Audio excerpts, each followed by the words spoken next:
So it's going to be a backlog catch-up day today.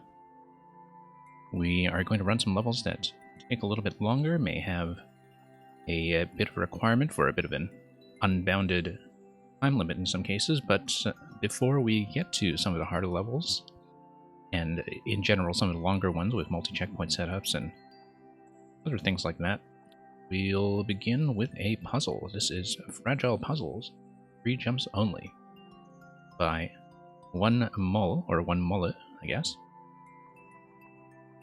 And it promises to bring us some puzzling chambers with a fragile floor. You have 3 jumps, and then it breaks. So we'll keep an eye on how the mechanism works and how it's being put to use. But I had this level recommended to me, and I'm eager to take a look. About 15% on the clear percentage, but it is a puzzle level, so that can be quite deceptive. Because as always, we could spend a lot of time not dying, but also not necessarily progressing. So what does this say? It says 3 jumps only, and it's going to make sure you read that, and also exercise the 3 jump tech. Oh, I see. And 3 jumps only already kicks in on this screen, and so we'll just have to start this one over. This is a very elegant way to introduce the concept in the level, by the way. In that, right from the intro screen, it's going to teach you very strictly to understand the mechanic.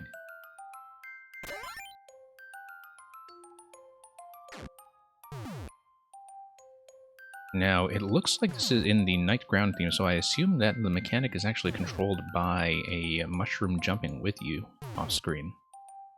I may be wrong about that. Anyway, it looks like here we need to move the Koopa over to the right side. We need to do it in order. The way we'll do it is we'll just drop each of these. We missed. We need the second jump right away, or we just die. Or we just die? Yeah, I thought so. Or rather, we have to reset. Okay. We can have a nice, safe reset in this room. We'll need to spend 2 jumps with good timing here. And then we'll hit the P-switch, and that will allow the Koopa to be escorted all the way to the right. Should be fire. Or, oh, no, just a cannon drop, okay. I was wondering how that bomb was going to work. Now we know. Looks like here we will bump the mole over to the left side. Not timing dependent, thankfully. Oh, but it is dependent on us actually making the jump over. Otherwise, we fall. Have to pay a little bit more attention to our finite jumping budget.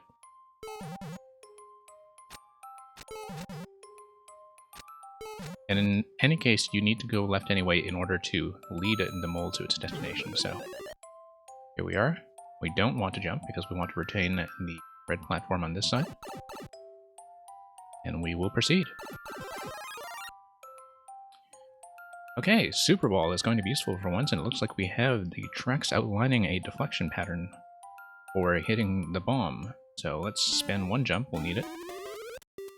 We'll need to spend the second jump down here. Target that as accurately as we can. Now, here's the issue. How do we ensure, having spent 2 jumps already, that we don't spend a third? I feel like we should not have fired from this position. We should have fired from over here. Because now we need to expend an additional jump that we really don't have the budget for, so... Or, did we? Okay, I can't count. Let's try this again. Didn't seem to work quite the way I thought it would. I thought,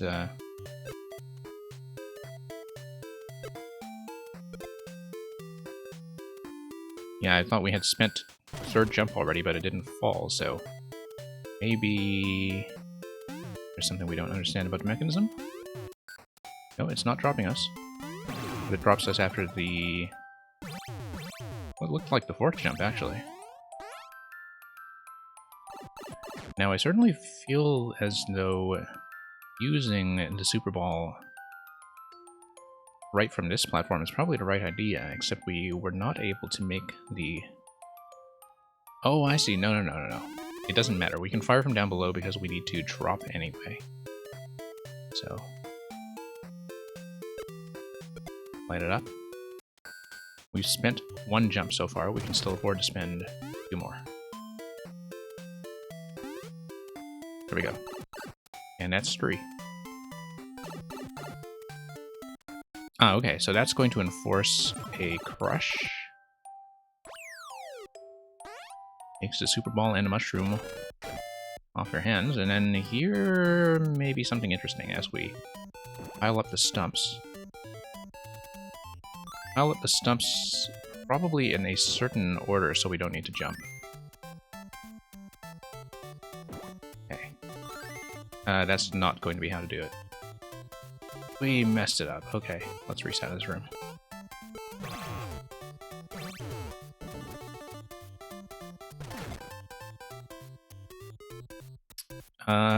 Will we want to jump our way back? That's the thing.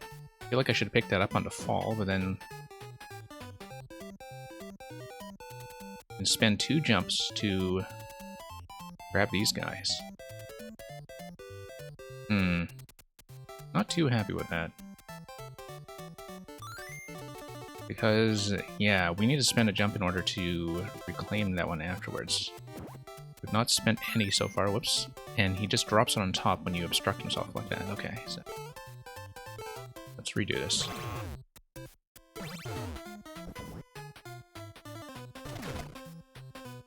No, I need to grab that right away. Hang on, let's try this again. I do love the way that the stumps are dispensed out the bottom. Yeah, I think we need to just jump back. Do it the easy way. Something we don't really do much of on this stream, doing things the easy. Now, here's a bit of an issue. We've spent 2 jumps already. No, we spent 1 jump. Okay. 2 jumps. 3. And we are stable. Okay. Interesting that you could see a little bit of off-screen tech on the blaster up top as he scrolled into here. Okay, so let's see about this checkpoint. We want to navigate there with maximum 3 jumps. I wonder if... yes, you can do this, of course, without a checkpoint. But we'll do it with. 1, 2. Interestingly, taking the checkpoint does require you to take the death on this. Or at least a reset. Reset's not a big deal, but obviously the speed route would involve not taking it. Hi, Galacticon, welcome. Hope you're doing well.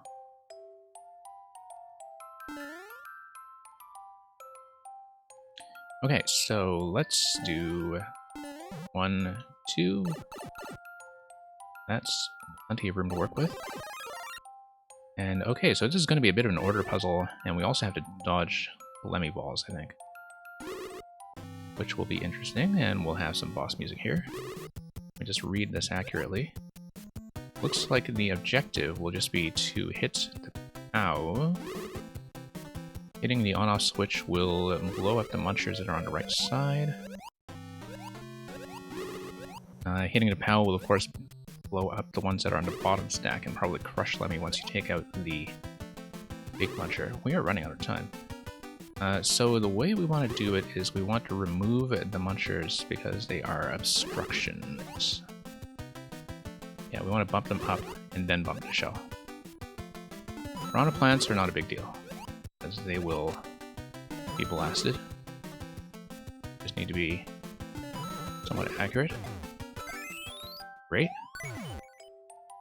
This level makes use of the fact, of course, that in SMM2, when you spawn a trampoline underneath a shell like that, the direction is, I think, dependent on Mario's positioning, which is just the weirdest behavior. Going to pass the house that has a little smoking chimney. And sure, let's activate some gems. Oh, and it shows you the mechanism at the end. That's wonderful. So you can see how that works with the SMB2 mushroom jumping with you and staying in place, and then ultimately on the third jump, or in the fourth jump rather, triggering the cannon. So very nice. Love how it shows you the mechanic at the end.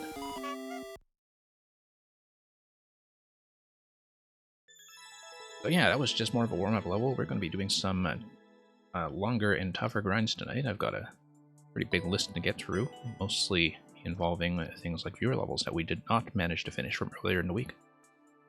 We'll be back to the regular viewer level programming during the week. This is just the one night of the week that I spend to work through a personal list. Okay, let's pull something else up.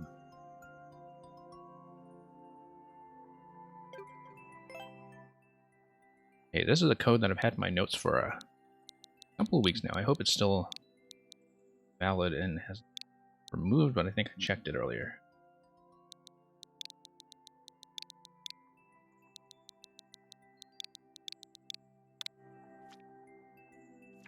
Great.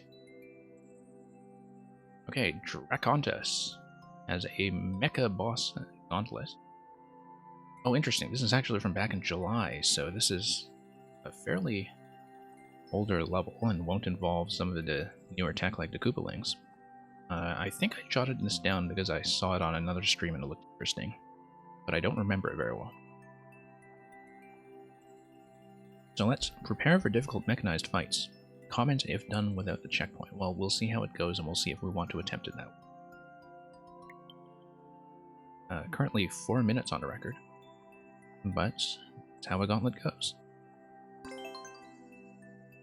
I mean, a level of this length, 2 to 3% can't be that bad.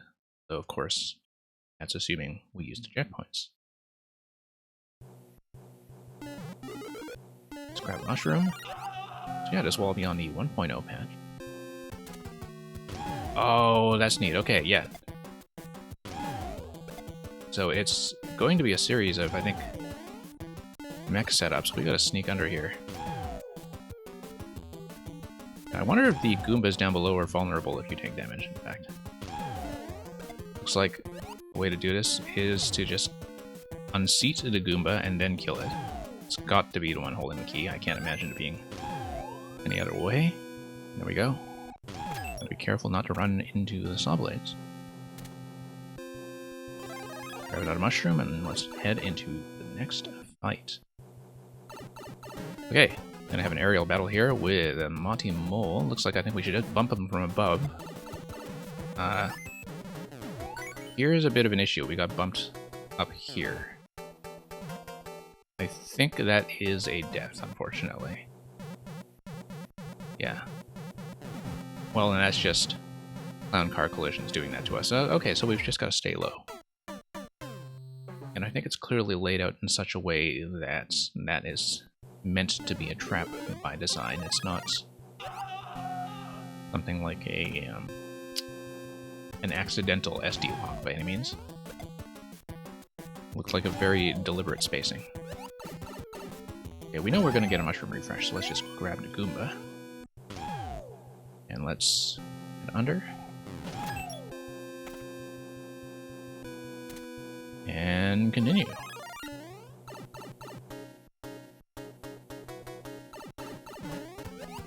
Okay, let's stay low this time. We know that the mole is holding the key. We know that there's also quite a lot going on all over this level. Yeah, we do need to nudge him, but we need to nudge him without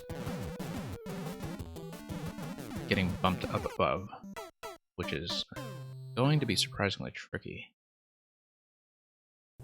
Yeah, do want to squish him, but we need to squish him in a kind of medium position, vertically speaking.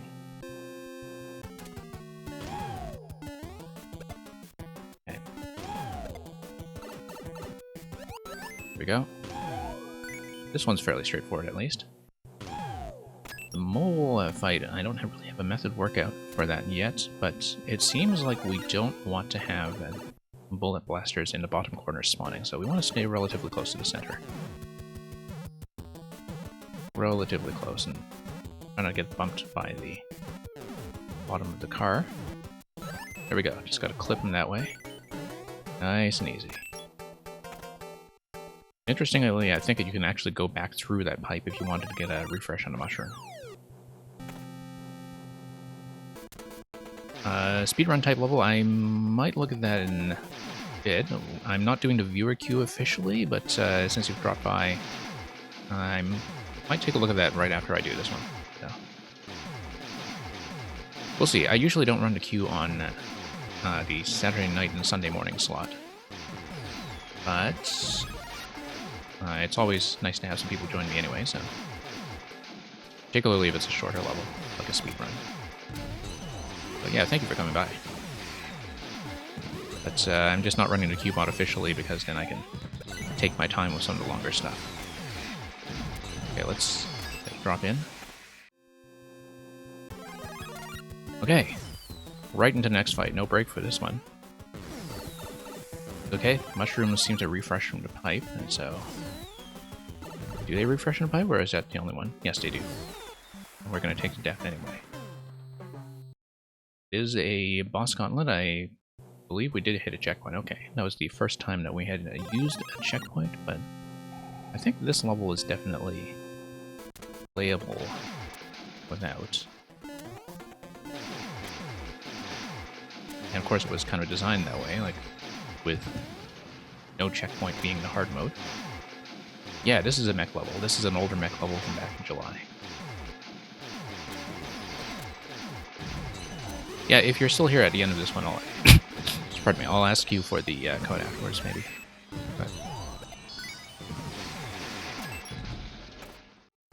But... yeah, I'll give you the code for this level. Let me just pause. Oh, good thing I actually have it written down, otherwise I would have to show it to you on exit, but... There we are. Yeah. Yeah, it's quite nice. And it's not that hard, it's, but everything is very visually spectacular. Okay, I think we actually do need to hit Boom Boom using the shell. Oh, okay. No, you can just dump the shell in the middle, and then that is just fine. Okay. Need not be shot. Yeah, dump the shell off to the side, and it'll hit the pals. Oh no, that's just a... okay, that's a shell dispenser. You hit the pals 3 times, and it hits the on-off switch. On-off switch kills Boom Boom. There we go. Do you see in the solution? Let's grab another mushroom. It's for safety.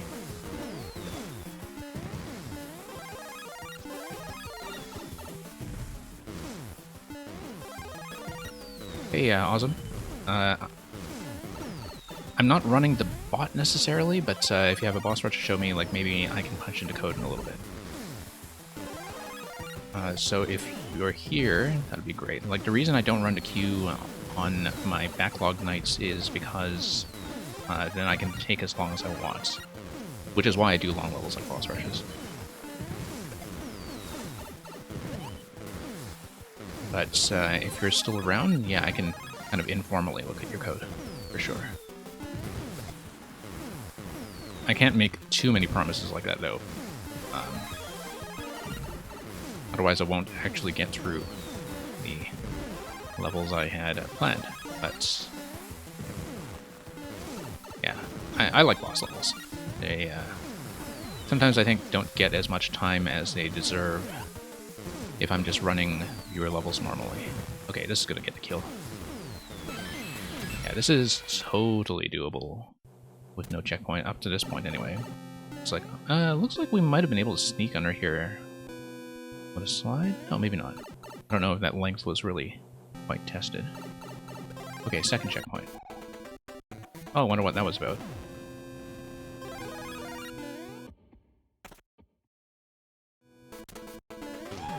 Okay, here we are. We'd better wait for a mushroom here. That is one big mech. It looks like it's going to be a bit of a platforming challenge. We just need to dodge things. Luckily, we do get a refresh point down here, but... And the infinite refresh on a mushroom does not feel too spammy because we still have to get through a lot of this and drop icicles in this guy's head. Okay. Well, why don't we just maintain position here and drop as many icicles as we can? I think it'll take about 7. Yeah, because Bowser technically I think has 40 HP. Icicles I think do like 5 damage or 6 damage or something. Or maybe just 3 damage. Again, we might have to drop a lot of these. 3 damage would be 14 hits. Yeah, that sounds right. Hey, Hyperion. Hope you're doing well. Just doing a catch-up night. I haven't been streaming as much as I would like to lately, but okay, that was fairly simple as long as we just maintain a safe position. Let's look for a key door. Yeah, this one is fun. And there you go. Before I move on, this level creator did say, comment if it's done without a checkpoint, and I want to try doing it without a checkpoint, because like even with a few deaths, I still managed to get reasonably close to the current record, so. And none of the fights really worry me. Like, it's actually much easier than it looks. Yeah, thank you for the GG. Okay. There we go. Very quick, although we got hit there, but I do know there's a mushroom coming pretty much right away. Okay, this one, we just fly safely and not get bumped. Gotta lower him a bit. Want to stay centered so we don't have any additional projectiles. What did I say about additional projectiles? Okay, come on, let's lower him. We had a very efficient method for this one worked out earlier, but cannot get too high because you get bumped up into the top section. I think, though, if I just take damage and land directly on his little crown, that'll just knock him out. Yeah, it's a much better way of doing it. Okay, Hyperion, yeah, I'd love to give that a try.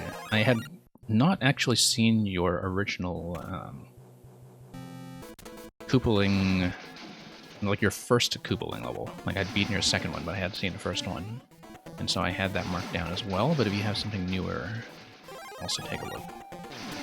I've made a bunch of informal promises to run levels by some people who have stuck around, right? So we'll get what we deserve, I guess, for not running the Q-bot. Oh, we lost a mushroom, but, you know, since I'm doing this without a checkpoint, I'm going to see if I can refresh it. Yeah, I can. That's the one thing about this level, is that, like, things are easier than they look because you can, in fact, respawn some of the power-ups. I have not been taking advantage of that, but that's because I'm only doing the no checkpoint run now.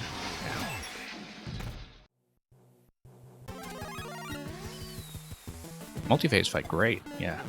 Hey, you know, Hyperion, I actually noticed that after playing your Larry windmill level that you dedicated to me, the recording of it didn't actually show that properly. Like, it didn't show the clear attempt because Switch apparently had a hiccup and cut off, like, right in the middle of that fight on the successful attempt, and so I don't actually have a clear recording of it as such, which is too bad. Okay, we've got to get back into the middle and grab that shell. Here we go. Okay, pretty simple from... oh, not pretty simple from here.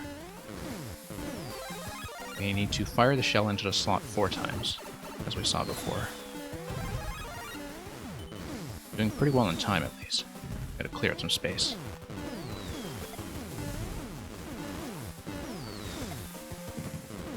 Okay, and we have to not lose the shell. Okay. Losing the shell was not an issue last time I did this fight for some reason.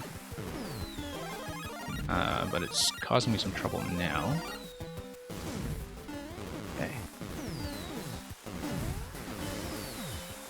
Let's just be a bit more careful about the cannon shots. There we go, 1 shell. Just gotta do that 3 more times.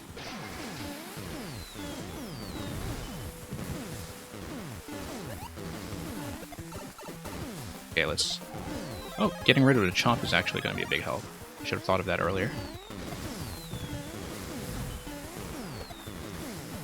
Whoops. This is going to be a bit risky. Oh shoot, lost a shell. Okay, as long as we get the mushrooms, we are generally in good shape. Yeah, I could just throw it from the top. You're absolutely right. I wasn't really quite thinking about that. The issue, though, is that it does make contact with some of this stuff. Like it...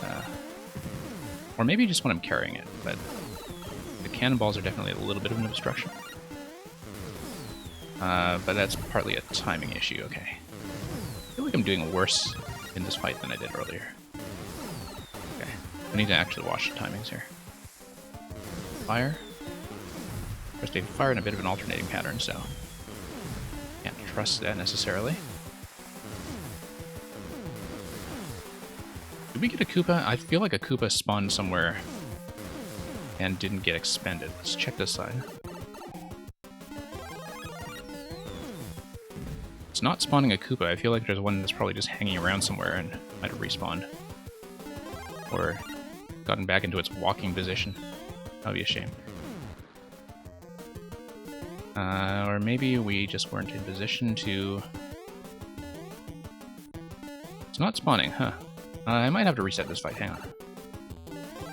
Which is too bad, because we had gotten... Oh, you can't reset this one, it drops you in. How did I bug this out? Is the Koopa hanging around somewhere? Shouldn't be.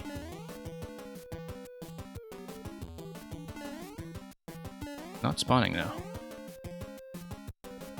Interesting, I don't see why it would not be spawning unless... Oh, entity limit, maybe. I wonder if I have to kill something. Maybe it was something affected by killing the chomp and stumping it earlier. I don't know. It might actually be the enemy limit here. That... Yeah, because notice how none of the cannons are spawning either. Like, I feel like we actually hit enemy limit here and it breaks the fight. Which is hilarious. Like, it's not the kind of thing I think that would have been really tested.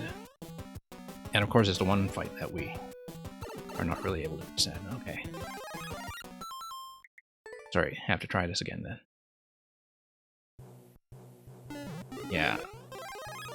I can't blame the creator too much for missing that as a testing issue.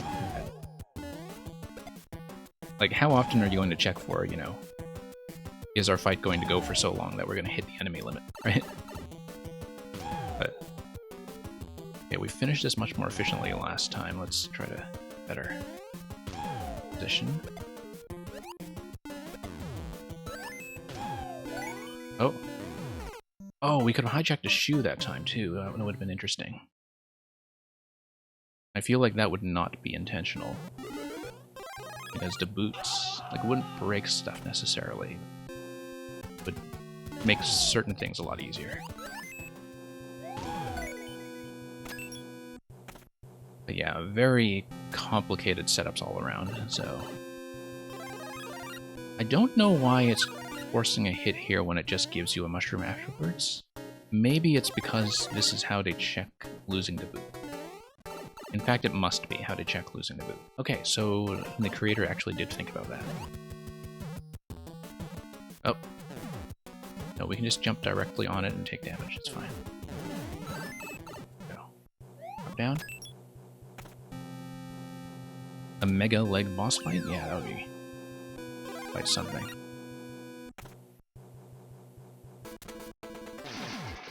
Okay, if I do beat it without a checkpoint, remind me that I should write a comment, because that's the whole reason we're doing this. Well, also just for the fun of it, you know. Okay, that was pretty straightforward.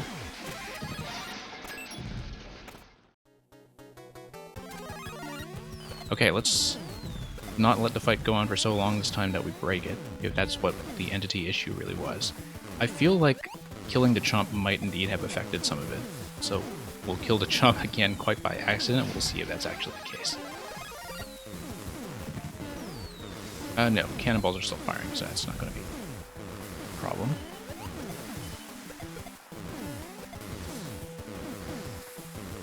Yeah, it's gonna go down here. It just took a while. Yeah, we totally could have stayed in the center. It's a very wise suggestion.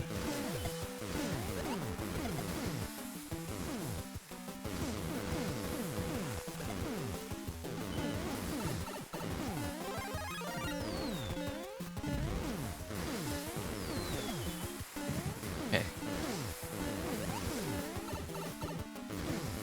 Okay, I feel like grabbing a mushroom was probably the smart thing to do here.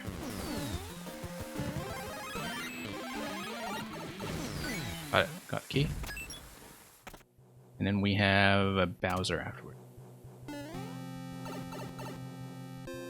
I took the checkpoint, but I'm not using it. I'm going to do a full restart if I do respawn from the checkpoint.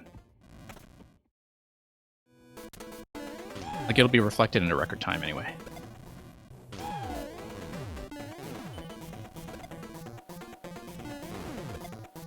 The way this level is designed, the game has no way of knowing.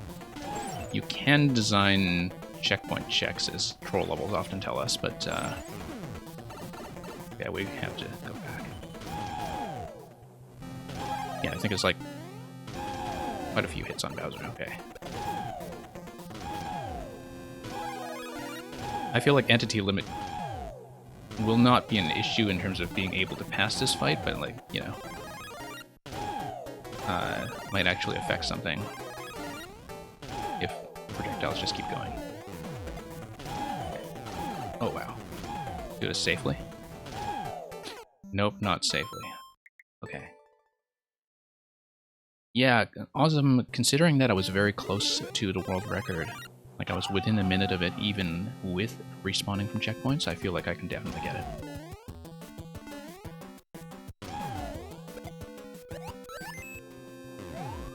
This doesn't really have that many plays on it, though.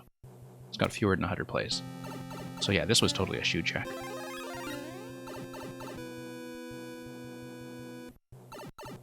And change character to... Okay, I'd better punch that in now so I remember for the next attempt. It will kick in for the next attempt, so thank you for that. Me name be Pablo. We gotta finish this in the meantime. Oh, okay, that's absolutely the right method. Bit cheesy, but it works.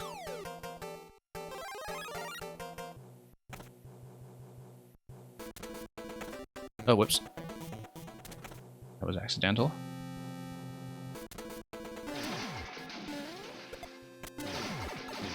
Okay. Let's grab this. Yeah, this is easy though. Just circle around, bop the magic Koopa onto head. That's pretty much all there is to it.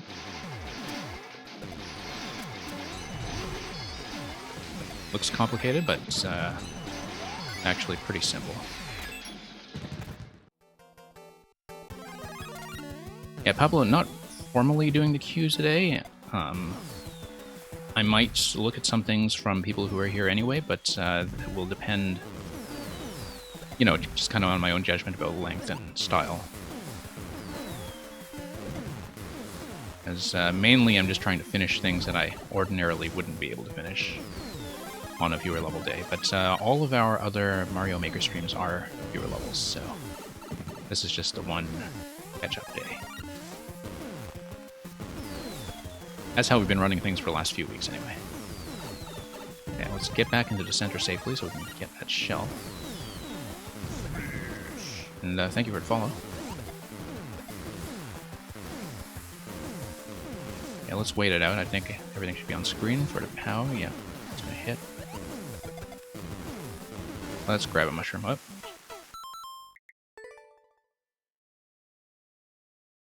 Oh, you gotta go? Okay, that's great. That's fine, awesome. I hope you managed to catch me on one of the viewer level days, and then I can take a look at yours.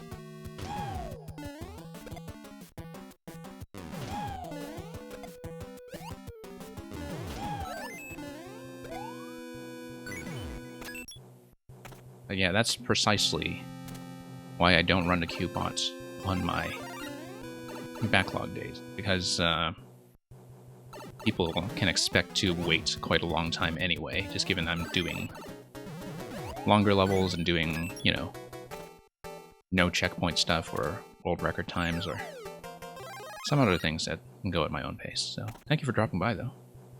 Same with you too, just Jorge. Jorge. Just Jorge, that's right. Yep. Thank you for coming by. And we will hopefully see yours soon enough.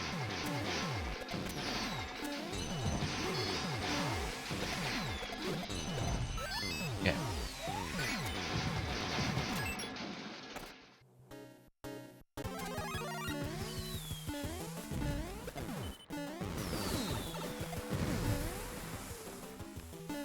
This is going to be a bad idea to stick up here without the mushroom. Yeah, that was a bad idea. We got back to that fight pretty quickly. You were playing the new tab. The new tab, that's very daring. I don't think I've ever played the new tab. Unless you're talking about your followed new tab. But the standard, you know, random new tab, I don't think I've ever touched that. Like, not even in Mario Maker 1.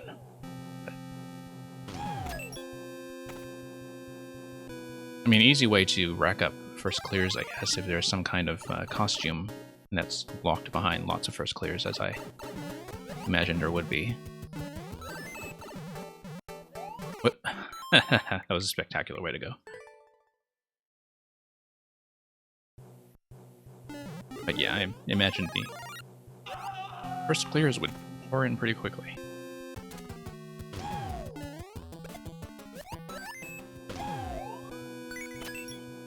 Okay, we're getting more and more efficient at some of the early fights, at least.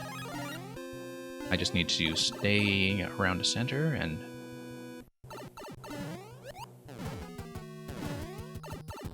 go. Very quick. No, I wanted mushroom. Let's go back and get it. I think there's a mushroom drop in the comic section regardless, but might as well do this while we are here.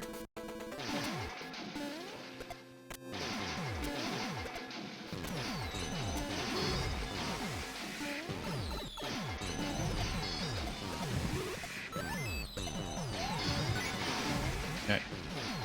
Yeah, it's a claw drop in that mushroom. I'm not going to wait for that. Yeah, it is nice, I think, sometimes when you do endless or new or any of the random modes and find somebody who's legitimately good. Because, I mean, they're clearly out there, and they're clearly somewhere in that queue. It's just that you're kind of rolling the dice when it comes to quality.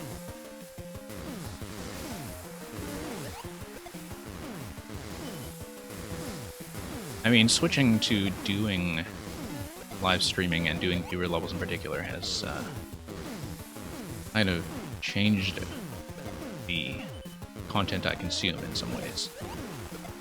Like, I was always very picky about Mario Maker, but now I see more stuff that is outside my comfort zone. Some of it works out and some of it doesn't. Great. Okay, Bowser. Now, Bowser's fairly straightforward. Dodge to fire, get the icicle drop. Kavik, this is a level from back in July, actually.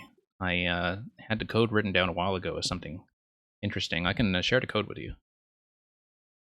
But it's a fairly old mech level with very few plays on it. Where?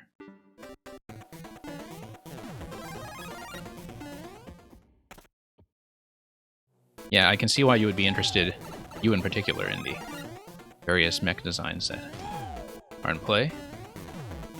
But yeah, this is from back in July, so this was, you know, before Koopalings and everything. So it is interesting to see how many of these setups have been done just with a very basic set of enemy pilots. We've seen a mole pilot, we've seen a Goomba pilot. Trying to do the whole thing with no checkpoint. But the first few fights are pretty simple, so... Yeah, I think you were talking about, like, doing a Koopaling pilot level of some sort, and I think that's definitely very promising. But just Mecha Bowzilla 2 in general, I think, would be very promising. Even if we don't have the Photo trick anymore.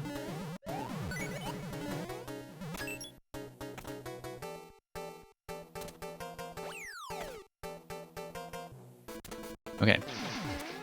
Let's get back in here. Let's grab the mushroom. That was not how to grab the mushroom.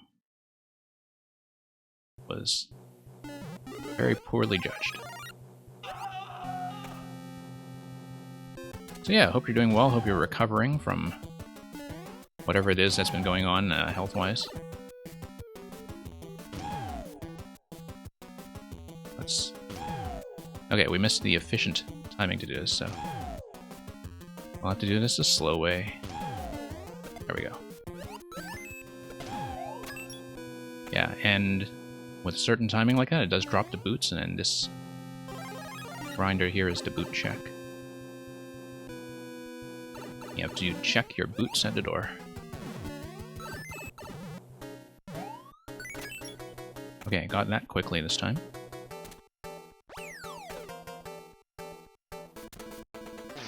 And... oh yeah, we didn't grab a mushroom, but there's one that drops off the claw. And we'll just circle around.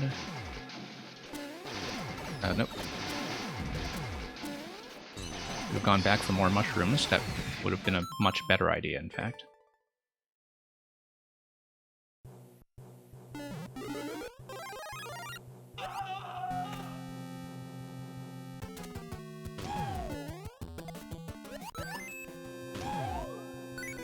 Okay. Finally got that quickly.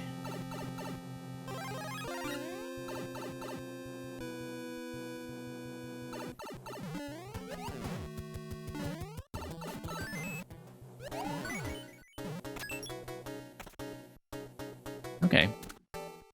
Feeling much better about the efficiency of these fights this time around. And we'll circle back.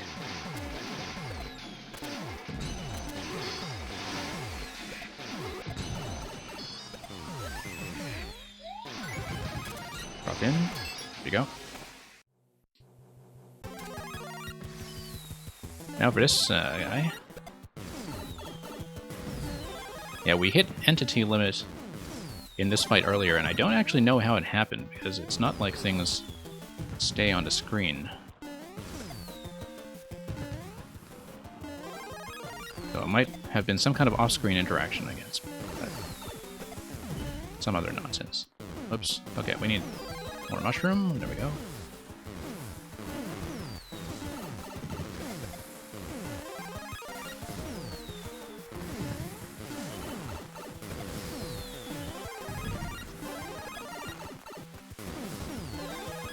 Okay, let's get that down.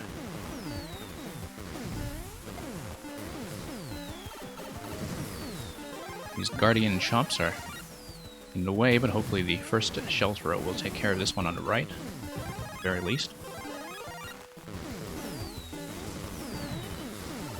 Okay. One chomp down. Get back upstairs.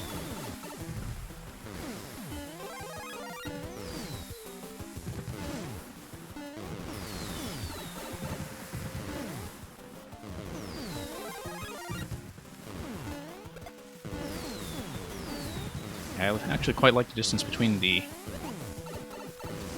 mushrooms as the safe zone and the task that you still have to execute.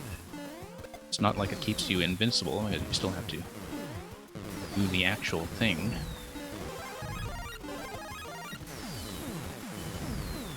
I don't mind infinite power-ups on bosses so long as there is a little bit of back and forth that makes you do something interactive. So, let's drop that. Okay, now we're in a much safer position. Watch out for the red blasters, but other than that, I think we are safe. Unless we hit entity limit again. I'm not seeing Koopaling spawns, and that's a problem.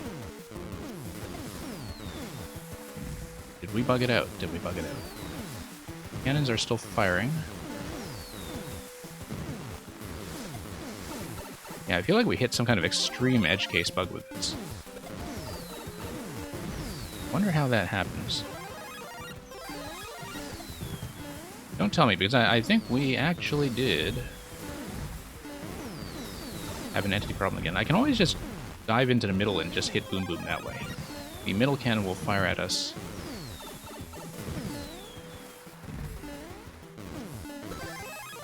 But yeah, it'll actually drop them that way. Okay, so we did it sort of an unconventional way. That's against the intended design, but given that something like the enemy limit broke the pipe spawn, that was the only way forward. You'll lose a bit of time there, but yeah, it must have been some kind of off-screen interaction that does that.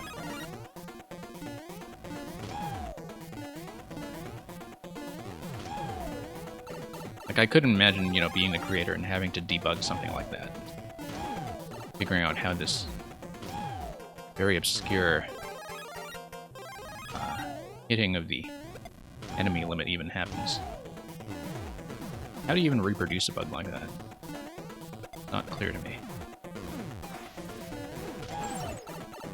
Okay, we need to get out of there. Those chomps. Luckily, very quick red pipe respawn on the mushrooms. But yeah, we gain some height, we can at least avoid most of the fire. Chomp is going to be a main issue here. Everything else is actually fairly safe. And now the platform pretty well positioned for dodging a chomp, so. And the chomp is dead, which is great. Which is great. This is now much easier. It looks like Icicle is actually running into the cannonball underneath Bowser. So we need to stay nice and high. Get a good rhythm going. Yeah, I have to get right along the edge this way.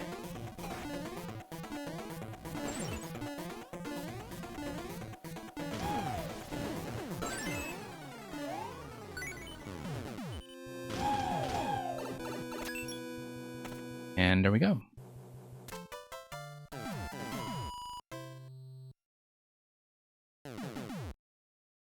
Yeah, lovely little finish. And that should probably be pretty close. It's not a record time. That's fine. We're not going for the time. We were just going for the no checkpoint run.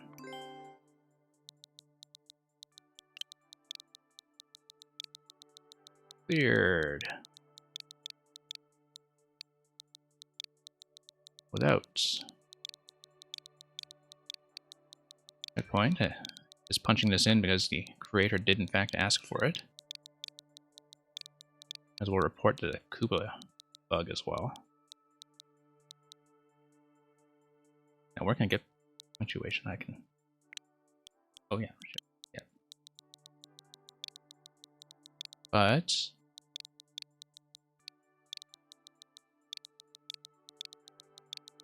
without a few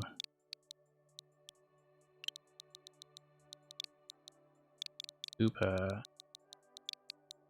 spawns, I have enough characters to say on Boom Boom.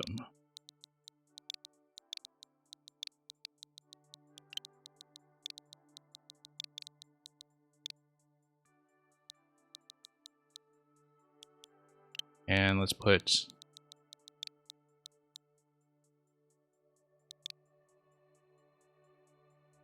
that there, okay. And let's put a surprised face on it. Definitely a surprised face.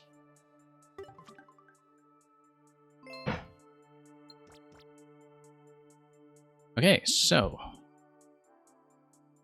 Hyperion Smokestack, since you are here, we may as well look at your boss rush now. I did have it on my list to play later. Oh, or rather the new one that you had put up. The new multi-phase boss.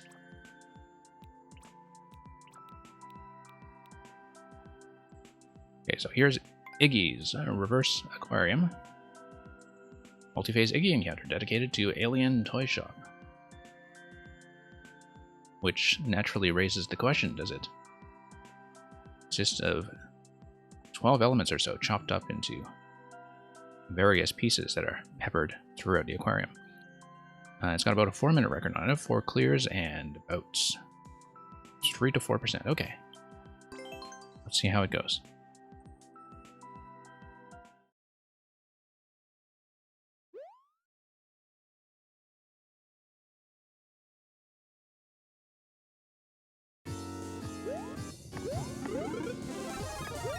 Give this a bump. Oh, thank you.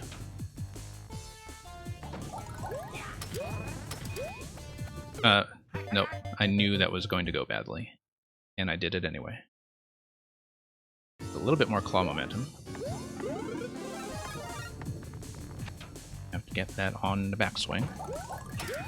There we go. And it'll just be a wall jump up. Okay. Interesting that you start with a bit of a narrower fight like this, which I think was also the case on the Larry fight for Phase 1. Nice to have the claws up here so I can get around his interminable shell phase. So let's drop him. There we go. Slightly risky there. Go! Okay, it looks like it'll be a speed segment of some sort. Oh, I was going for the wall jump before I realized it was Night Castle. That might have put off my timing quite a bit, unless this is safe. This looks safe. Okay. Totally is an aquarium of fire. Which I guess is the way that it's reversed. I should have taken advantage of the fact that I did in fact have a power-up. We did not make a lot of use of that. Okay, so let's... completely failed to swim around the Cheeps. Yeah, Fire Flower, we should have used that. You shoot some of the... Oh, no, you can't because they're already on fire. Yeah. Did I know that interaction? I don't feel like I knew that. That, Cheeps already on fire can't be killed by fire. I feel like I should have known that. But... And, like, it doesn't... Or does it work the same way in Poison? I know there are some subtle differences between Poison and Fire in terms of whether they react to fire, because I know that, like, Yoshi behaves differently depending on what he swallows. Okay, we're gonna lose that anyway. Let's get around and move on. I'd somehow completely forgotten about that fire interaction. Which is interesting, because I rarely ever see anybody use that. I saw one very interesting use of Fire Cheeps in one of Krogan's puzzle levels, but, which I think you might have seen if you've seen me play some of his puzzle platformers on stream. But other than that, like, I actually don't see that much usage of Fire Cheeps. Okay, drop Iggy here. We could have dropped him into the lava earlier if we got above him, or... Oh no, his vertical position prevented it. So it's just now that we can get on top of him. Okay.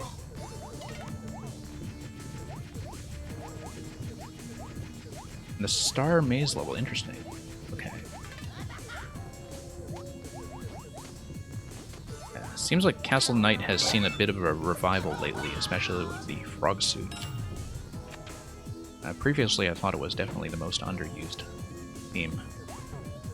The frog suit just lets you use it as a top-down game. Okay, so it's going to be a power-up selection like we saw in the previous Larry fight.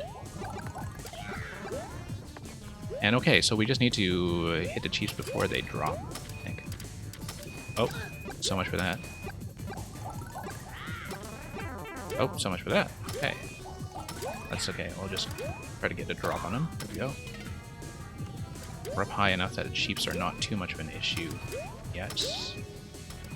Wanted to get a jump on that, but didn't work at all. Oh, it's on fire anyway. It was on fire and circulated around. It's a bit difficult to see in NSMB style, I think. Okay. Shell phase is going to get interrupted by the claw. Oh, from Super Mario Land 2. Okay, yeah. I don't know the Game Boy games very well. They're probably the part of Mario history that I'm least knowledgeable about, but I know what you're talking about.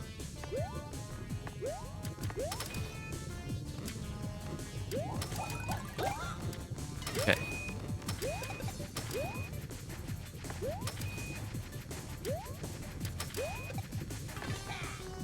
Let's get a drop on him now. Okay, there we go. That's 2 hits.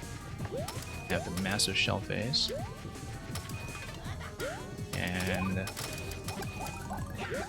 oh. Got up a little bit low there. Surprisingly difficult to control my direction. Oh, there's going to be a bit of a thriller, I think. There we go. There we are. Yeah, I think I know which track you're talking about now that you mention it. Okay, that's a GG. So, Smokestack, while you're here, we'll also look at the first of the Koopaling rushes that you made, because I had been meaning to catch up on that one. Okay, about 40 seconds off the world record, given the way that the last fight went. And also that one, I think we had 1 respawn from checkpoint. That is more or less what I expected. Yeah. What's that?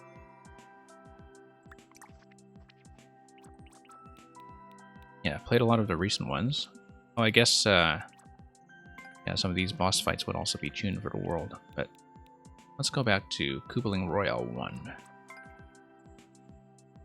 About 4% on this one, so actually tuned a bit easier than the later ones, I think. This was pretty much on patch day, the first thing you made with the Koopaling. Fight past each Koopaling before Bowser can finish his transformation magic. Let's take a look.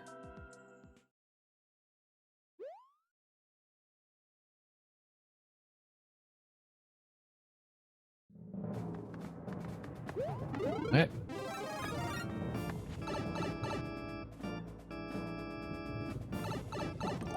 Okay, fight number 1. Yeah, Larry's just going to be first, and he's going to be a little bit boring, as he usually is in some of the games that are not Super Mario World. I was having this discussion with somebody about Koopaling order and how, you know, I do still associate them with the Super Mario World order, despite how they debuted in SMB3. Like, I always think of Larry as number 7, even though he's more often an early fight. Okay, Morton is, I mean, he could always just stomp his way through to the lava, looking at the kind of SMB3 Bowser style layout here. Could just kind of let him take himself out, but not while he's in the corner. Alright, Morton, get out. Luckily we're in that isolated block. Okay, I think he's maybe a little bit trapped there. Let's see if we can fish him out somehow.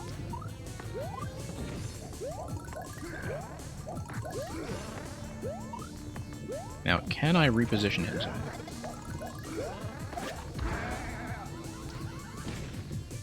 Because it looks like we might just need to... I don't know if there's a way to sneak in and hit him on a jaw safely. We could always catch a bomb and throw it, but I'd have to catch it in midair, and that would be not advisable, so... I feel like the corner poses a bit of a challenge here. Come on, get out, get out. Now, if we were big, this would not be an issue. We'd just stomp our way through. But... you've never seen him stuck like that? I mean, well, that's why I'm here to test these things. I think I definitely break things in unexpected ways. Maybe more often than most players, but that's why we test. Oops.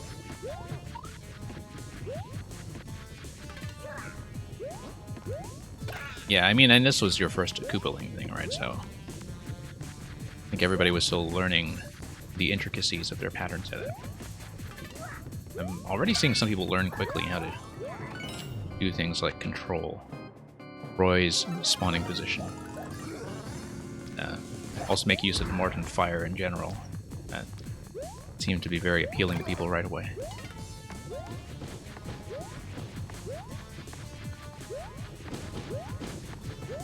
I have not really played with the Koopalings in the editor that much, apart from experimenting on patch day. Like, I have not built around them yet, so... A lot of this stuff I'm still kind of learning by doing. Oh, we're... Okay. Stop him this way, before we run into the same problem we had earlier. Okay, here's Lemmy. Lemmy going to light the spheroids on fire. And they're not actually on fire, I don't think. No. I don't think they can be. Unfortunately, the little halo of something on fire is maybe one of the bigger visibility issues with the NSMB style. Oh, no, he still had one hit to go. I did not think about that.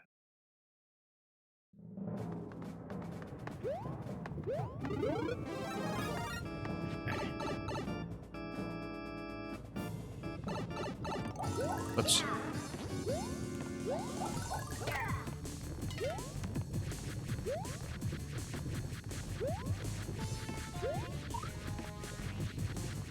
Okay, let's pop him again.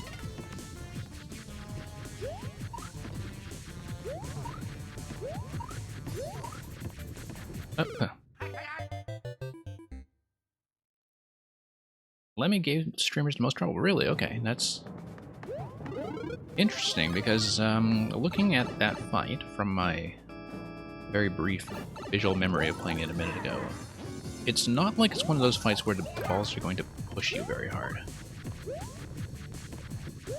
Which is usually the main difficulty with Lemmy fights if they are difficult. It's not about damage, it's more that he tends to throw off people's positioning.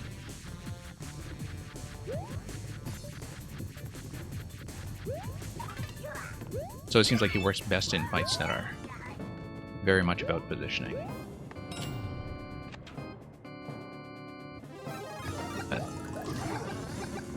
Okay.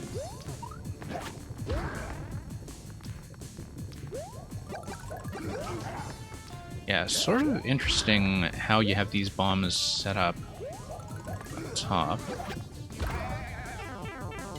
Like, I guess it is kind of a height restriction, or, well, I mean, if you drop them, I guess it makes it easier for you to blow the floor open, in fact, which could work against you, could work for you. Oh, did not account for that he actually did stomp his way down. First time I've seen him stomp his way down in the course of playing this stage. Just totally forgot to account for that, and followed him to his fiery doom.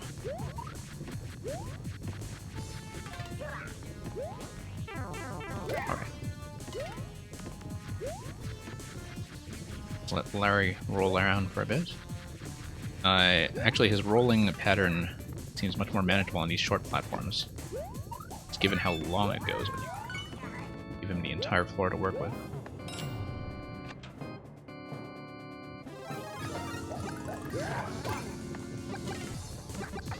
Let's actually try to keep the flower this time.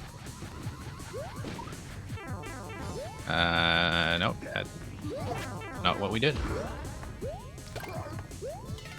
Okay, he's on a lower level. That's fine. Oh, nope, that's going to be it. I saw that coming.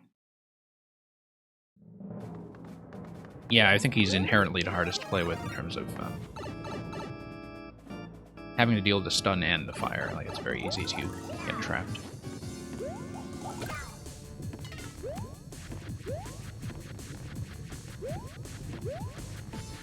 Yeah, because I think Morton fights consistently give me the most trouble just because he does presents the most direct outgoing threat, I guess.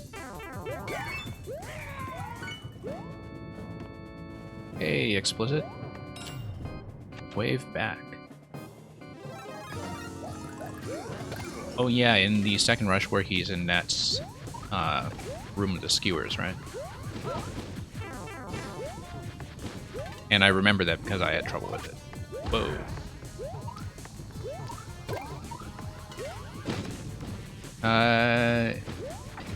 Okay, at this point, it's going to stay. There we go. That was also misjudged. I was going to do a ground stop there, which I would have had to remember to cancel.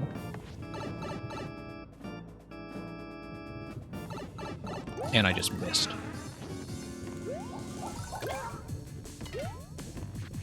Okay. Let's let Larry roll around a bit.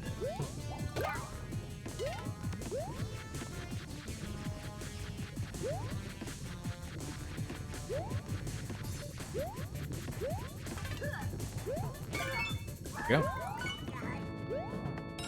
Fairly straightforward.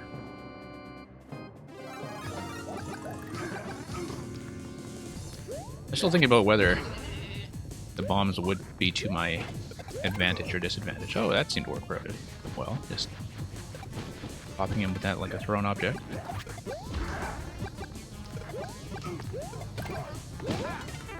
Okay, we gotta mind a floor here. That's something that I was looking out for, but did not expect the accidental. I'll jump off that one quick.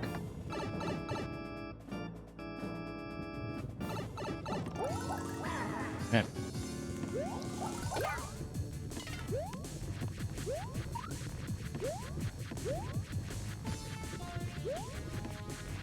Let's just hang around here for a bit and get the drop on Lemmy. Or not Lemmy, Larry, rather.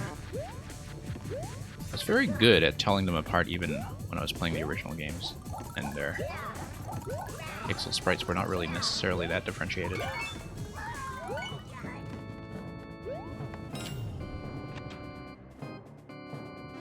But again, like, I associate them so closely with their Super Mario World fights and boss order. Even though I played Mario 3 first, that, if anything, Larry is more easily confused with Iggy, despite Iggy's massive googly eyes. There we go. He's just going to take care of himself. Yeah, I've heard that, like, even a lot of, like, really big Mario streamers have trouble telling the Koopalings apart by name. You really have to grow up with that kind of thing. Like, it's amazing how much of that is just perceived knowledge. Okay. I think learning to let Lemmy roll and spring his way over you is something I had to learn from one of the other fights. Probably in your other boss rush. Okay, let's actually watch Depotable positioning on the left and right. We're not paying nearly enough attention to that. But yeah, the shell phase worries me quite a bit more than this phase. Let's just get under, under, under. And he's not too much of a threat once he's on the ball. Okay, Iggy, what do you got for me? Iggy's got the Michael Jackson moonwalk, of course. Also just has this very entertaining waddling animation in the YouTube style, I think. Oh. I'm not really paying attention to the conveyors, I have to admit. I'm mostly just... Oh! And I should have been paying more attention to conveyors. I was a bit late on that. I did not expect that to go so quickly. I knew it was coming, I just didn't expect the speed.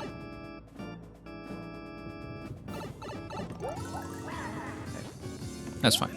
I feel like everything individually is pretty manageable, it's just a matter of consistency, which is fine because that tends to be the kind of difficulty I like, where everything is kind of medium hard, but you have to do a lot of it.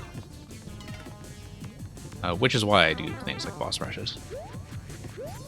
They're a pretty natural fit for how I tend to play. Oops. How did I miss? Wow. Massive miss. If I remember your Iggy level in the second rush, I think I didn't have too much trouble with it. It was also conveyor based, right? To just kind of get his running pattern too. Feel a little bit chaotic. Yeah, it was one of the icicles, right? The conveyors and icicles. This one, I feel like I was trying to spend as much time in the air as possible on Iggy, that is, just so I could not deal with the conveyors. Because I looked at that room and I thought immediately, okay, just play in the air as much as I can, and it should go well. Oh, being way too impatient. Okay, let's not get trapped in a corner like we have been doing more lately. Always thrown off by Morton's jump height as well, because he's so huge. I don't know why it is that I never expect him to jump that high. I mean, he's clearly going to do it, and I'm going to lose to 4 again. That's great.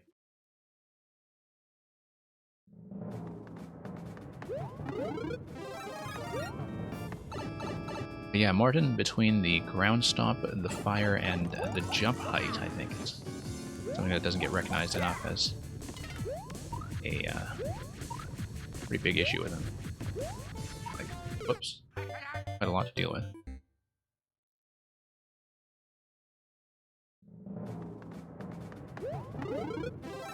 Okay, so who do we have after that? We still have to see Wendy and Roy. Ludwig.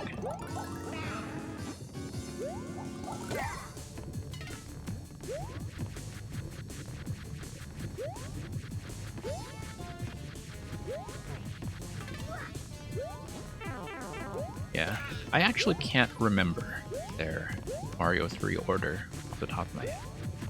I can't remember their order in any of the games off the top of my head except for Super Mario World. But I think that's because I'm just so attached to that order. That, like, numerically I was always thinking of them that way, even in the other games, so... Ludwig would show up in number 7 in some game, and like he does in probably NSMB Wii at least, I think. And I'd still think of him as number 4. A lot of streamers try to hit Morton immediately after the shell phase, yeah.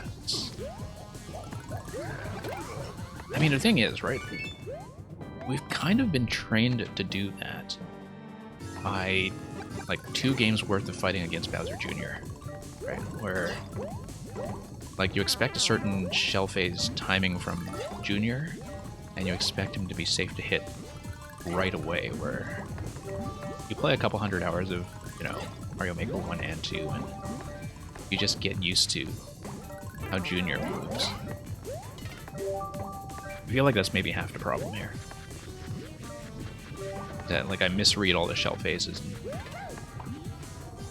And also what they do when they recover from the shell phase, because I keep expecting Junior's timings everywhere.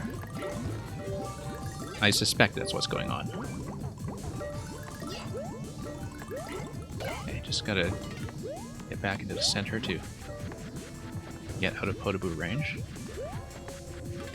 Okay, yeah, he's gonna just go twice, so not too bad. Okay, so here was our Russian killer. Not bad landing there. Oh.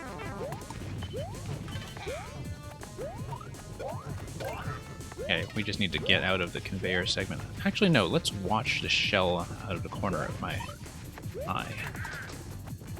I feel like that's what I'm supposed to do in this fight anyway. I wasn't watching the shell timer previously, and so I was caught by surprise. Okay, let's have a checkpoint. Move on.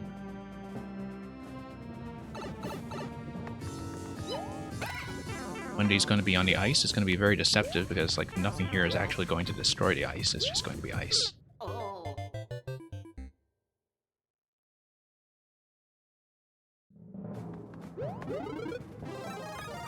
I gotta say, like, a lot of physical interactions in Mario Maker don't quite work the intuitive way you would think they would. I'd totally forgotten until I tried it out the other day that, you know, the ice coin blocks don't react to lava at all. Like, I should have known that because I see that interaction used fairly often, including that fire chief interaction in Rogan's level that I was talking about earlier. That had a sort of ice coin block in lava interaction that was fairly memorable, but you know, I think we've just been spoiled with games where the intuitive thing actually works. Like how, you know, Breath of the Wild is very much a game where you can just make up the intuitive thing and it usually works. Very magical that it does. Because you don't need to think about like game rules and game logic, right? You just do the thing that comes naturally.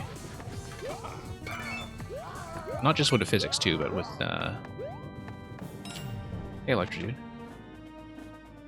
Yes, fire chiefs melt ice coins. That was the like the interaction I'm thinking of was in one of Rogan's levels. Like you would be wearing the SMB2 mushroom, and there would be a point where you would pick up a fire chief, and then after you pick up the fire chief, you drop it on an ice coin block. Like that was a very interesting interaction, and that's why I've been talking about it the whole time because it's quite memorable. My goodness, Ludwig's jump pattern, even without wings. Yay. Oh, this looks familiar. And guess what? We know we can do that because we cheesed it this way previously in Boss Rush 2. So take that, Junior. We figured it out. Okay.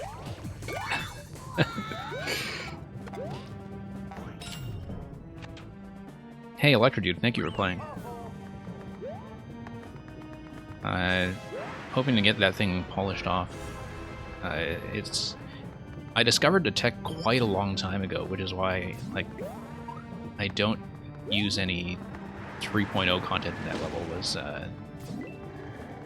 as soon as spike balls came into the game, like I found that out, and I've been dying to use it for something.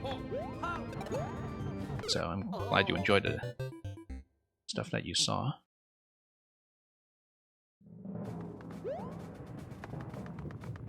And for others wondering, like we're talking about an unpublished level at Electrodude test, so it's not something you will see on my profile. Oh, I don't think I need to kill him, right? I just need to get past. Oh, no, I do. Or rather, I need a comic to do all the legwork. And okay. Yeah, I didn't actually understand this fight until I got here. No power up at a checkpoint, but I guess that's because you expect comic to give me mushrooms. I would hate to try to clear check this and wait forever for this fight to behave speedily, but I guess taking advantage of Bowser's pattern is probably the smarter to do. Like, if somehow you manage to kill Bowser with a ton of shells, I guess having the Magic Koopa up there is a failsafe, but I guess when I look at something like this, I'm thinking that, you know, like, it's going to be unreliable enough in terms of timing. But there you go, and Bowser's just going to punch his way through. He's going to be safe down there, oddly enough. Like, he's sitting on something. Oh no, he's got wings. He's going to be landing on something, right? Alright. Let's just let Comic do his job.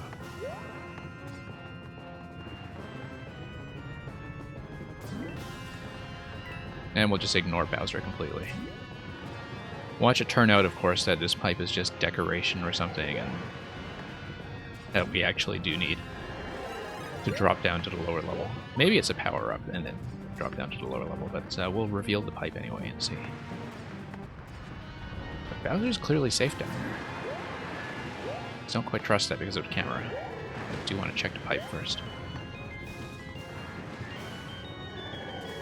Okay. Oh, that pipe is there in case I accidentally kill Bowser. Okay. Yeah, even though he's clearly landing on something, I guess I never quite feel safe about landing zones when I'm scrolling in off camera like that.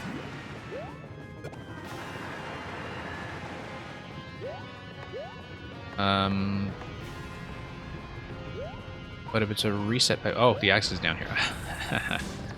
Yeah, that's entirely a camera thing. But, you know, that's the kind of thing you just kind of pick up from watching people play. Yes, I'm a winner. It would not necessarily have occurred to me. Despite the fact that Bowser was jumping around, I did not know if it would have been a continuous platform down there. So I didn't feel safe dropping. Like, there are definitely different kinds of ending screens that would be much more visually clear about that. Like, it's sort of unfortunate that, you know, here you'd have to work with the castle axe, but something like the SMB3 curtain screen, like, that's always very obvious in terms of where you're sitting. And even so, like, you know, you wouldn't want to drop down unsafely. But you know what I'm talking about, like the flags, the goalposts, etc. Much more visible when you're dropping.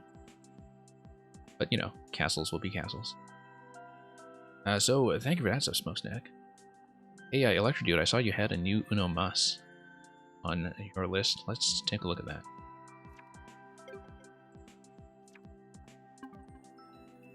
Probably is in my followed list. There we go. Along with single shell surfing. But let's take a look at the sticky fireballs first. 20%-ish. 11 seconds, Uno Mas, of course. Let's see what this is all about. These Potoboos seem to have gotten themselves stuck in a sticky situation, which is usually what happens in a sticky situation. Unless they just slide right off your skin. Okay, let's see how this works. Weird Potoboo tech. I'm curious.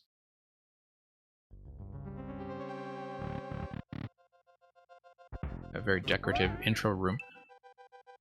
Oh, that's cool. Okay, so they just kind of consistently collide because you've raised them in such a way. That's interesting. Because it seems like it's detecting collision with all three sides there.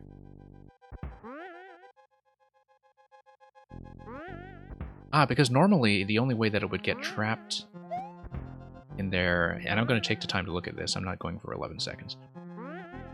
I guess the way they would normally get into a two-tile slot like that would have to be head-on, right? Because otherwise they just wouldn't make it in with collide.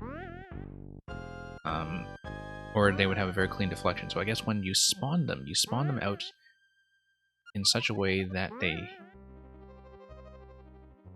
hit and deflect and kind of go in this circle pattern. Interesting. Does it only work with the winged ones? I guess it would depend very much on their speed, right?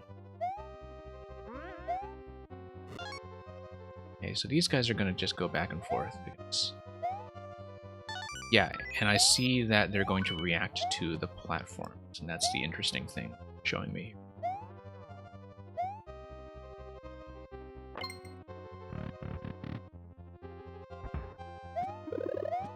Okay, okay, interesting.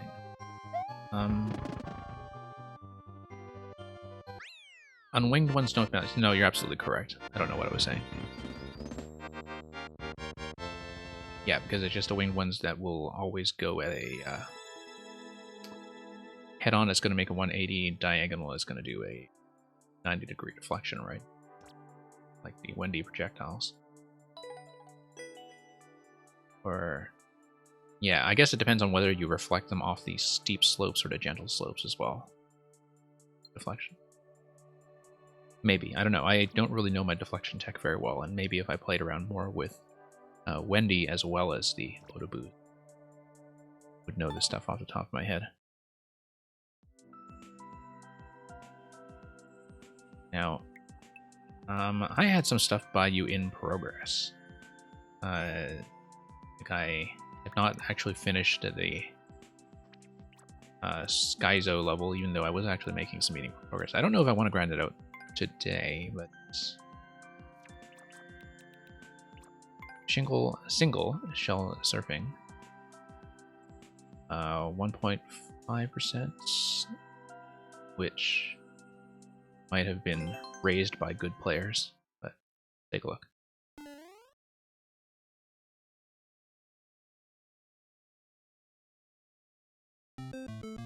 Yeah, I do know that about the steep slopes. Oops, that's just a miss, but it looks like I am supposed to hit twice there. Just follow the markers.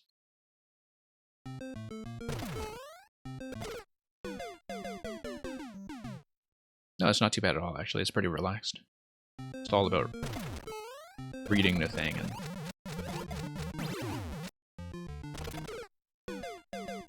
maybe landing with a little bit more accuracy on the side. Yeah, I guess I'm slightly paranoid about, like, hitting the shell too far on the wrong side for the deflection. I mean, the markers are very clear, but that doesn't mean I'm going to be precise. Yeah, I do see what's going on here with the way the shell is just going to bounce. And yeah, I should trust the markers more than I trust its positioning, because you have stuff like the conveyor in that spot that will throw off my sense of timing. And in fact, the conveyors in general, I think, are the reason I should trust the markers more. I'm not good at trusting markers, as you probably know from experience. Oh, no, bounce back, okay. Oh, no, I needed to hit the question block. By the looks of it.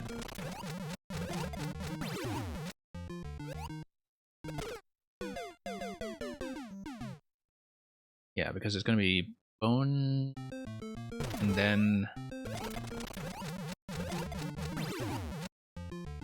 nope, I needed to hit it twice.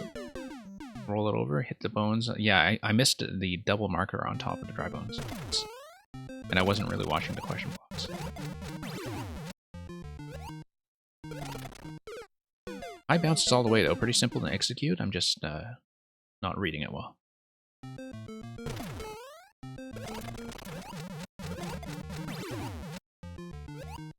Oops. Kind of clipping it a little too far to the edge there, I think.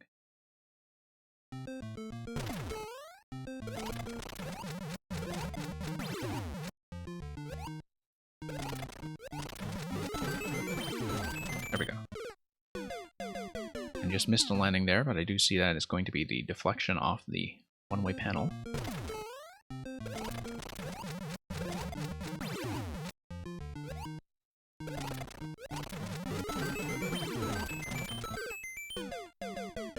Yeah, just a little too far left. I want to deflect it left for, I was saying, the one-way panel bounce.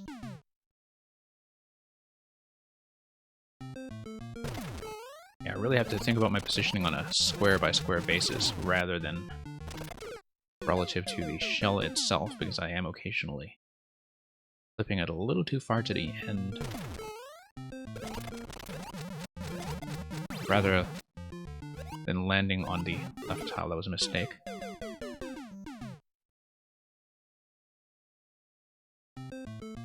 I do see how this works.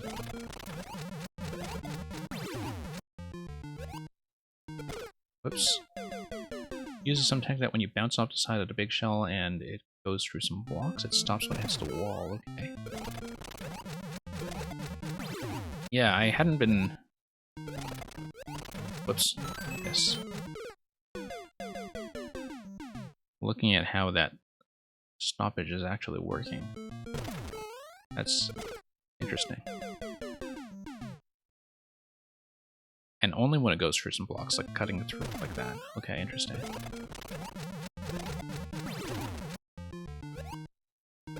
Nope, forgot to get the second bounce down, and our position was totally off from there.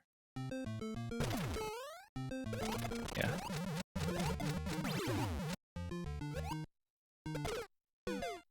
I mean, this is a fairly easy level to execute, despite the failures here. It's more that I'm spending so much time like reading the mechanisms here and thinking about them that I'm probably not paying enough attention to. landing properly. And it looks like the landings do have to be quite accurate, otherwise the shells just go the wrong way or you just cut through them like butter.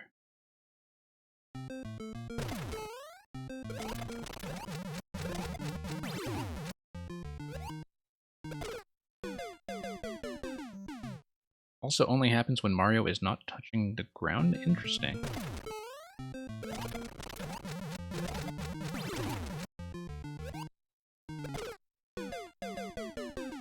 I'm always impressed that people can find stuff like that and also find it systematically enough to work out the conditions from it.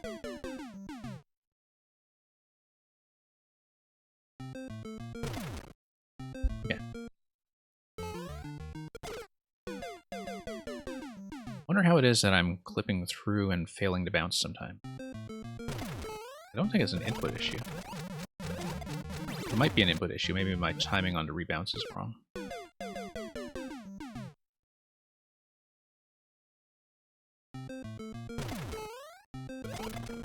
Yeah, maybe I'm just missing the input without realizing that I'm missing the input. Whoops, that was a problem. Missing the block entirely. I do know that I'm supposed to get the block on the first hit and then rebounce off the bone shell to forward.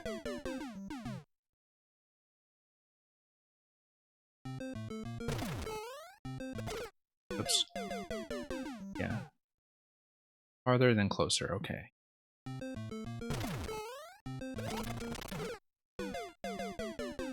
Yeah, and I just have to... I'm pulling back a bit on the first jump, and that's why I'm not making it far enough on the second jump, is because I'm forgetting to press right again. I'm letting up a little bit on the first jump. And I'm clearly clipping it too close.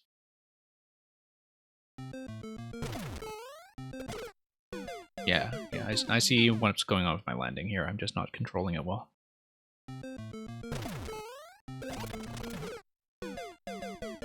And yeah, because I'm letting up a little bit, I'm not getting quite enough distance afterwards.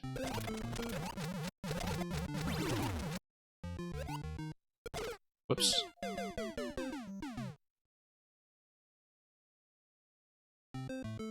Okay, clearly the barrier for me is just learning to land on them a little more reliably.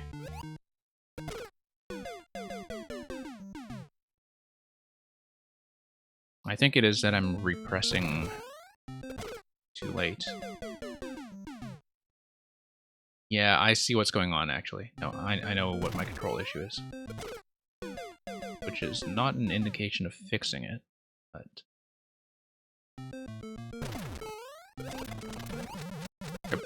Oops.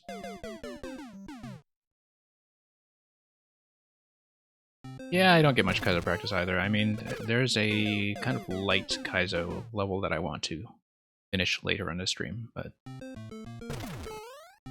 my technique is not great. And even with like very simple stuff like this, I mean, you know, this level is very simple to execute.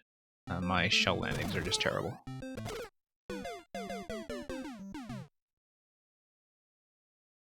But everything here is just a standard jump and a standard bounce. It's just all about positioning the landing.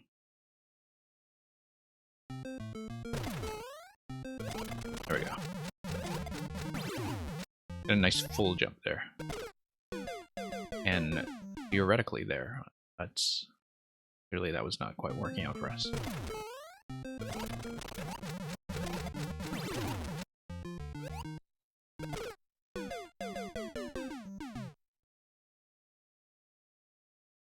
Yeah, I can tell you play a lot of Team Shell.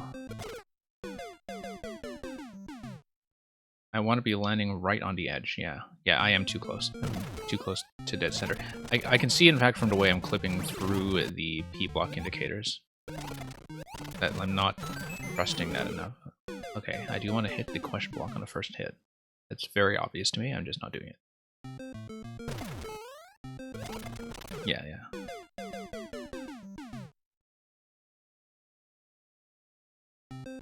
Like, I played enough of stuff like this that I should know this by now, because I've seen both the landings on the shell and landings on the big bombs, for instance, and other 2-tile entities like that, 2x2 entities that I should know that. I think the sprite, like the shape of the sprite is the thing that's throwing me off, because you see how when a shell is lying upside down like that, it kind of has this downward curvature.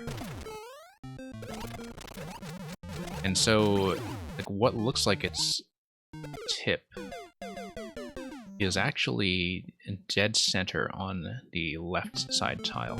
You see what I'm saying? So the sprite is throwing me off. That's what's happening for sure, I think. Because I'm aiming for the left side of its top row of pixels, and I should not be doing that, because that is already too far to right. That's good. We just need to learn these things the hard way. It's the only way to learn.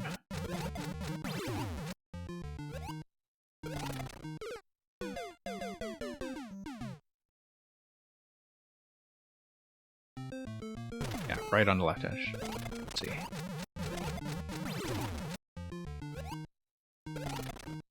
Oops. Bit of a positioning problem there. Hey, Speedmole. Hope you're doing well.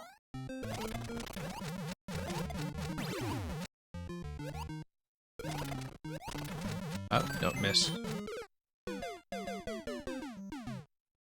I am doing just fine getting back into this game. I had a bit of a lighter week than usual in terms of streaming, but that's because we've been busy making and doing some other things. So.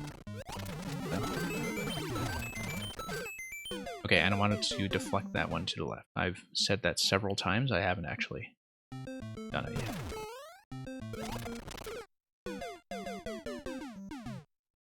Yeah, it is only about position. I do see that. Because, like, pretty much all of the jumps here are full jumps. As far as I can tell.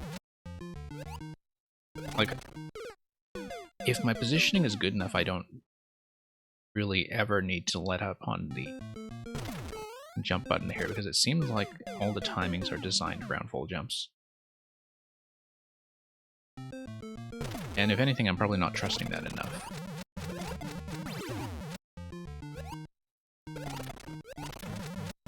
Oops.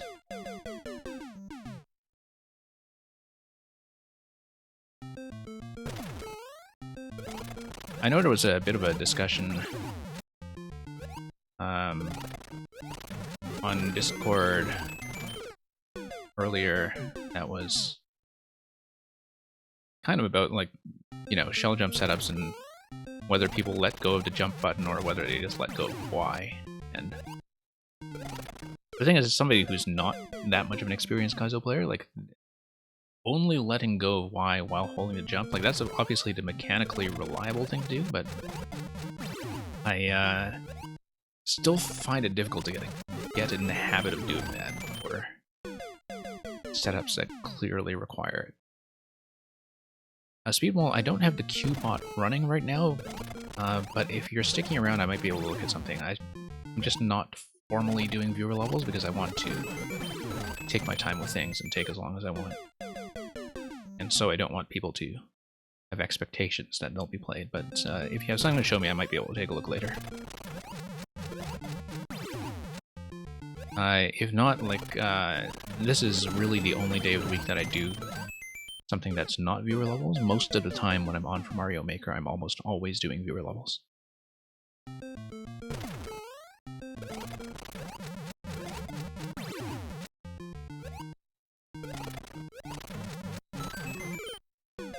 But sometimes I just want to, you know, grind away at some longer stuff and not feel like I need to move on. And also play some stuff by people who are not here. Okay, I'm not hitting right hard enough there. There are definitely a few spots like that where I'm landing on the left edge and then not clearing enough distance to head to the right. There we go.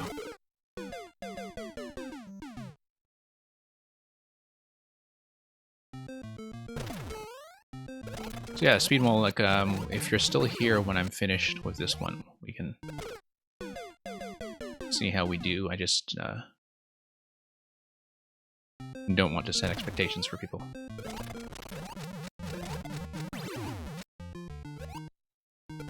Oops.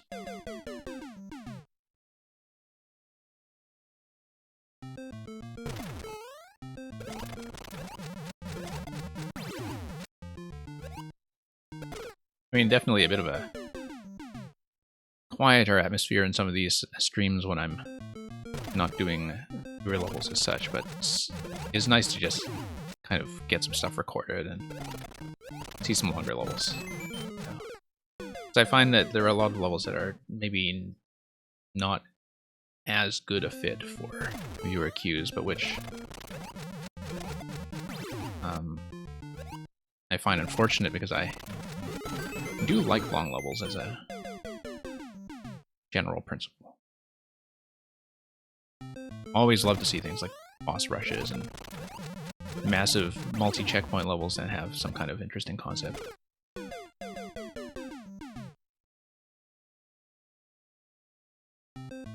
Having trouble staying up, okay. Like as in you're really sleepy or what? Oh yeah, that's fine. I know I put people to sleep. Let's see. Kind of atmosphere I run around here, I guess.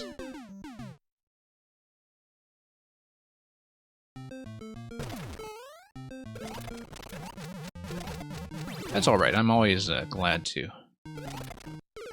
have any interest at all from viewers who are not just here to see themselves get played, because I think that's sometimes often the Mario Maker experience is that, you know, you get so accustomed to being in queue that when you're not in queue, it's much easier to just hop around, but maybe not so much the case for me because I just have very few levels published, and so most streamers I submit to have seen most of them already.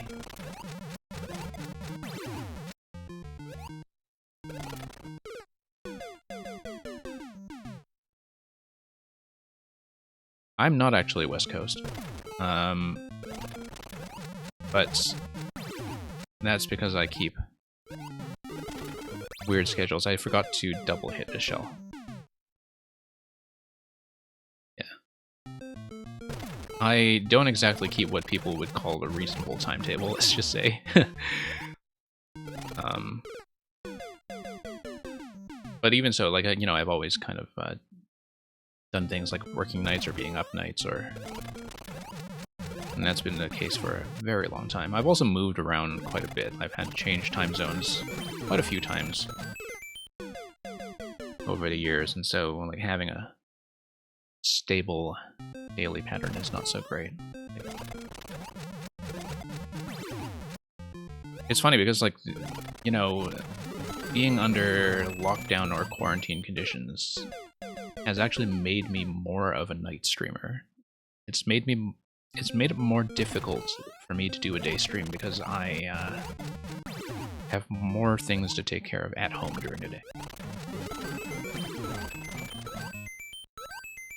Which is why, like, I've only really been doing the one daytime stream a week lately on Wednesdays, and I don't know if I'll stick with Wednesdays for that, because, like, before everything locked down, you know, daytime streaming worked a lot better for me.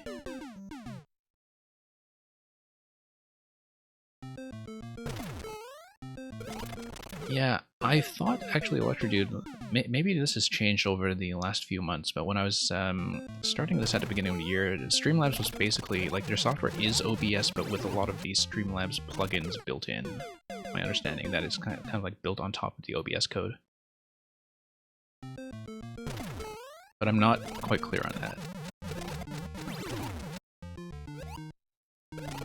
Like, OBS is kind of, you know, the basic package where you have to plug in a lot of things yourself, but basically, like, I'm already running, you know, the things like the alert notifications, like all of that stuff is Streamlabs. It's just that if you're using the Streamlabs software, that stuff is built right in, and that's my understanding. That was correct, I just didn't quite trust that landing. I was off the marker, and I didn't know how that interaction was going to go.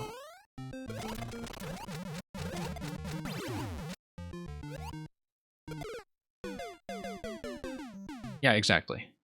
It is open software.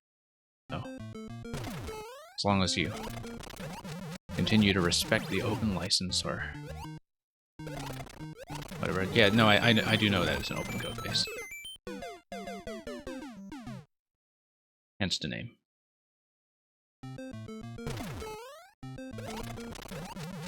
So Hibernian Day opened a board game distributor in your hometown. Okay, interesting. Right, because you were telling me that you kind of do board game industry stuff. I've been playing a few more modern board games with people online lately. Like, I've managed to get some friends together for that. There's a surprising number of kind of open, you know, ports of games that are, well, maybe not the most copyright compliant, but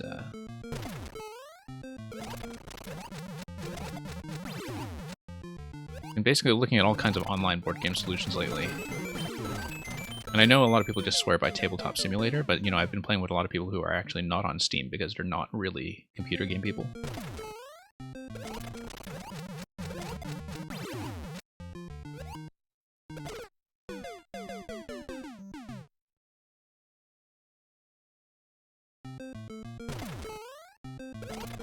But yeah, Electrodude, I didn't download anything for things like the alerts, like because I'm running just basic OBS. Streamlabs just basically works as, like, the Streamlabs stuff is all just plugins that I manage through their web interface. The Streamlabs software package, as I said, I think has all of that rolled in, but you can do it without, like... And my capture card came with software as well, but it's much less flexible. Like, I'm using the Elgato capture card, and there is software that came with it out of the box. And it performs better when it comes to the video, but I can't set up, you know,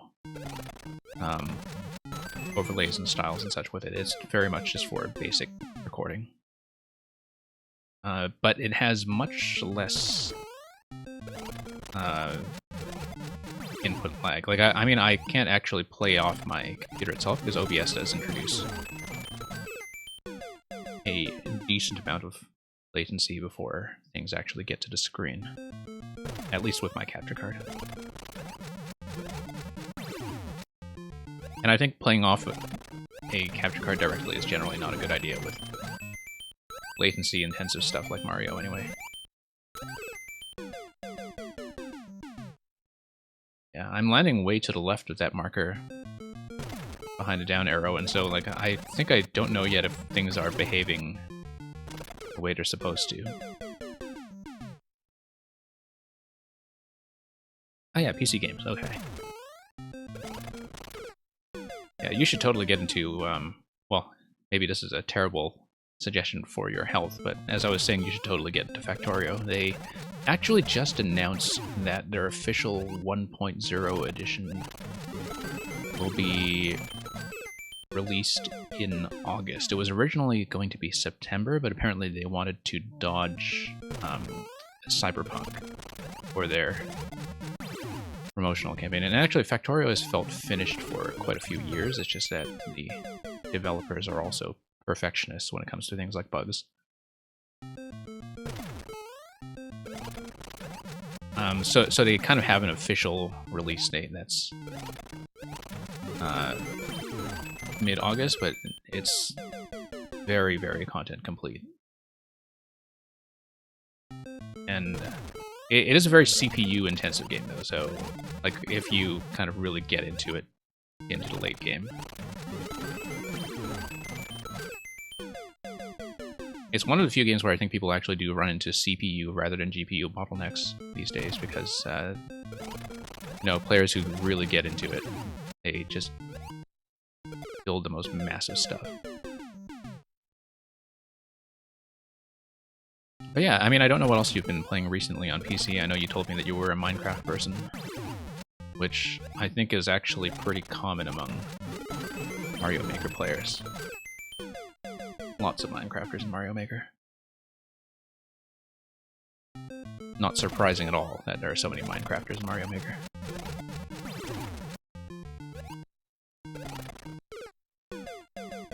I think Mario Maker does give me a lot of what I got out of Lego when I was younger, and I know people say the same thing about Minecraft. That, you know, it really scratches the Lego itch.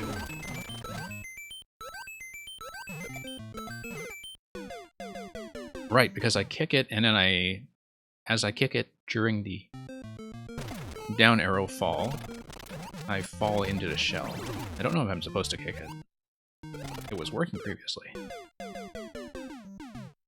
Oh yeah, geometry, yeah. Yeah, my laptop's not built for streaming at all. That's why I don't stream off PC. Like, outside of Nintendo, I'm historically mostly a PC player. Like, I play, you know, RTS, 4X strategy, etc. Lots of sim games, management games, but there is no way my computer can handle that at once. I actually find that I'm much more incentivized to buy console ports of things on Switch now, because then at least I can stream them. You know, things like indie games, I buy them all on Switch these days. And it's not necessarily because I intend to stream them, but because it actually is more convenient. Like, I think the Switch has kind of done something unprecedented in that most of the things that I used to play on PC, other than strategy games that require a lot of mouse and keyboard input, I wait for Switch ports nowadays, which I never used to do. Like, I used to just save Nintendo for the Nintendo game. Hyperion's Most Deck, yes, I have played XCOM. I also played XCOM 2. I have not played War of the Chosen, which was the XCOM 2 expansion, and which is in the collection that was just released for Switch. I don't know if I'll play it on Switch or on PC. But with the 2K releases on Switch, first of all, they take up tons of storage space, so I'd need a new SD card. And secondly, they also go on a pretty steep sale. Like, they will get bigger discounts down the road, and I have played the base XCOM 2 campaign already. And of course, there are a lot of reasons to play it on a PC anyway, where, like, I know a lot of XCOM players, like, absolutely swear by the Long War mod, which I haven't put time into, but that's basically how XCOM 1 stayed alive for a long time, and they also made one for XCOM 2. Like Long War being the mod, if you know, that kind of balances the game around a lot more loss and attrition. Really takes advantage of the fact that you can have soldiers that are injured over a longer term. Why is there a double hit marker on... Oh no, because 2 side-by-side... It's just a hit zone, okay. Alright, I'm just late on some of the markers. Okay, so 2 side-by-side markers just means I have a 2-tile landing zone, right? It's not 2 hits. 2 hits is when you have these stacked markers. Okay. It took me a moment to read that.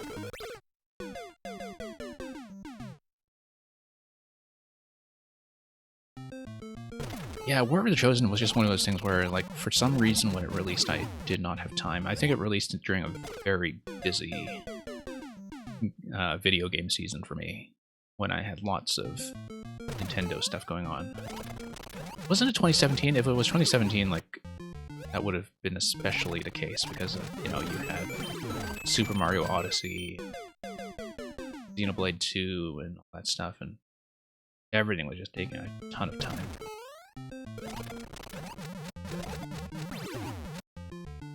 Like, it used to be that, you know, with Nintendo games, I'd be able to have a very predictable number of hours on them, where I'd say, okay, this is going to be... Like, you look at something like a new Yoshi game or a new Paper Mario game, and you kind of know whether you're dealing with 20 hours or 40 hours or whatever, and you just know that very precisely. New Zelda game? Like, maybe 40 hours to be a completionist, no problem. Then stuff like Breath of the Wild comes out, and that's hundreds of hours. And Super Mario Odyssey comes out, and that was like 100 hours. And particularly because I took so much time playing with the photo mode. And the whole Xenoblade series is just hideously long.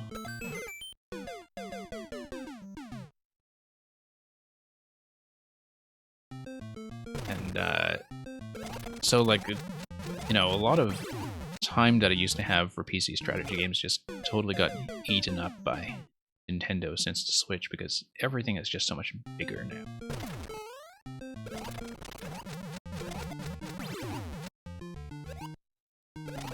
Like, you know, Fire Emblem was already massive, and then now it's even bigger. Mario Maker is, I think at this point, actually my most played Nintendo game of all time, which is saying something, given that I've played so many of them on a scale of hundreds of hours, which is something that I won't be able to do for much longer, for a number of like real life reasons. I'm just not going to be able to do that anymore, like put that much time into video games. But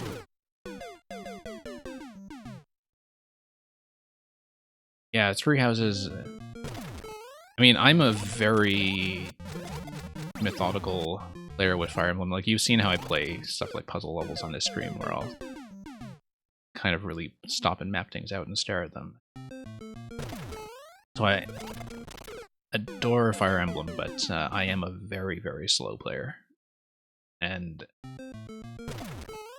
But I have done 3 routes. I've done 3 routes on hard, and I have done the Cindered Shadows expansion.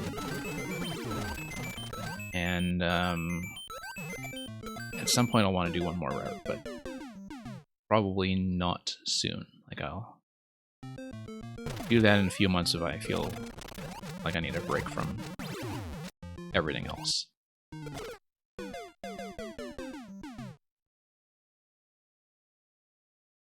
Did you really put that much time on Star Fox 64? Really?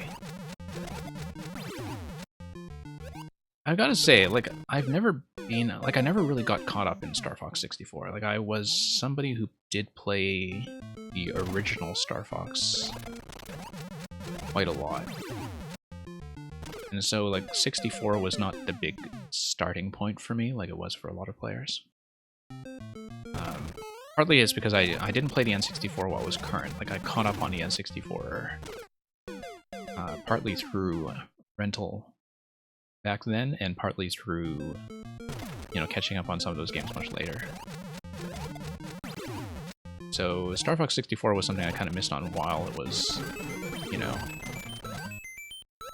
kind of a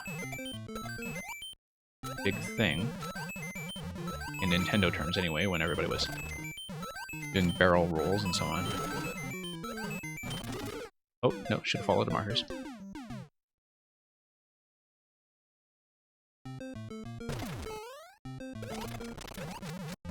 I feel like I liked Star Fox Zero quite a lot more than most people.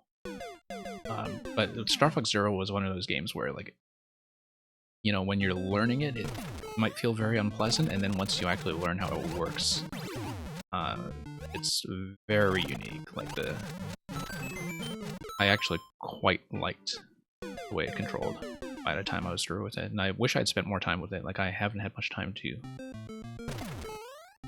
play dual screen stuff with my Wii U since, but particularly because my Wii U is actually kind of packed away in a different place right now.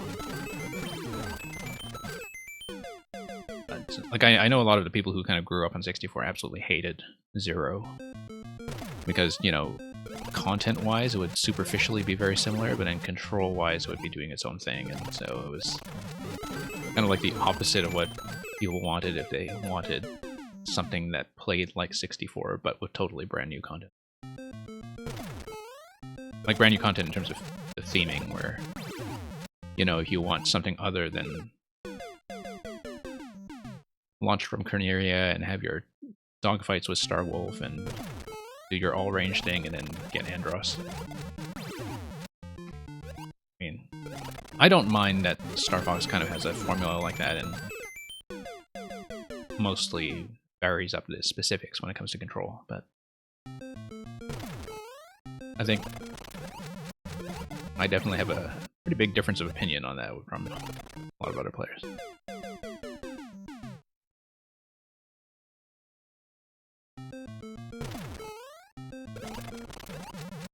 I feel like I've been on an autopilot on this one for the last little bit. I need to have to think about what I'm doing again. Yeah. Okay, that spot, I see. No, I wanted to deflect it to the right and then rebounds on it. For the longest time I was looking at that timing and wondering, okay, am I actually supposed to fall into it like that? I think I have to, but I have to fall into it from the left side, and that was something that took me a moment to understand. Fall into it on the left and then... That was the thing giving me trouble. Okay, undershooting there.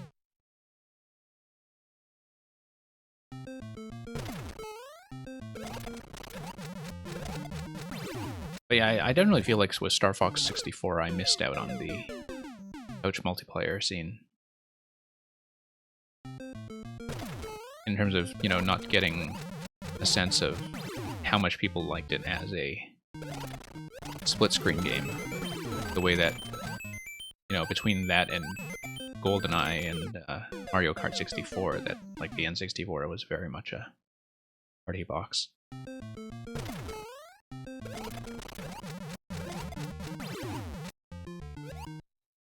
And I guess that's where kind of classic Mario Party began as well. That like people would really have strong associations with the N64 as a 4-player party box, and really the first one that behaved like that, unless you had the 4-score peripheral for the NES, which allowed you to play 4-player games like World Cup Soccer. Nintendo World Cup, rather, for football countries. Actually, it was just localized as Nintendo World Cup everywhere. But I remember, like, having Nintendo World Cup back in the day, and it was advertised as supporting the 4-score 4-player attachment, and of course I never got around to experiencing that, because, like, who was really going to get 4 players together, right?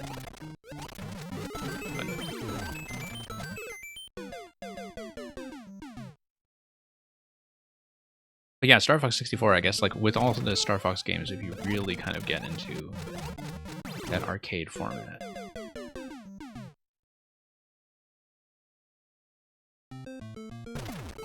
you know, kind of the precursor to what people like doing about things like roguelikes now, where you have very short, manageable sessions, but tons of room for improvement. Tons of stuff you can do to vary up every run, or you can just do everything in a 40-minute setting, but, you know, have lots of reasons to go back.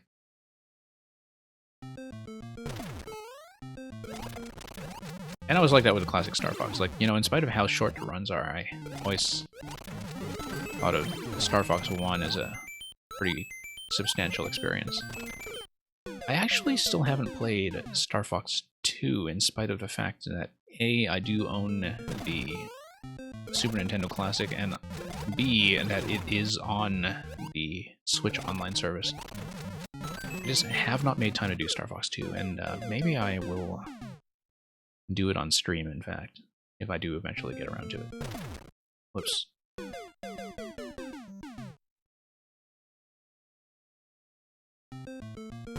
There's a lot of stuff in video games I was not able to do until adulthood.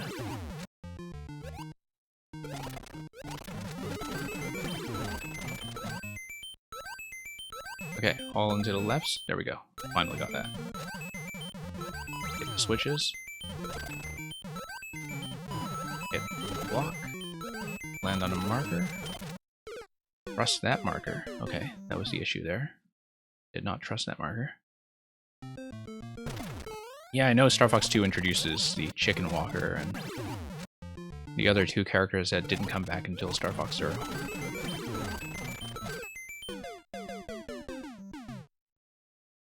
But I'm partly curious about it because, like, actually Zero brought back a lot of stuff that had not returned since Star Fox 2, from what I'm told. I gotta clip that from the left.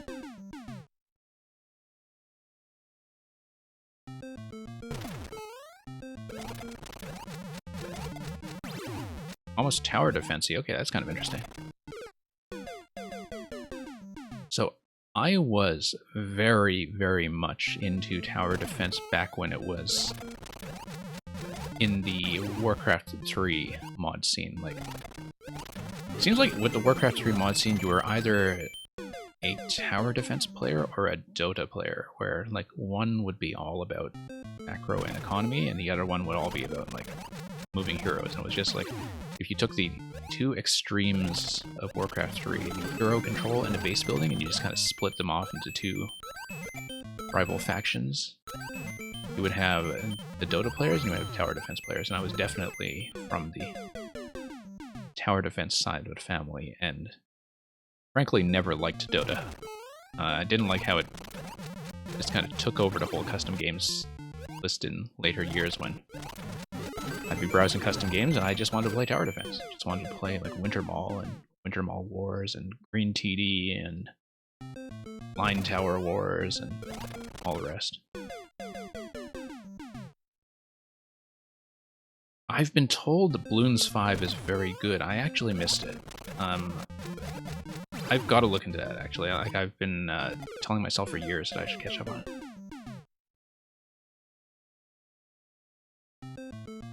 But it was really interesting because, like, you know, in the later years of Warcraft 3, you would have the Dota players eventually just taking over. And most of the tower defense designers starting to move on to Flash, and then later on they'd move on to mobile, where they can monetize. And you can really tell with a lot of those tower defense games that they are really just kind of, you know, reskinned Warcraft 3 mods. But the pity there is that when everybody started moving to Flash and mobile for tower defense, like everything became much more single-player centric. Whereas the thing that made Warcraft 3 tower defense work so well was that there was so much multiplayer going on. In both co-op and competitive. Just missed that. Oh, they made number 6 a year ago. Okay, I didn't know that. Yeah. For all that I say about tower defense, I've been out of touch with it for the last little while. I'm a couple years behind when it comes to what's going on in that scene, but I used to follow it very, very closely. There was a little while when it was the main thing I played. I think was just tower defense mods in Warcraft 3, night after night.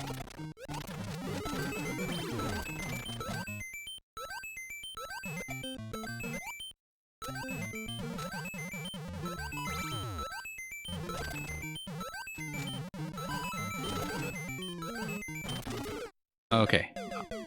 I'm too busy trying to watch the shells and not watching the market closely enough. That's about as far as I've gotten, actually.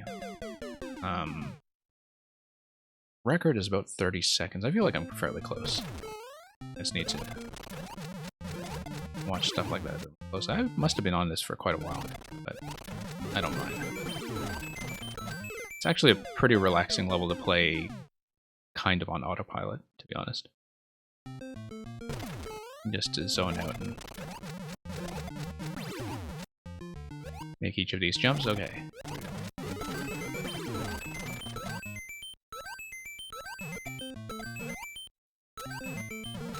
Yeah, because the inputs are simple on this level. Like, I need to watch the markers. The inputs are simple when I'm just not watching the markers. But yeah, I was about to say that, you know, it's the kind of level where... I mean, I guess it does demand attention, but because the inputs are so light, I can kind of talk while I play. Not only that, but talk about games that are completely unlike Mario Maker while I play, which... Oops. Okay, dry bones first. Dry bones first, and then the shell comes off the conveyor, and then you... Okay, bounce up to dry bones, hit the question block under the trampoline. Hit the question block under the trampoline, and bounce on the shell as it's coming off the conveyor. That will take us forward.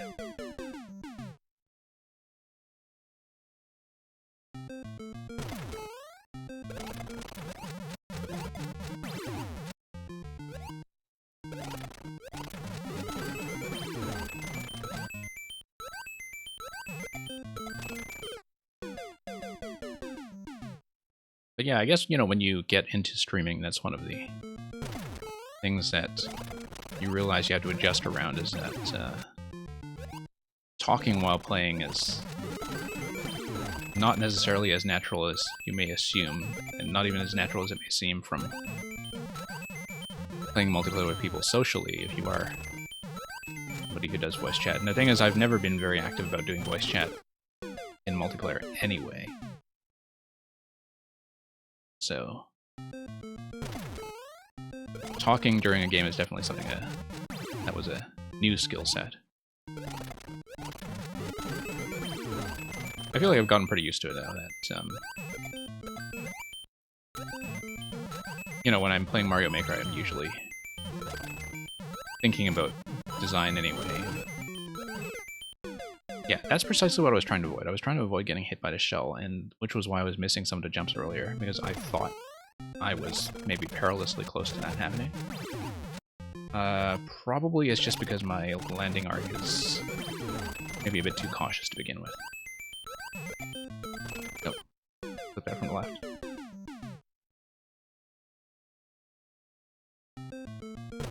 Yeah, it can get tiring. As you've seen before, like when I do run a stream very long, like when I go much further than my intended time, the talking shuts down first. The talking shuts down before the playing shuts down. There comes a point where I lose my ability to speak, but I can still play relatively complex levels. I don't know if I expected that to be the case. Like, there's a lot I'm finding out about, you know, how I handle situations like that. Would not have been obvious to me coming in.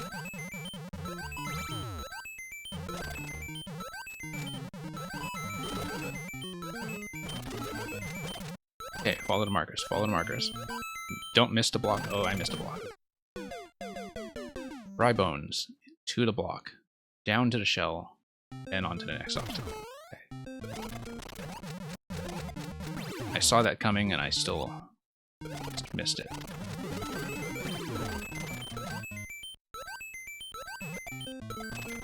Yeah.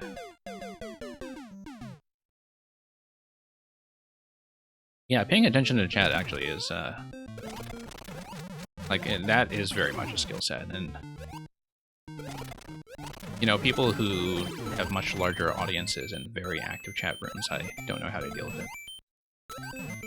Although, like, Mario Maker chats, I think, Mario Maker streams in general are much chattier when it comes to low viewer counts than I think a lot of other games are. Like, a lot of other games, you know, you would have, say, under 20 viewers and you would have silence. Like, Mario Maker, I think, even when I get to, you know, even 5 people or less, particularly with viewer levels, it's interactive enough that it feels like an extremely social experience. And it's almost like, you know, practice for being able to handle a much larger chat. Simply because it does tend to be so active.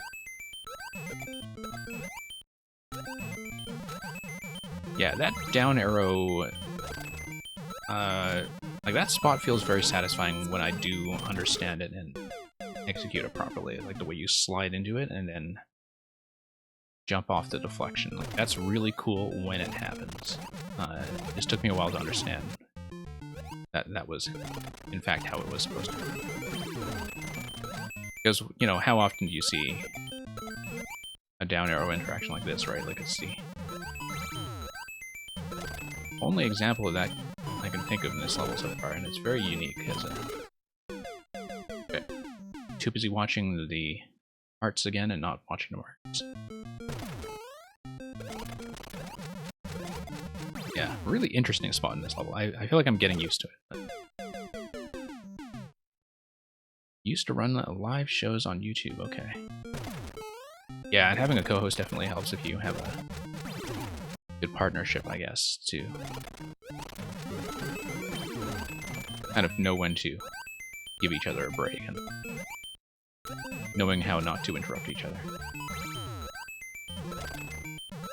I'd be impressed by people who do like duo esports casts in terms of the level of synergy they have with passing back and forth to their co-caster. Now, I don't know if you were doing like, you know, what kind of show you were doing, like a board game show or marble racing show or something else, some other kind of podcast.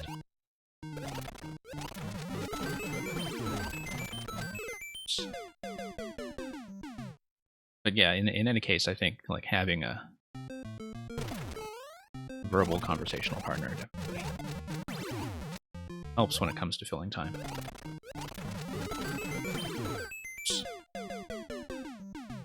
Nothing so exciting as marble racing. Okay. Well, I mean, few things are.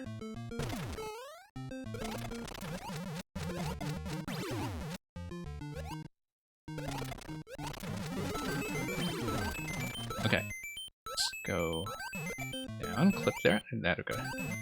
Yeah, very satisfying when I can do that. Very, very satisfying. I love that spot, actually. I have come to love that spot. It is an acquired taste, but I have come to appreciate it. Okay, too far left. Should aim for the mark. I'm aiming for the shell, and it's...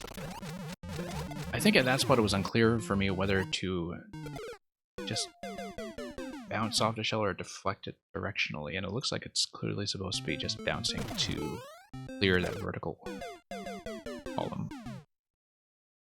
But I spent a whole level thinking about, okay, which direction am I going to bounce the shell? That's at that spot I was just landing way too far.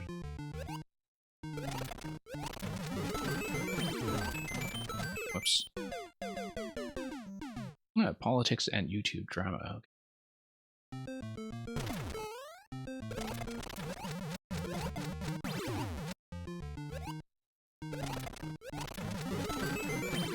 I mean, I have trouble believing that there is really just one thing as YouTube drama. It seems like everybody would just run in their social circles, and all of those circles on YouTube would have their own drama.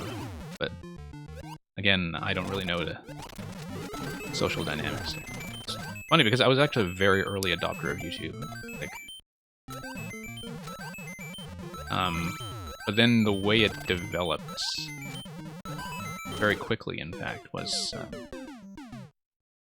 it grew faster than I was able to understand it, I would say. And so I think the sort of whole set of expectations around podcasts, vlogs, etc. has kind of changed without me really noticing.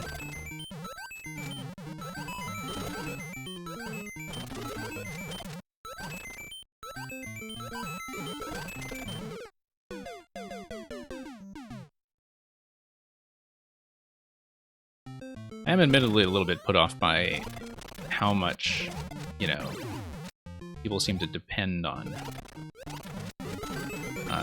things like clickbait titles and clickbait graphics on YouTube in order to get views.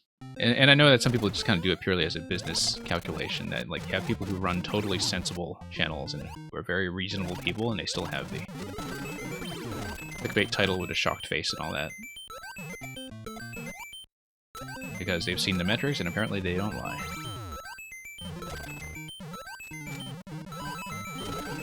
But yeah, like, you know, Mario Maker's got this massive YouTube scene that I don't really follow at all. Like, I've watched, you know, one or two things with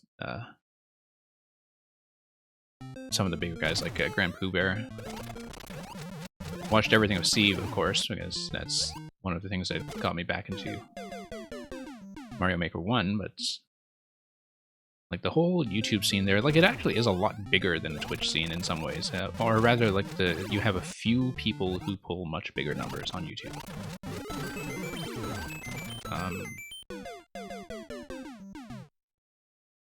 Yeah.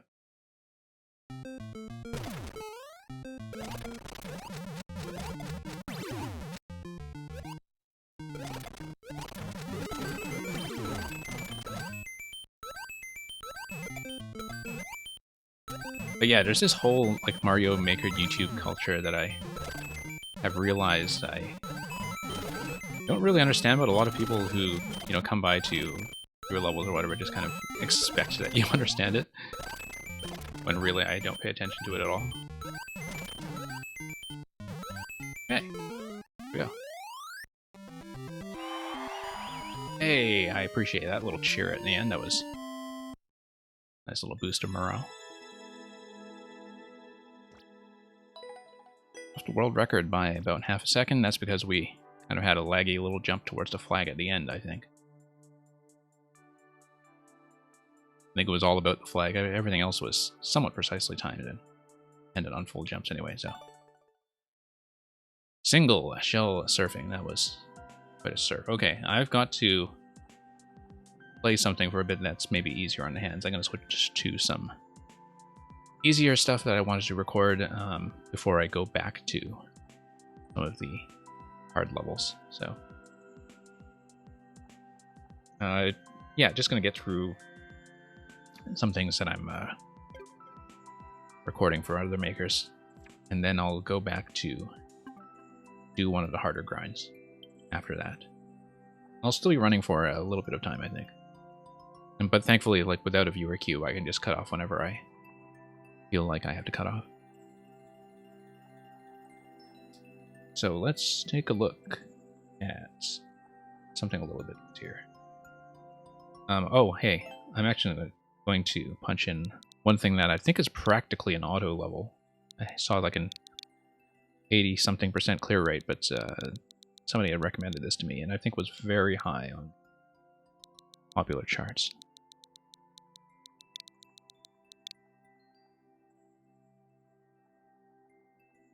Oh, okay. Wi-Fi is down. Well, okay. Thanks for dropping by, Smokestack, and glad we could get through 2 of your levels tonight. Always a pleasure to have you around.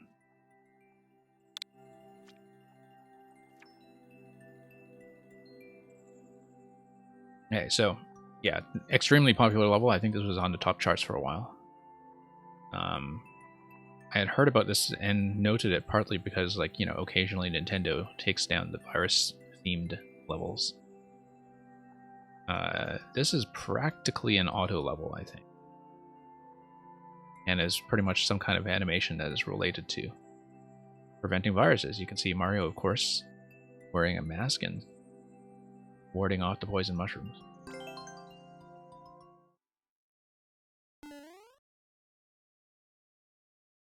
Antivirus methods. Let's see what methods there are. Social distance. Oh, okay, so it's an animation auto level.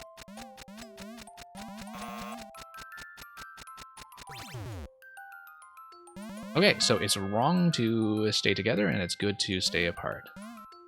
Practice social distancing. And Mario's just off-screen bouncing on some blocks in the bottom, of course. Asking you now to wear a mask.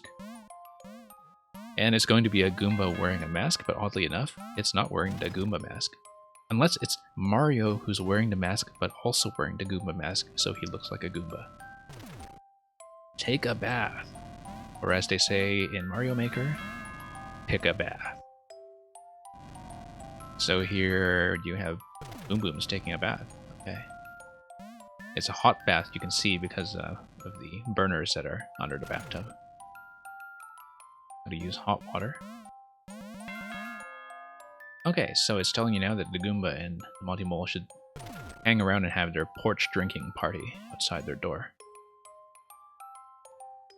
Let's try. Okay, interesting. So now you go into a pipe, and you're going to see if you understand the principles of social distancing. Yep, we understand social distancing. We don't have much of a choice because this has an 80-some% clear rate, which is actually maybe too low when it comes to coronavirus survival. But anyway, I love the mask on a previous screen, by the way. Okay, we're going to take a little bit of bath. The bath is going to give us a fire flower, which I'm sure makes total physical sense. But also allows you to get through that gate. Of course, it occurs to me that if you did not grab the fire flower, yeah, you'd be small, so you can't just damage boost through here. Stay home, but can you grab a pathway up to the chimney? No, I don't think so. Ah, cursed key.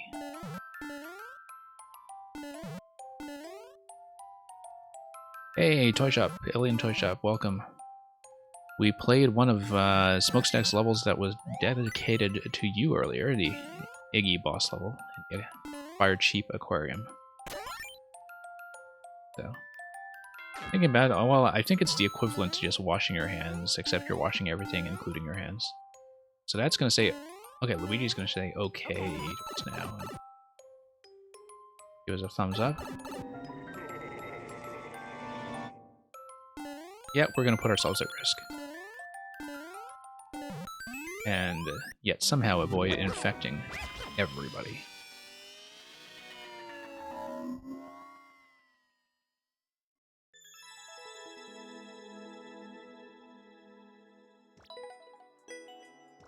Okay, so now we know. We've received a lot of sound advice. Yeah, pretty much an auto animation level, but I thought the representation of certain hygienic advice was kind of cute. Luigi's lungs are not looking so good. No, they really are not.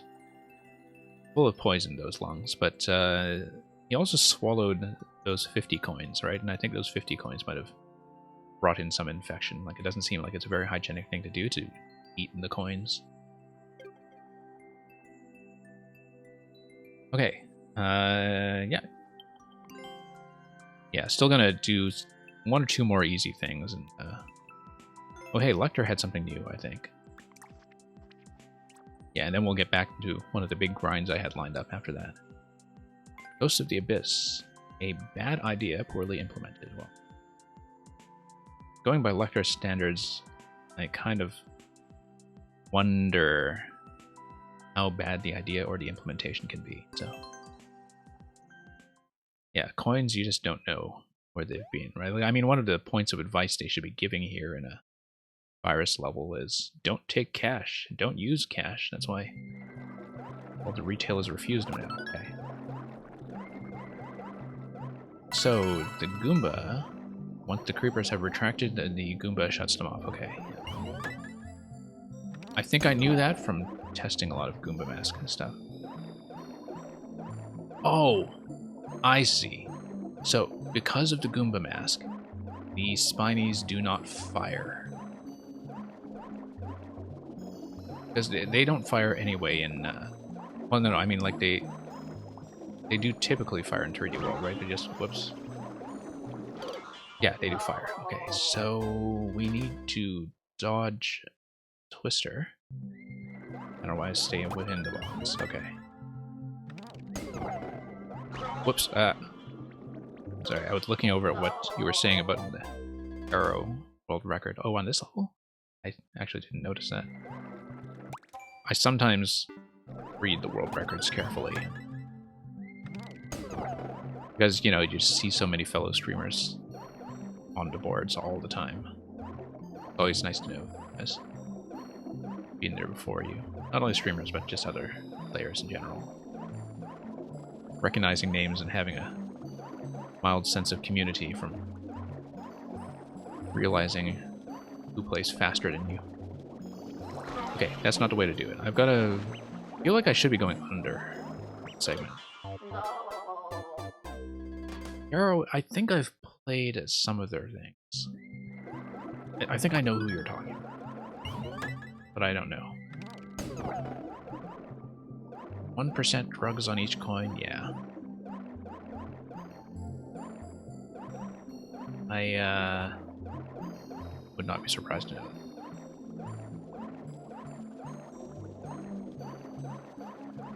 Okay. Do we stay low and go under? I don't think we have enough space to do that, to be honest. I think we need to let that go left and we'll go over. And cling onto the tree, in fact. Cling onto the tree. That's... Actually, no. Tree was the method. We just didn't understand it. We get ahead of it slightly, cling on a tree, let the twister pass us to the right side, and then proceed onwards from there. Yeah. I was not thinking hard enough about a tree. I don't know what Lecter is talking about. This is a fantastic concept. But, you know, I love Goomba Hat concepts, as you know. this is one I would not have thought about at all. I don't think I even tested Spiney's firing, and I tested most things. Like, I played a lot the Goomba hat, as you might imagine. And it never occurred to me to even check the Spiny projectiles.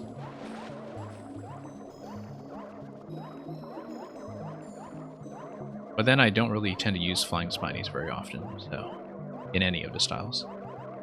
So I can see why I forgot to check that.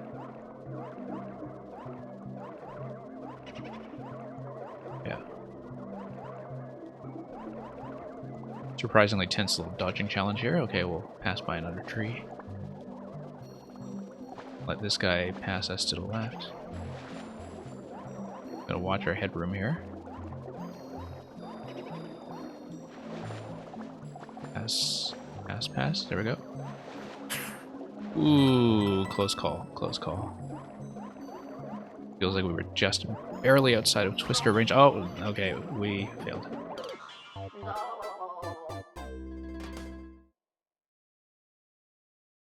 Yeah, I know it's a joke.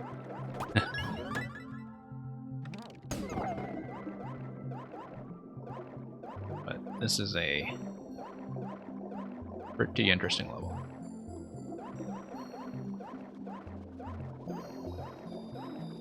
Yeah, Lecter's been putting out some pretty wacky stuff lately, like between this and the foot race level, you know, with chaining the SMB2 throw.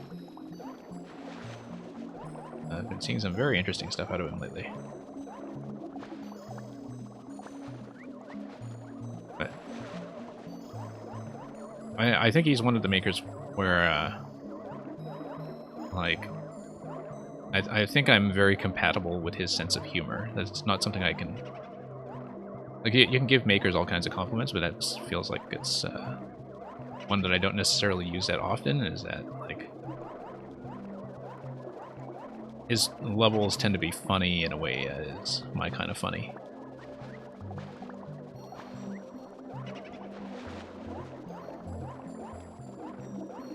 Like, this concept is really, really funny. But... okay.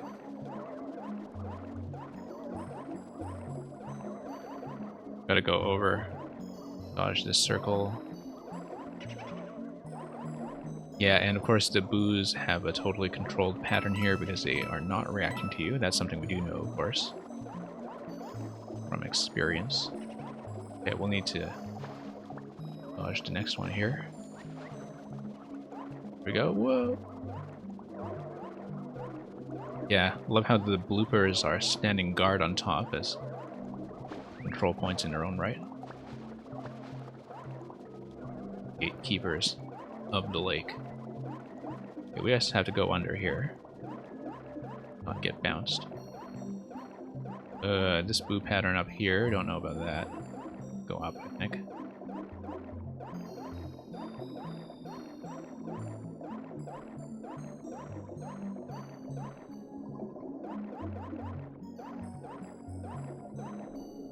Okay, and looks like the pipe will be our escape. Nice way of doing the exit. I suppose it'll feed a Spiny through, but... you know what, we'll go around because we can. I feel like that was a bad idea. Oh, no, okay. That would have been the speed route. Speed route is... oh, wow. Okay, okay. Go, go, go. Escape, escape.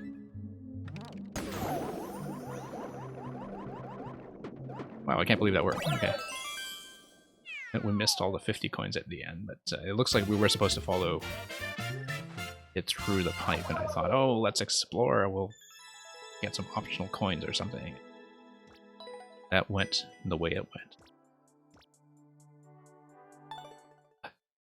Oh no, I definitely have not forgotten about the garbage car level. I know exactly what you mean. Garbage car level. Okay.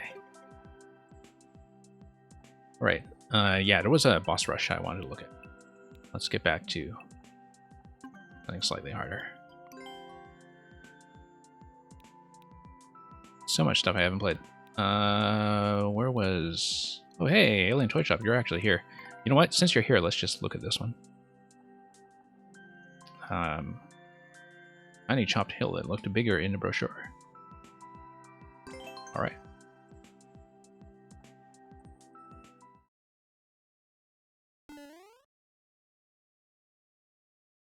And then after this, I'll look at a boss rush that I had in queue.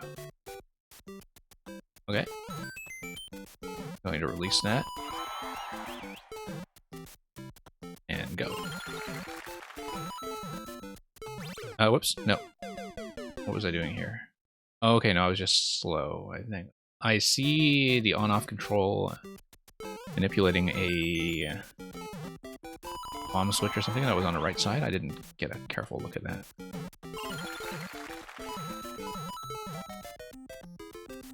Oh, no, no, no, okay. I see.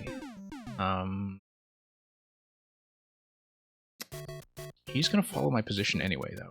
So, POW block releases... Yeah, hitting the on-off releases the mechanism that is on the right side. Oh, and I need to kill the bomb, okay. So I need to hit the switch twice.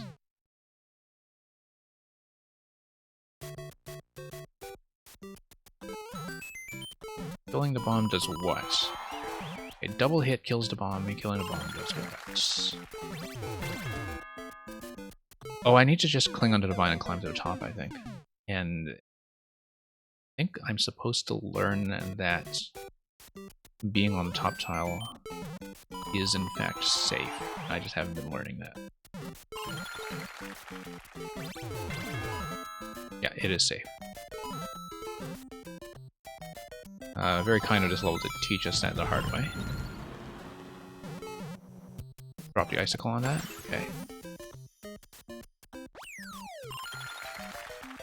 This is a chopped level, of course, but I've not been counting the separate elements. Let's just leave them all out.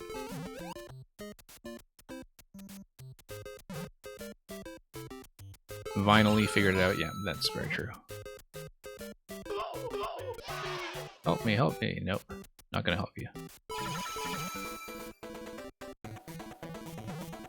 Yeah, I love the concept of it, that you see all the little hill decorations here as like you're a giant among obstacles. And yeah, we'll go.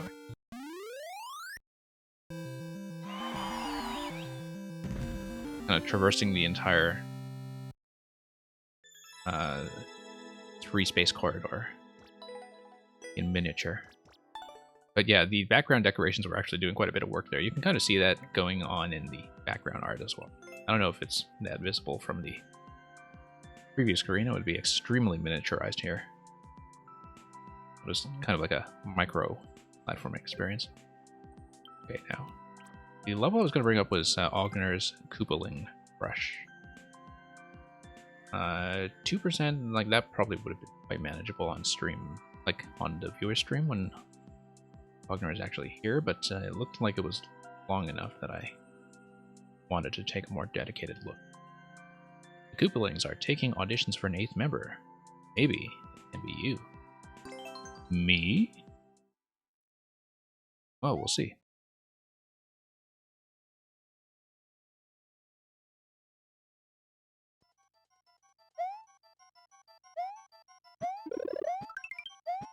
Okay, so kind of got a P-switch gate over here. P-switch gate after that. Oh, you got a little preview of Wendy being the first fight. Like the preview screen. Oh, no, I know what that is. That's like when you exit, the Thwomp kills her, I think. Kills her properly. Well, she is stone dead. Okay, gotta get out of here. Yeah, just gotta run around. So you get a muncher under the P-switch in the top left. It seems like that's dependent on a POW hit. Oh, that's a mistake.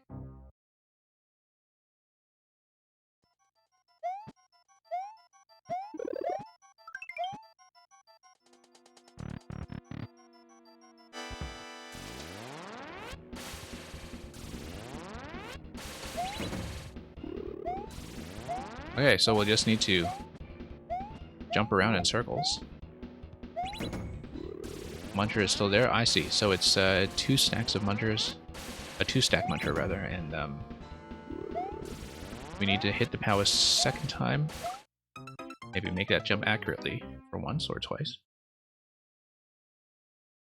Yeah, so you need to do 2 circuits to hit the POWs which come out of the pipes, yeah, and are protected by the bumper. 2 hits will take down the munchers, a 3rd circuit will take you up to the P-switch when you...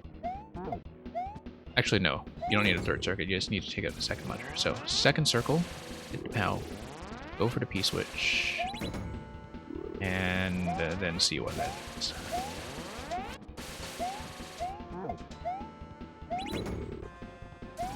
That gives you the exit door. It is an exit door based fight, I think, because once you exit, the thwomp will do the dirty work for you. After you do the dirty work, you fight Larry, who is... I'm going to contend with these spike balls here. Okay, no, I see. We have one-way panels there because we do not want to up throw. What we want to do is deflect the spike blocks. Yeah, spike balls, rather.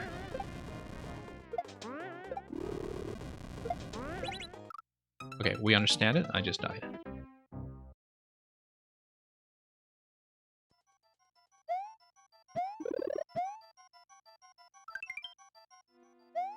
Yeah. Really interesting fight there. We'll have to take a look at it again in a minute.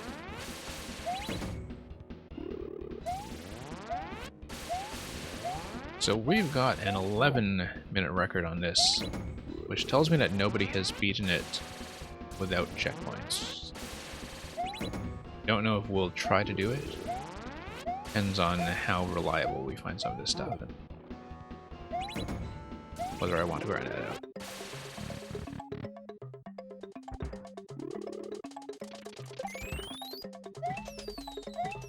But with a clear percentage, that was fairly similar to the Mech boss rush we saw earlier, like north of 2%. I feel like it can be done.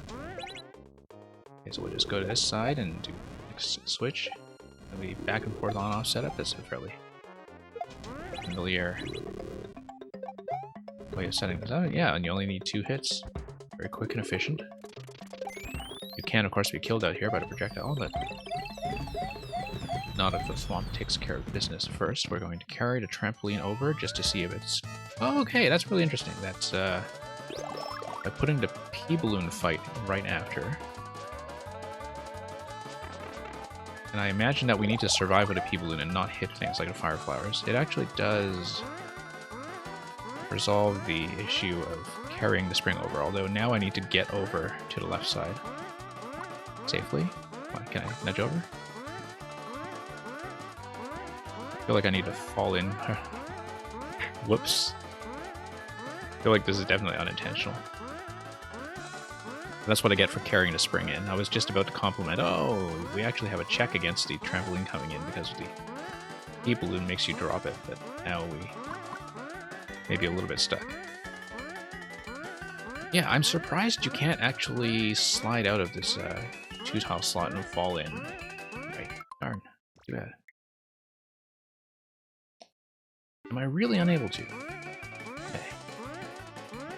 Crazy. Yeah, we'll just, Oh, the music makes it wonderful. Let's have to redo this, and this time we will not carry the trampoline. Guys, like, you know, that 1-tile gap there, if it's not there to be a drop spot for a trampoline, like, what is it even doing there, right? I guess it's expecting that you wouldn't necessarily go back that way. We test things like that, that's what we do. And it's interesting that you had a windy projectile bounce all the way back there. Okay, this one's going to go fairly well.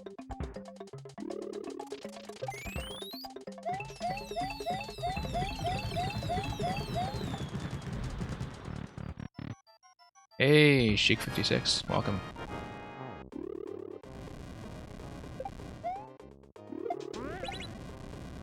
Okay, let's get onto the left side here.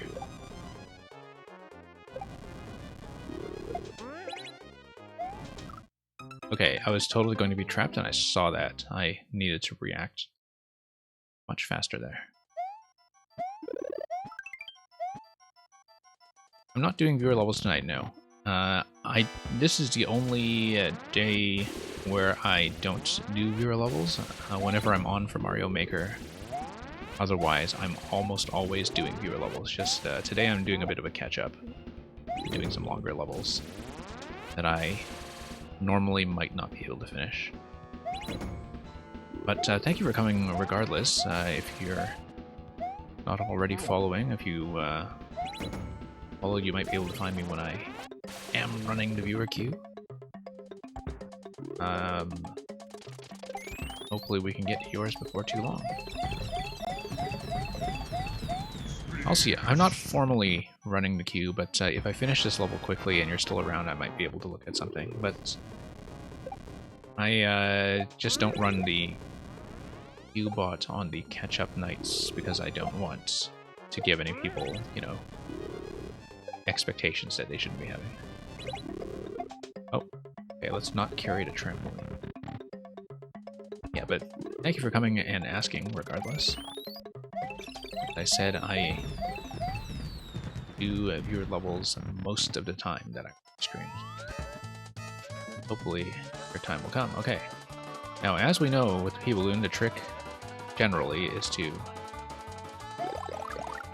not be holding down dash all the time. You need to strategically propel ourselves forward in bursts.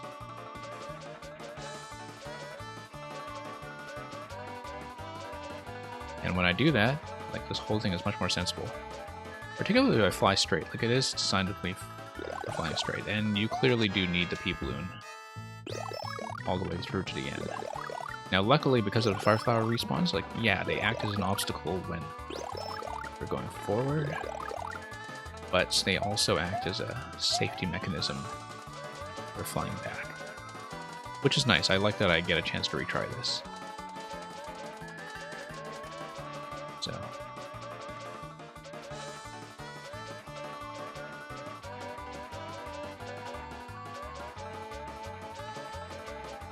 gotta tap this gently. There we go. Not too bad, not too bad. Oh, too bad, too bad. But we have a P-Balloon down here. That's not too much of an issue. It looks like we should fly around in circles. That's what the indicators are telling me. Oh, that's a big one. Let's just eliminate some of those flowers anyway. Looks like if we just get those flowers out of the way, we'll have an easier time. Oh, and we should go left. Okay, so that's actually just a survival thing. Don't need to circle around. Yeah, I totally did learn from your bullet hell. I mean, I've played very few P-Balloon levels. Like, pretty much every P-Balloon level I've played has been on stream, and so you've seen me learn about this the hard way. Okay, P-Switch.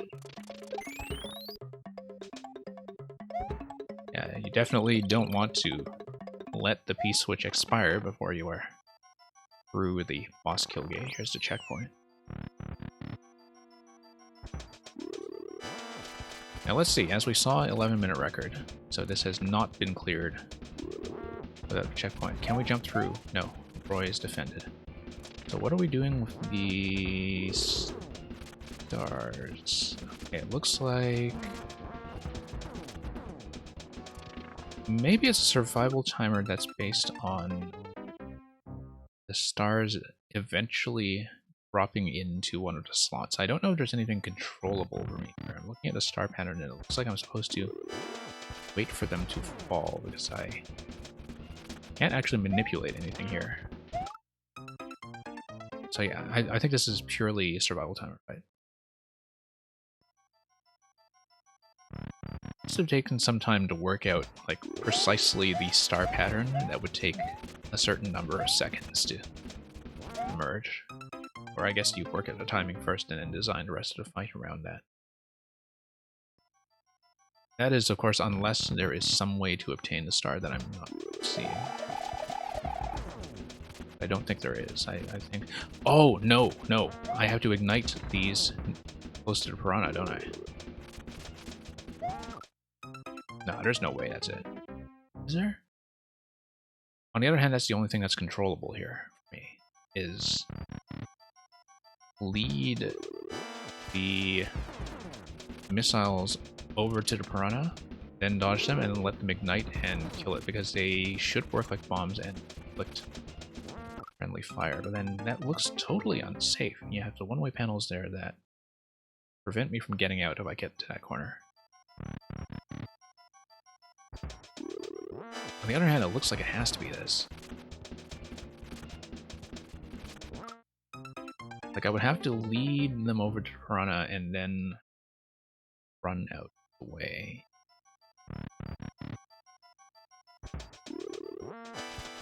And hitting the P-switch does what? Hitting the P-switch just lets me go left. So yeah, I feel like it actually is supposed to be survival timer, because like you wait for the stars to drop in. And waiting for the stars to drop in gives you access to the P-switch.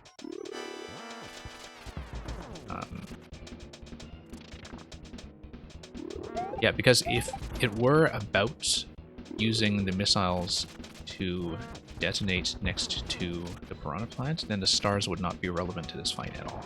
That would be an interesting speed method if you can actually pull it off. But I feel like that's not actually the design of the fight, because the method of taking out the piranha using the missiles would not actually use the stars. So that would be a whole missing element of this fight. It may be doable that way, at least in theory. In practice, probably not. It would be very difficult to get that timing to come out right. So yeah, we may as well just be teased over and over by the stars, looking like they're about to fall in. I can see why this fight is the one after the checkpoint, as it should be, I think, because it feels like it's the one that's least under my control. Definitely the hardest one so far, but I think I might just be bad at survival timers. And bullet hells, despite appearances. And despite our previous history of playing through a number of bullet hells.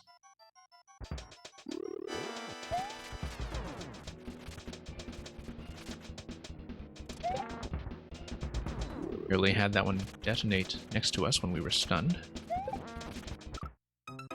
That one totally did detonate next to us when we were stunned.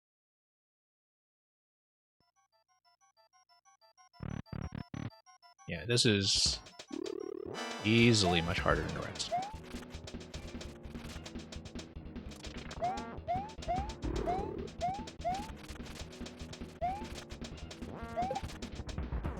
Yeah, I think with fights that are not survival timers, it's much easier to just find a method that works and use it, right? And then you can get through things very quickly and efficiently. With things that are based on a timer, it's going to take a little bit of a challenge every time to make it through. Unless you have very reliable locations, which are not going to be the case when you deal with something like Roy's firing pattern. You feel like the red Mecha Koopas could be used for cheesing? Yeah, I mean, like, it would be extremely risky, but if you understand Mecha Koopa timings very well, then yeah, you could just lead the target and then... Or at least take out Roy. Like, if your positioning is particularly good, you can maybe lead them over to Roy when he's down low. Not watching the skewers nearly carefully enough.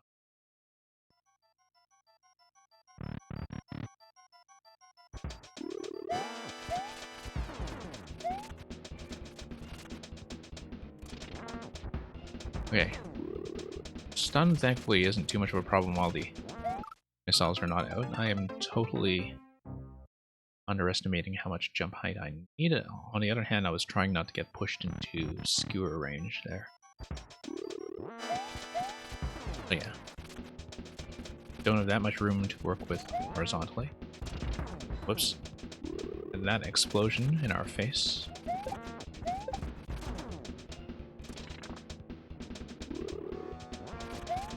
Okay. I was under the skewer at that point anyway, so there was no reasonable way I would have made it out of there.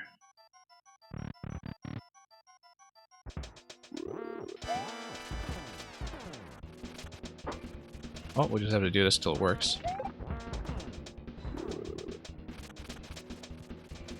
Yeah, very close to detonation there. Looks like the timing would have been fairly, appropriate had we wished to do something similar on the right side to take out the piranha.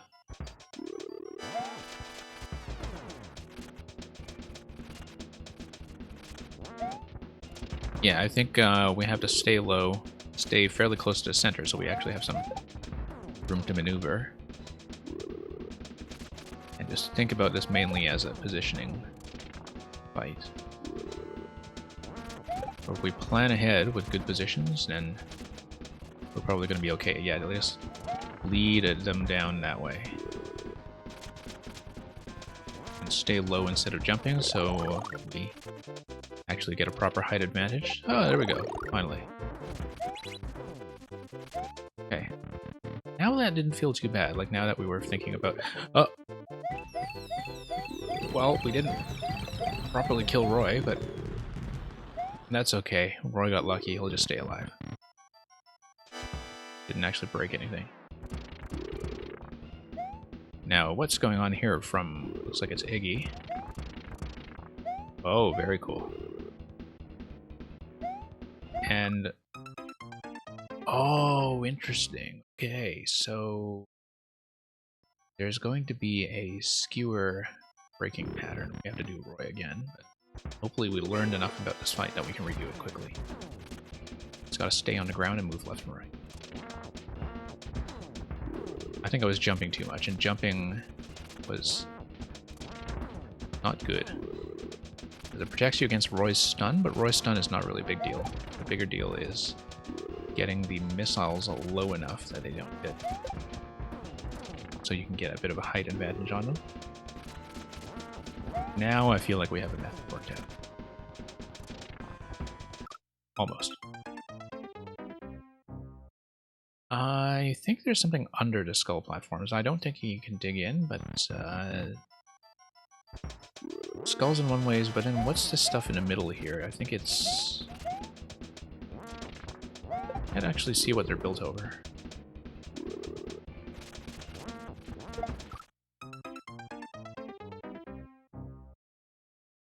It looks like it must be ground blocks because of the doodad decoration on top. Yeah, it's totally ground. Yeah, so these skull platforms are blocking him from entering ground. And that's what all the decoration is for.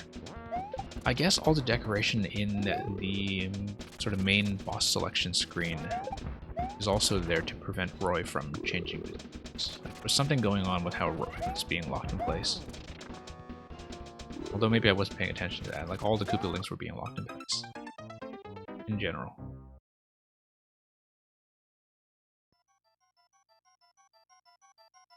Yeah, the preview screen here, yeah. Oh, right, because Roy is clearly sinking into the ground here. No, I see. I got mixed up. Yeah, he's clearly using these ground tiles. In the preview screen where it's the spike blocks, sorry, the skull platforms alone, he's not using that. Skull platforms, he stays in position. Right, so when you have the skull platforms over ground, the ground takes priority. Okay, that makes sense. That would be the same way that things like moles work. I mean, he basically follows Monty Mole logic, right? When it comes to the burrow? At least I think so.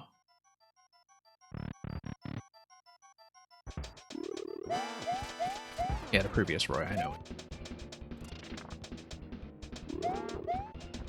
Oh, whoops. Slid a little too far there.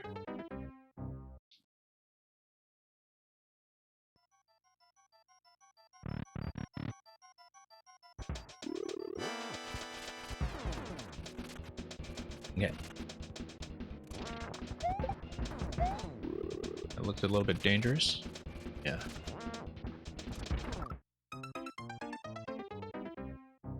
Yeah, I guess our explosion range is just standard bomb range. But knowing that doesn't really help us time it out. He's closer to those sticky boos, okay. Oh, yeah, yeah. No, wait.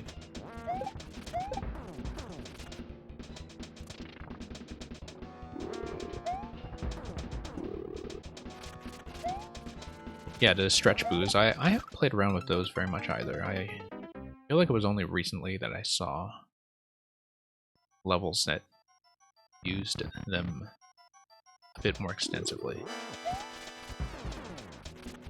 I feel like they're one of those things that might actually be underused. But I haven't played around with it very much. Hey. Oh boy. Good thing we did have that safe zone under the door. I kind of realized that at the last minute. Yeah, I just gotta watch out for Roy's stomp when he comes out of the ceiling light. Okay, good. That was nearly disastrous.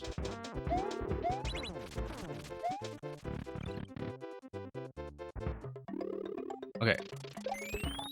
Let him take out Roy this time.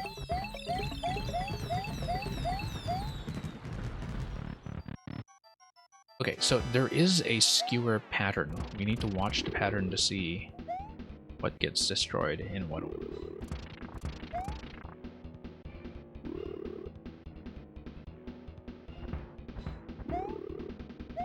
Okay, no. I see. We need to make our way up to the top.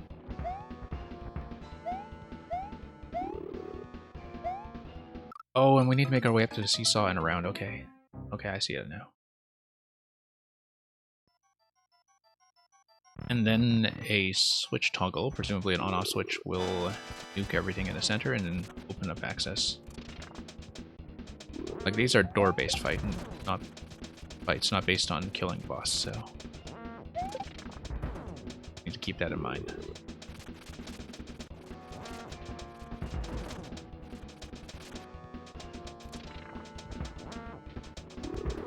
Oops. Okay.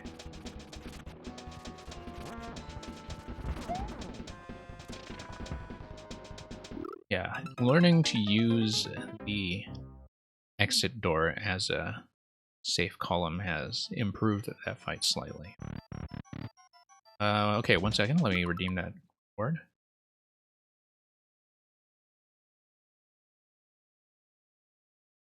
Just be a moment while I pull this one up.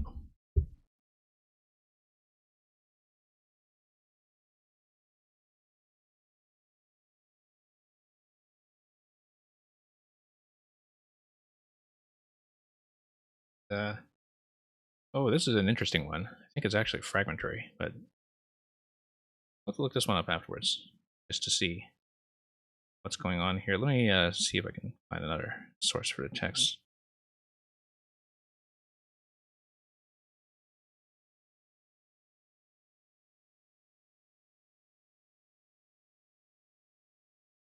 Yeah, just a moment.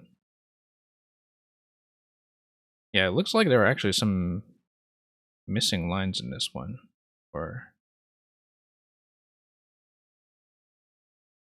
it may actually be deliberate. So sonnets are normally 14 lines. This one's like 12 lines. And I think there's supposed to be silence. Okay, I'll read this first, and then it's like, okay, this is really interesting for reasons that I can't quite show you. But anyway, here's how it goes. Sonnet number 126. O thou, my lovely boy, who in thy power dost hold time's fickle glass, his sickle hour, who hast by waning grown, and therein showest thy lover's withering as thy sweet self growest. If nature, sovereign mistress over wrack, as thou goest onwards still will pluck thee back, she keeps thee to this purpose, that her skill may time disgrace and wretched minutes kill. Yet fear her, O thou minion of her pleasure, she may retain, but not still keep, her treasure. Her audit, though delayed, answered must be, and her quietus is to render thee.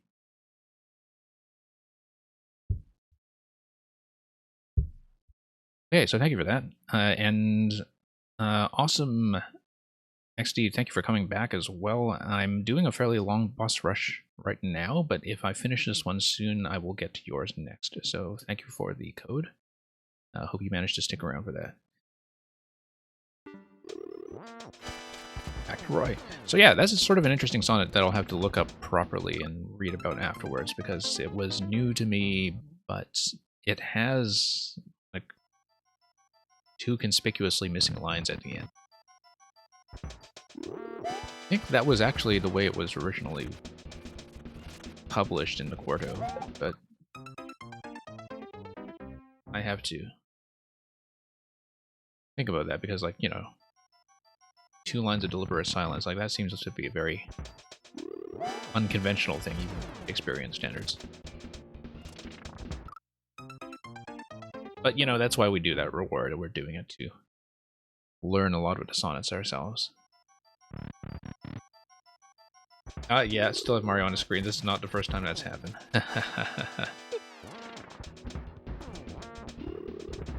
I'm glad people actually bothered to tell me this time.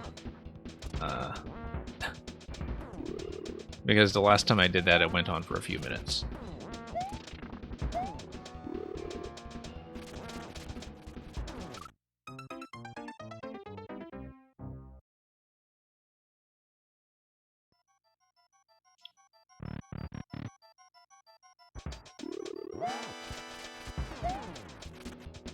Yeah, all the Mario graphics that I use in my stream, of course, were just taken in the Odyssey photo mode. I did quite a lot of that back when I originally played Odyssey a few years ago, and I'm glad I finally found a use for some of the screenshots, because I spent a lot of time putting them together just for my own pleasure, but didn't have anything I could do with them. I don't know. Save them for postcards or something. Okay. Next time you won't tell? Yeah, next time you shouldn't. Like, it should be up to me to learn that the hard way. Actually pay attention to my stream graphics for once. Very much my responsibility. Glad you get some enjoyment out of that. Okay, gotta go around? Oh, no, too late. Oh, it looks like we threw off the timing by just going up and then... Okay, there we go, there we go. Up the house. Ah, snake block, snake block. That's gonna be the way to do it. Snake block is gonna do what? It's gonna blow everything up and give us access to... P-switch, right? We want the P-switch. Okay, good, we can actually see now. Hit the on-off. This is a really interesting setup, look at that, because it is a very interactive sequence that makes use of the entire room and requires you to read it. So, yeah, we hit the on-off toggle after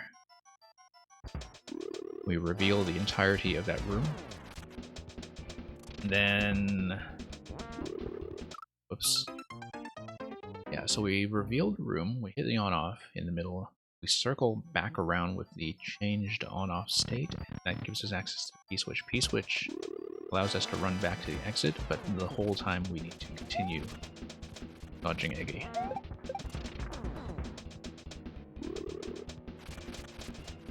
Yeah.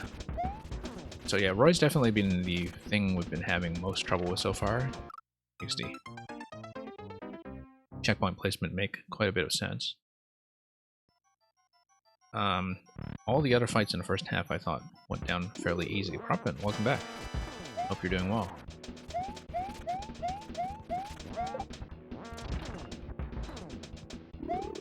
And okay. Oh, got caught in the explosion that time.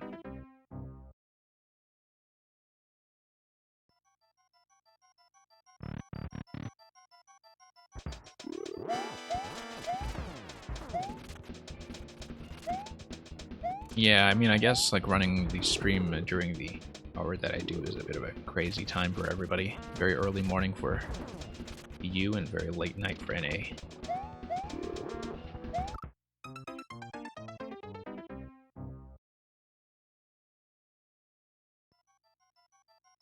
Oh yeah, it's 3:30 a.m. is practically morning for you anyway. Well, I'll hopefully be able to get to yours before you have to take off.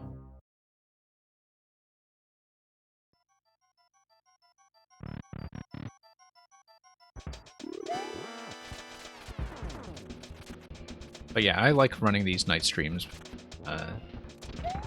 particularly when I don't have anything the next morning and I can just go as late as I like. Particularly helps when I'm doing viewer levels and people send me a huge list of harder stuff that all takes me half an hour.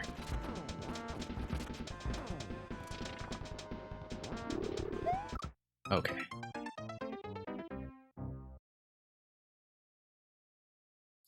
Time shift is cool. Yeah, that's how we... That's something we learned from Skyward Sword. Time shift is very, very cool.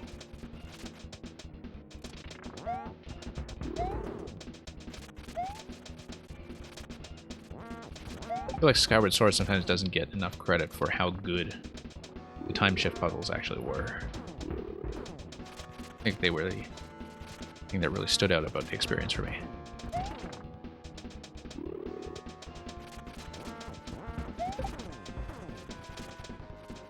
Yeah, when I think back to that, I think the time shift dungeons being the mining facility and the sand ship were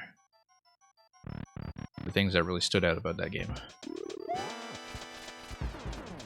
Really, the whole sequence of the middle dungeons I thought was wonderful.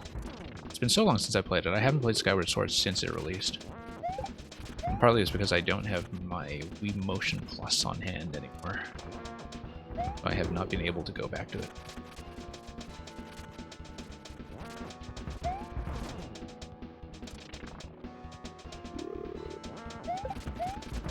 Okay. So to stop is only an issue when Roy comes down through the ceiling. Finally gonna get some stars.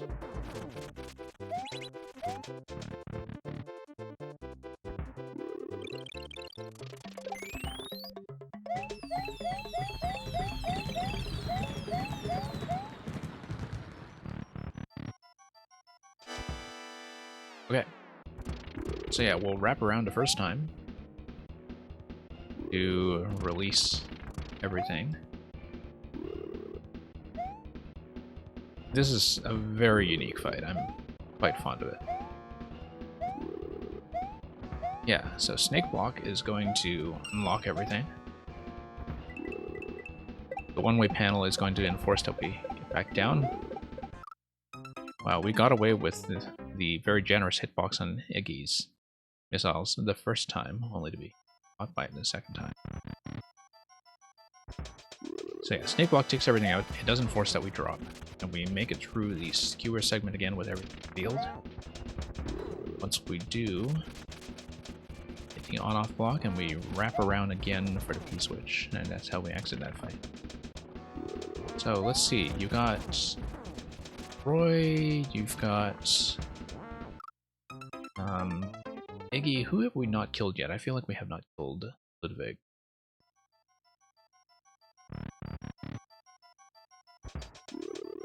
And I don't think we've seen Lemmy yet either, have we? Because I don't think there was a Lemmy Ball fight yet. But we've still got some distance to go, but this is a level that does have checkpoints. We're only past checkpoint 1. Might be some time yet. Yeah, at the very least it was easy to get to this point. I found that everything up to checkpoint 1 was quite simple, and it's mostly been Roy who's been giving us trouble here.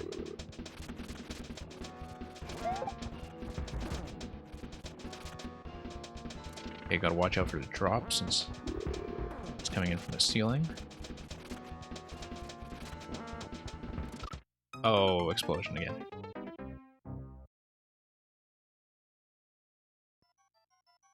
A huge explosion range. Well, bomb-size explosion range, I guess, on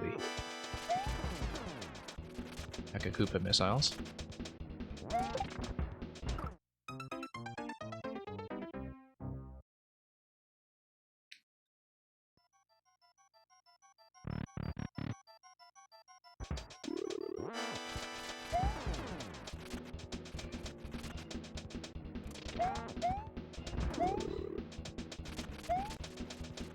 Okay.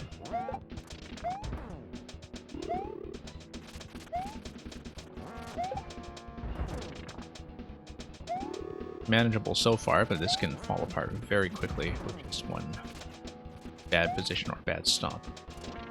Yeah, I just gotta dodge the stomp entirely. Have to read the ceiling drop wall ahead of time. There we go. That did not feel too bad at all. Okay, Iggy will be next. Yeah.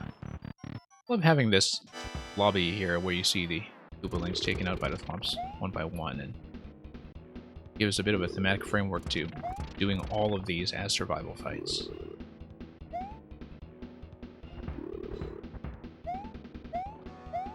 Okay, Snake Block will be next. And yeah, you can see that because of the one-way panel, the Snake Block does enforce that you drop. Okay, that was close. Go around. That P. Okay, this will be time limited. No second chances.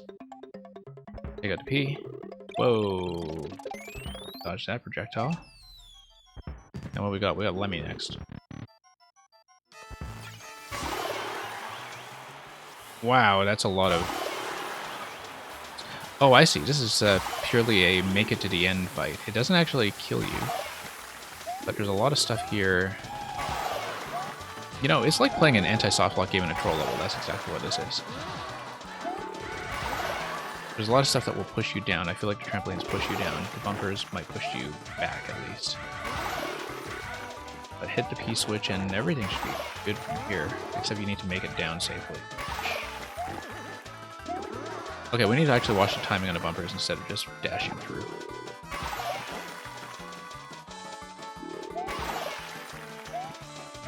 Amazing how noisy this fight is, just as a bit of a circus. Okay, so we'll take the P down. And hope that we only need to do this once. Okay. Let's take this slowly. Let's take the bumper slowly, like how we got in here.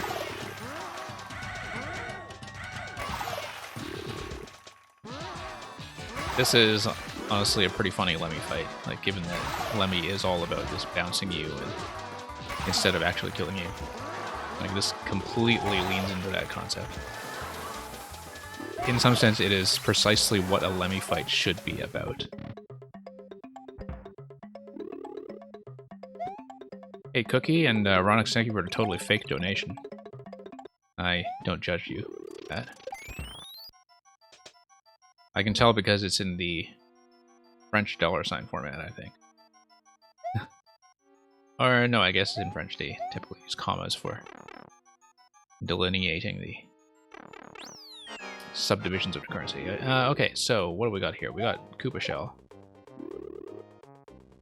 Oh. And then we launch it, and we try to get it through the slots. Okay, yeah.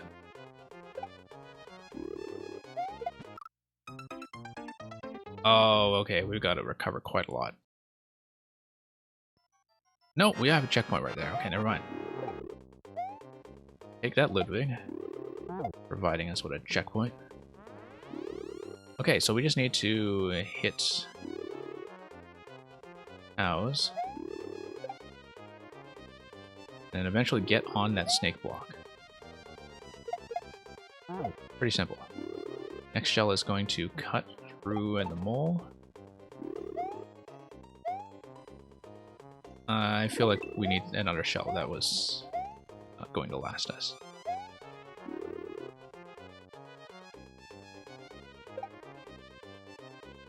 We're gonna have a hideous clear time on this, and it's mostly going to be because of Roy. Roy gave us trouble. Okay, let's hit this. Are we supposed to climb in around here or not? Oh, yes we are, because we need to activate the swamp. That drops him. Do we follow it down? I think we have to, because I would have seen a key door had it been on the left side. There we go. Have donut blocks to drop through there.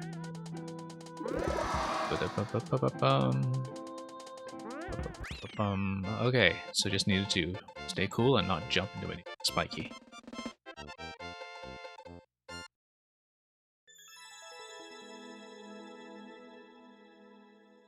Okay, 25 minutes, far from a record. That was mostly Roy's fault. Awesome, let me punch in your code.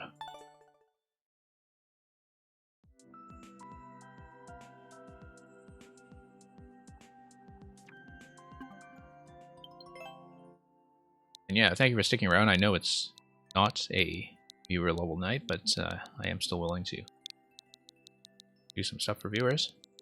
In the meantime, I have to mark off some of the reward redemptions on my stream as completed, so just give me a moment here while I do some back-end management. Switched to Luigi a little while ago, and we read Sonnet 126. And so that's done. So we have a Mega Trush 4. And this is a re-upload of something that is huge and which was clear-checked very shortly ago, as you were telling me when you were here earlier on the stream. So, can I defeat 7 custom bosses? Re-upload? Well, let's see about that. We know the world record that it's 8 minutes 01. Know what that will tell us. Mega Boss Rush 4. It does tell us that there is a checkpoint run. Oh, I see. Multi-checkpoint startup. Okay, yeah. See that.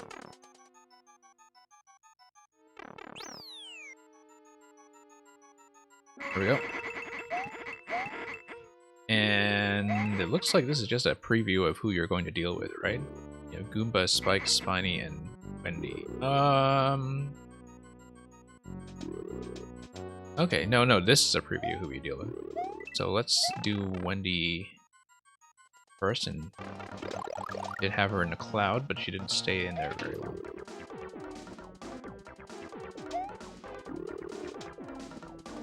Yeah, it's kind of nice to have a stream like this that is just a boss rush, where we've been doing so many bosses tonight. I think it helps that, like, boss rushes inherently are about variety in terms of the spaces that you build around the targets themselves. Yeah, this is very much just a hit the on-offs repeatedly fight. I can see that from the mechanisms on the side. Just gotta drop the shell all the way down. Oh, did not do that safely. Oh, nice of you to have a mushroom at kind of midpoint, though.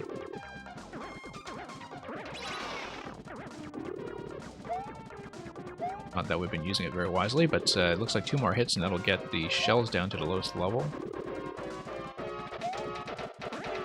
Haven't had enough time to really read the sides yet to see what the key mechanism is. Okay, star. Oh, interesting. Okay. There we go, got it.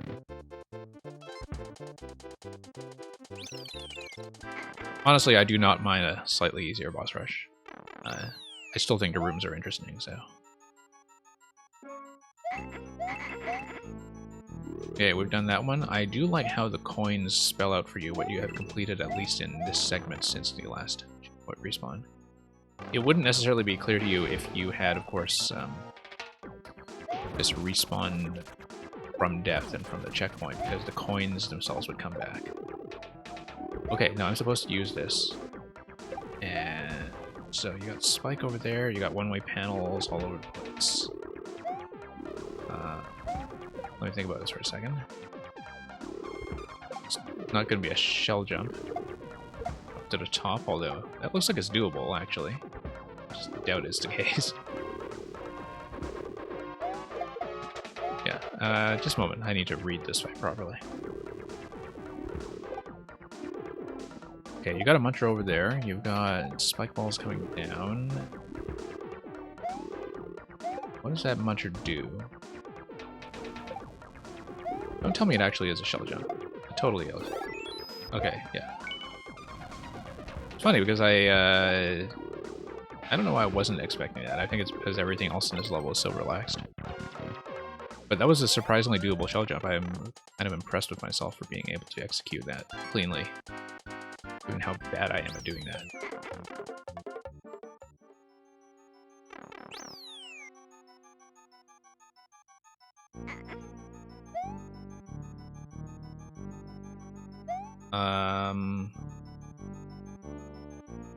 Oh, okay, conveyor belt goes backwards, and I need to...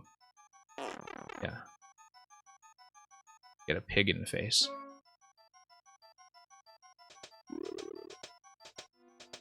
Okay. Let's see what Ludwig is.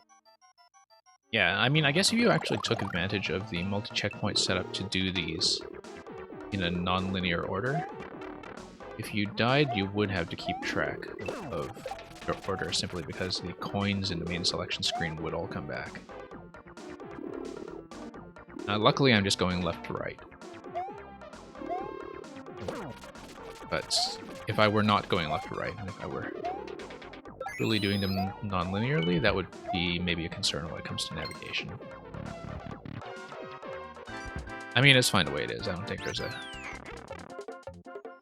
The way you have the coins set up here, I mean, the way to do it, I guess, would be to have the pink coins on the entry point, but I don't know if your subworld setup would give you the coin budget to do that, so... It's probably fine as is. I'm just always thinking about, you know, things like that, like how you signal the player's progress, because I find that I'm very forgetful whenever I respawn. So if I were not doing things in order, like, seeing all the coins come back would definitely throw me off. But yeah, great fight so far. I am enjoying these. Oh, okay, so this is just a hit the stuff up top fight. Okay, I've hit the muncher on the left side. Looks like I need to hit something on the right side. This has, thankfully, not despawned or anything silly.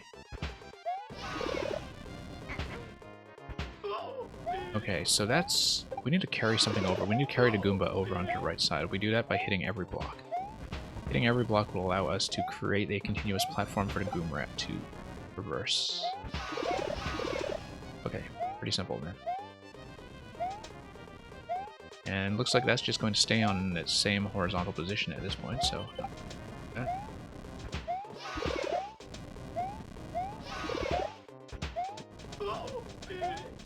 Yeah, I'm still thinking about that shell jump earlier and how, like, it was really quite relaxed. But I guess it had a very generous landing zone, so... You know. As long as you didn't hit yourself with the shell, wasn't a big deal. And the thing is, you had infinite shell refreshes there anyway, and so even hitting yourself would not be a problem. Yeah, you still have to execute well, but it's fairly gentle to you otherwise. Okay, so now we need to ride back across. Really interesting. I haven't seen that many clown car setups that kind of have these very controlled circumstances. Now, you see what I was talking about earlier, that like I do have to kind of trust my memory of how far I was. Oh, you're meant to hit the spike balls into the hard blocks. Okay, I totally read that as a shell jump and I was thinking, there's no way, right? Because this level does not look like it's tuned to expect people to do shell jumps. I saw that arrow and I was like, okay, we'll just do what comes naturally.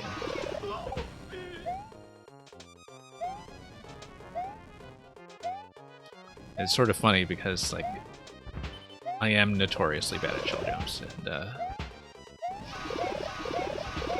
like, you know, normally I would probably figure out every possible method to do it without having to shell jump before actually trying it.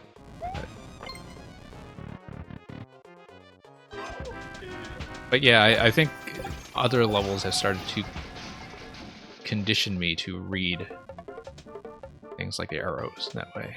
Okay. Ooh, people. Interesting. It looks like the people in there is probably set up to knock out some kind of power up as you exit that door. I don't know how I feel about having to hit myself every time I come back here. Like, it's not quite intuitive, but I'm also not paying enough attention to why you have it set up that way.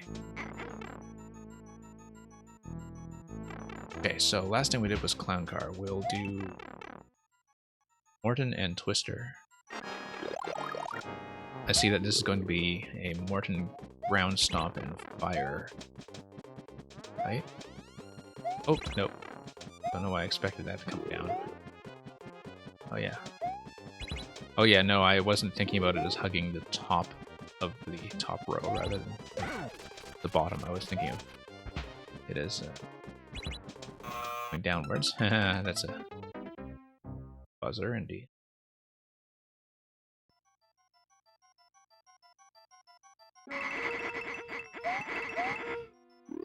Okay. Yeah, you might as well just leave it in. Like, you know, shell jumps are going to be enough of an edge case anyway. I mean, this level is clearly tuned for people who can't do them, and I am usually in the category of people who can't do them.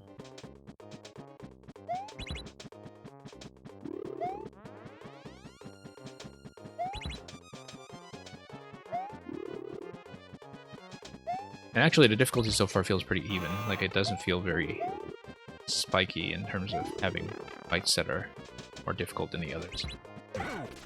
Also like that when I come in with power-ups that I have a bit of a safety zone in terms of taking a hit on the pit. This looks like it is, yeah, it's pure survival based on the stomp timing. So you will have a set number of stomps that affect how far the spiny hat is going to go.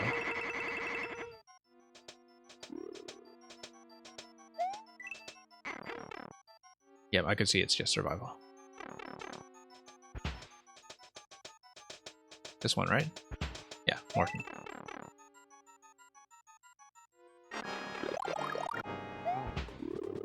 Yeah, really great fight so far, though. Lots of variety.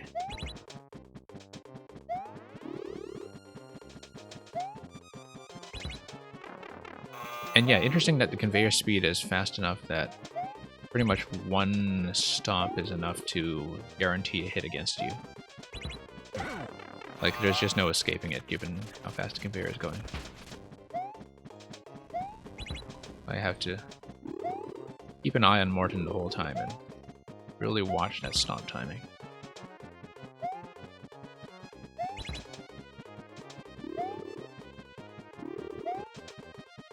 Once you know what to keep your eye on in this level, things seem pretty manageable. Oh, you need to do 3 sequences of hits. Okay. I should have known that and understood it intuitively.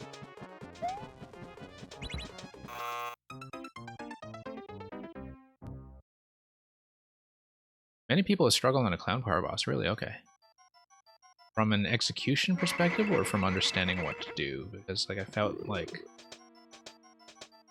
that one was very straightforward as soon as I scrolled the camera up to see what was going on. Like as soon as I scrolled the camera up, I could tell that it was a hit all the blocks to create a path fight. Up until that point, well, I mean, I did that fairly quickly, but I can see how, you know, people might be initially puzzled at what they don't see the interaction on screen, or aren't paying attention to the interaction on screen.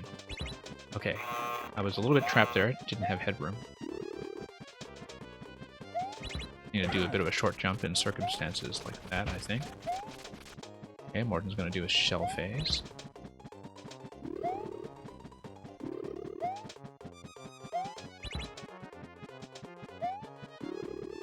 We were saying earlier that Morton tends to be the hardest boss, just for inherent reasons. I think it's true of a lot of boss rushes, and I think it might be true here so far. Simply because you do need to get 3 hits on him, and that's a lot of stomp sequences to get through the 3 hits, because you basically need to survive 12 stomps, I think, by the looks of it. Yeah. Yeah, it's 12 stomps to get 1 shell hit. But that's fine, we got it. Oh, so execution was a challenge. Okay, interesting.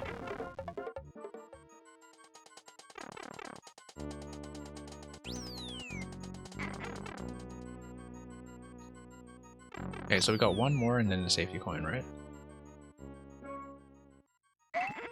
I didn't actually pay attention to the safety coin placement for the exit door, so that's something to watch out for. This looks like some kind of... okay. Interesting that I've seen a lot of people use Ludwig with wings because he just gains a ton of height. And of course, I think that's when his projectile spread really shines, right? Is when he has a high ground advantage. And then his air phase just lasts so long. Yeah, we actually need to hit him.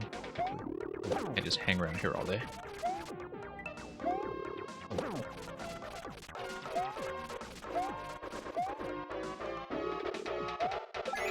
Okay, fairly straightforward.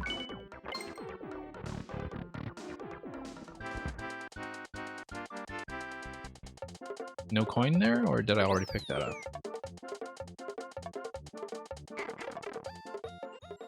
Did I already fight Ludwig? When did I do that? Oh, okay, I entered the wrong screen, I think. Okay, wait. Oh, I already fought... No, I was thinking, okay, run to the end of the corridor and... well, now you see what I was saying earlier about just following the coin trails and not paying attention. Okay, here's Roy. Fine. Why did that seem so unfamiliar then if I already fought Ludwig? Like, did I just totally blank out on that fight?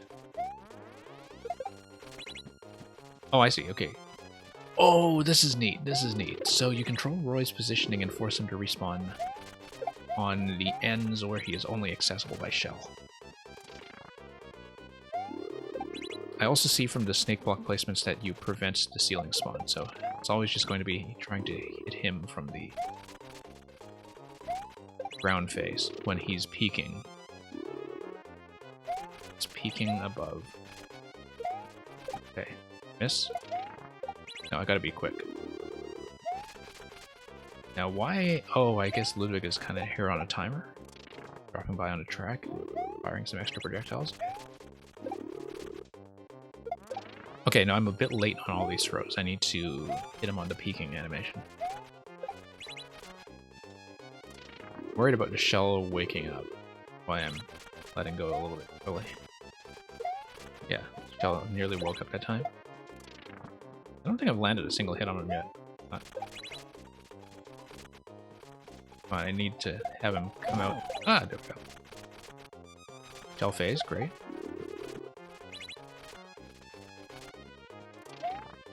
But anyway, yeah, nice. I like how reliable this feels for a Roy fight. Because his positioning is so constrained, but he still has his little wing phase going on that allows you to have a very consistent dodging game. I think a Roy fight that feels this consistent is very hard to come by.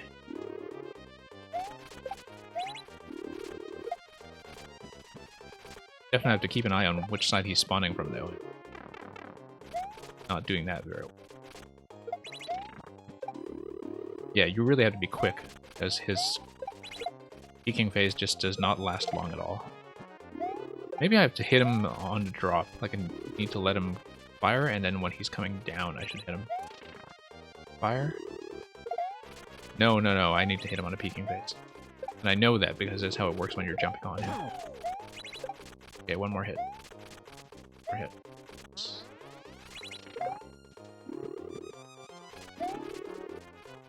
Hey, Awesome Lab, welcome back. I'm glad you're here because I was partly doing a kind of long catch-up stream in case I could make a full attempt at Collection of Kaizo later. I'm running late enough that I don't know if I would actually finish it tonight, but we'll see about that. Ah, okay, that's why you have the... Oh, interesting exit point here. Okay. P-Balloon. Because I'd noticed a P-Balloon earlier, and I was wondering, okay, what kind of power-up check is that?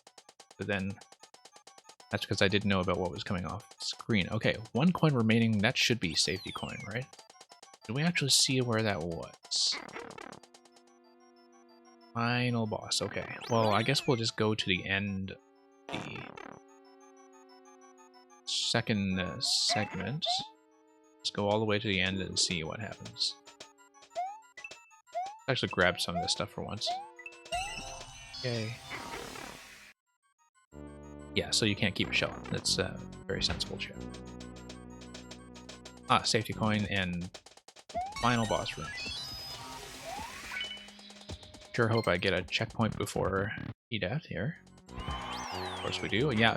Ah, yes, because it just sends you to that. Very sensible. And it's going to be Ludwig and a shell. Get Junior on the right side, I see. So, on-off columns, on-off is hittable on the right side, locked on the left side. So this is going to be an alternating on-off fight, where you toggle the switches and send the shell over to the side. E-Balloon, does it allow you to just ram into the switches? Yes, it does. Okay. I actually did not know that about E-Balloon, but now we do. Okay, pretty straightforward.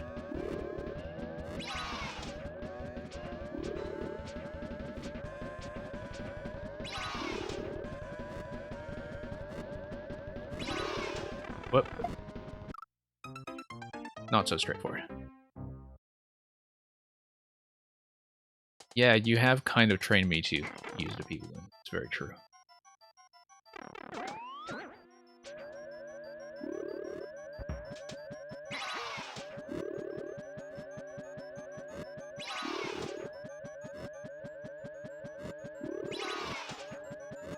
Yeah. P-Balloon bullet hells, we have had a bit of practice for that reason. That's very much the case. Whoa, that's still a fair bit to work with here, though. But... okay, had a bad bounce there. But it seems like, you know, because Bowser Jr. is off-screen for a while, that you can kind of keep things under control just by thinking about when he's going to start firing. Because, you know, Bowser Jr. to the left is off-screen, so you just need to worry about the projectiles going generally one direction at a time, like everything, almost everything going left, and almost everything going right. Maybe. Okay. Just have to let up on the gas every now and then. Okay, so P-switch, what does that do? P-door, okay. Gonna get in there with the balloon. Gonna be a power-up switch. What does that do for us? Ah, infinite P-switch. Infinite P-switch is going to do something for us as soon as we go through the pipe. Infinite P-switch is going to let us up here. Okay, pretty good use of the infinite P-switch. And it's just going to bust us through the ceiling. Going to destroy this whole level, and there we go. Very nice. And everybody who dropped by in the meantime, hey. Don't worry about coming in at a weird time. I know that EU in general is just waking up now. So.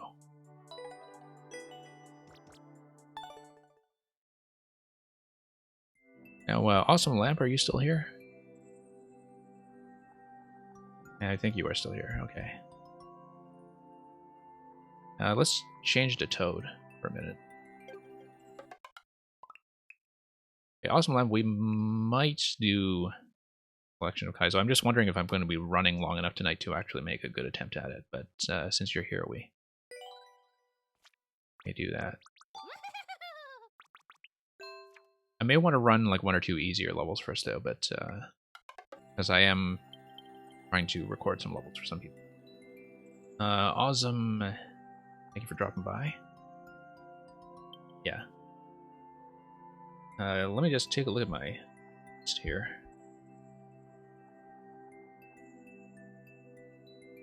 And yeah, I'm going to run 1 or 2 easier things just for a bit of a break, and then we'll probably get into collection of Kaizo and just push on that for as long as we can. Because I think I had most of the segments figured out anyway. So makes sense to do it that way, but do 1 or 2 other things first. Just to get them recorded. Let's see. Yeah, let's going to look at something new by... have some community friends that I tend to record for every now and then, so... Yeah, the King, no queue today, at least not formally. If you're sticking around after I play through some of the stuff on my list, I have been kind of informally taking some submissions tonight, but I'm not running the bot because I don't want to promise people that I'll finish anything on time. I've been running a lot of long levels.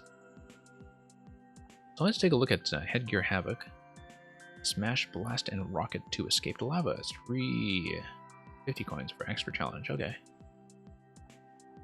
This looks like it's fairly gentle. 7%-ish, 50 seconds. Very well liked, as always.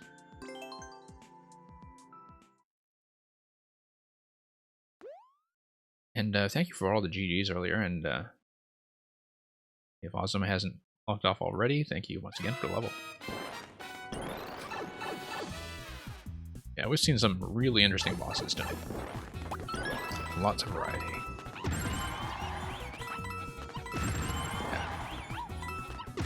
Yeah, it looks like this is very much just kind of a Headgear sampler. Did I not play this one already? I feel like I played something similar. But I guess this was a newer upload, or maybe at least a revision. Okay. And it would be very much something where the challenge is speed. Oh, did not see that coming. I think it didn't register with me that I was racing against rising lava. Somehow it just did not occur to me at all.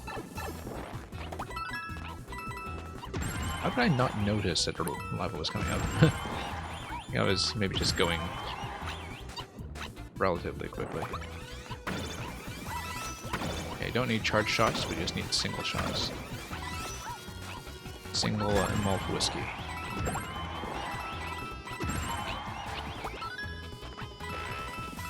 Yeah. I feel like I got a little bit complacent here because I just didn't see the lava rising at all, and so I thought I had infinite time or something.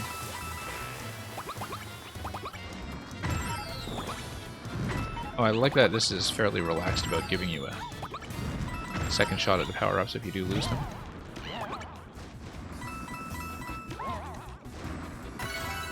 So let's drop in this side. Oh, shouldn't have gone for the 50 coin.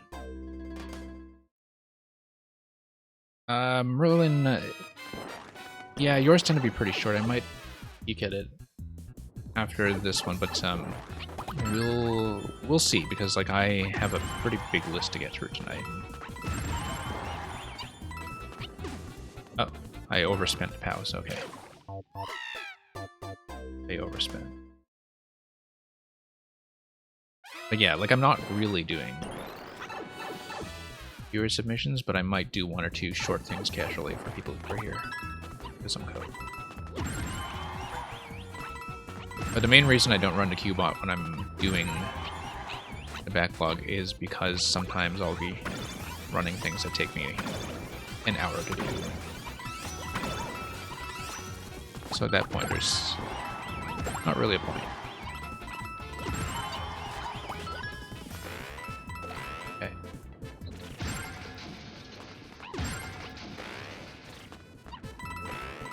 Kind of wonder... Oh, there was the other 50 coin. We're gonna lose this. Feels like we did best on the first attempt here.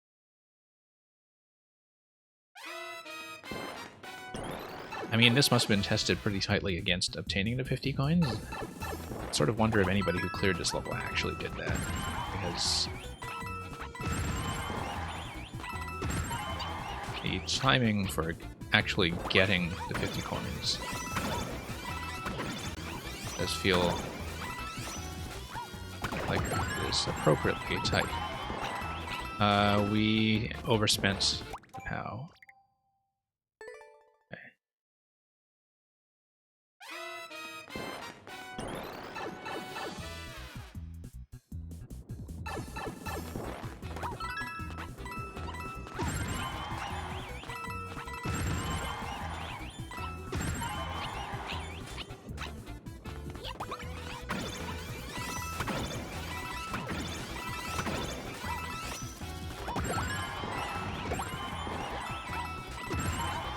Your internet was lagging. Oh, could I repeat the answer? Your levels tend to be fairly short, so maybe I can take a look, but I'm not like really formally running your levels tonight, and so can't promise you anything. But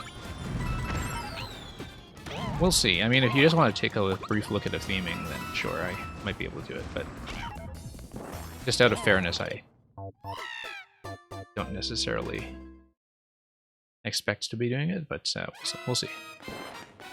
Depends how long this will take me, because I already said that I would get to Awesome Lamps level pretty quickly, because that one does require a dedicated session. And that's not one that I'm going to finish on a viewer level day, and so I do want to give it a proper look.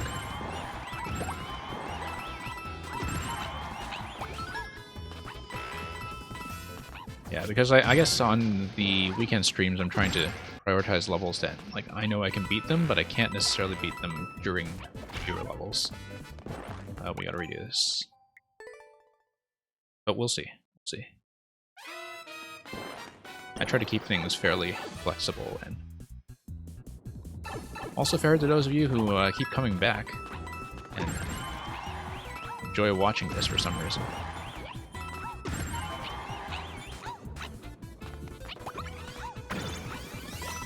Really do enjoy what high quality levels I've been seeing from everybody lately.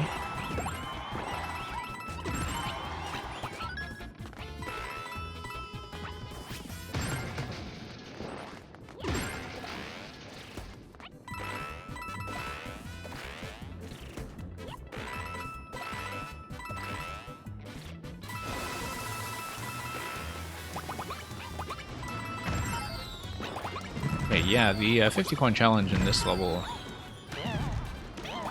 like, definitely requires you to divert your route a little bit. Seems like we would have had time that time to at least grab the last coin. But wow, that would have been something that was a little bit more of an...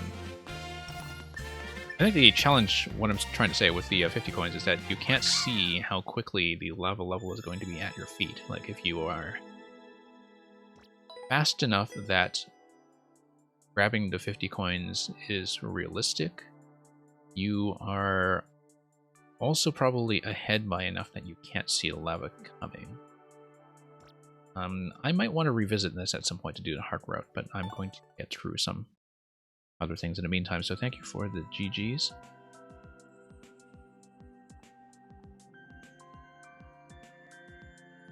Yeah, we'll see. So, yeah, actually, Merlin, you might as well send me the code. We'll look at it very briefly. Since yours tend to be very quick levels. And you said it's very short as a kind of demo for the theme, so yeah, we can do that. So, if you can pull up the code quickly, that would be great, and otherwise I'm going to maybe do one more easy thing.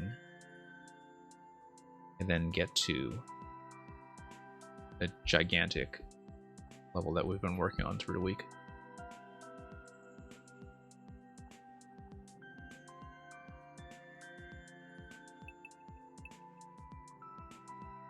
I think the next thing I had coming was from Green Mum. Let me just take a look at the clear rate on this quickly. Something here is a bit of a muncher problem. We're in the munch works, 15%. About 3 minutes, which tells me that it's going to be long but also relaxing. We'll just do this one first. So yeah, Merlin, if you want to send me the code that you want me to look at, that would be great.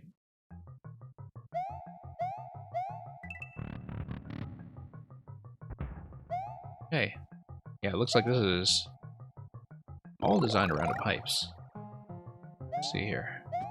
Oh, don't want to drop that on our heads. I don't know why I thought that was a good idea. I think I assumed that it was going to be something in that block. The arrows are going to tell you to expect muncher spawns, which is very fair in terms of signaling. Looks like at some point we'll almost certainly have Yoshi, because Yoshi would be the only way to grab that coin. Unless you have a star. Star would also do the trick. Looks like we are supposed to drop them before proceeding. Yoshi, there we go. Right on schedule.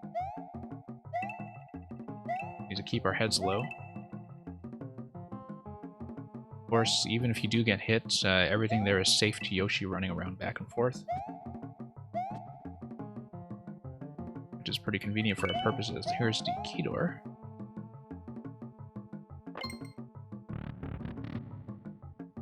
Yeah, Merlin, if you want to type in your code now, like, it'll be easier for me than I can just punch it in right away when I'm done with this one. Just gonna jump off Yoshi to go up there. Looks like I'm supposed to go in the yellow pipe. I'm not going to do it yet. I just want to take a look. One up to whoa, that's a lot of stuff. And it looks like you can wrap around this side. I don't see why you would unless that's an entry pipe.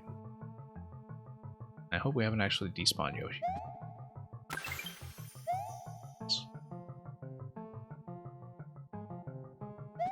Okay. Looks like this is the way.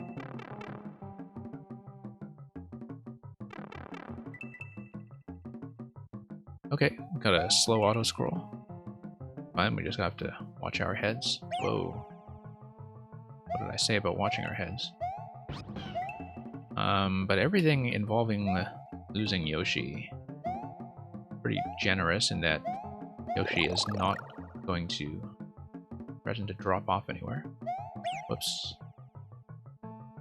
The arrow told me that was coming, and we didn't pay enough to. Okay, we have to sneak under here. Probably sneak under here as well, yeah. Whoops. Nice of the munchers to keep Yoshi in position. Sure, we'll go over.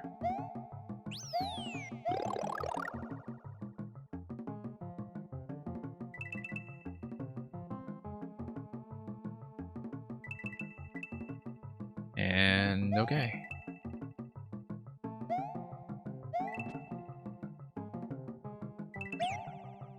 Okay, thank you for the code. Oh, Yoshi got crushed. That's a crushing loss. Means we can't get the 1-up. That's okay. We'll just need to not get squished by the munchers. That seems to be the major threat at this point. Not such a problem if you just have one tile of height to deal with. Oh. Coins, of course, are marking safe locations. The bottom row looks like it's the Yoshi path, and it's probably a bonus path for keeping Yoshi. Yeah, bonus path gives you a 1-up. And thank you for late GG, Electrodude.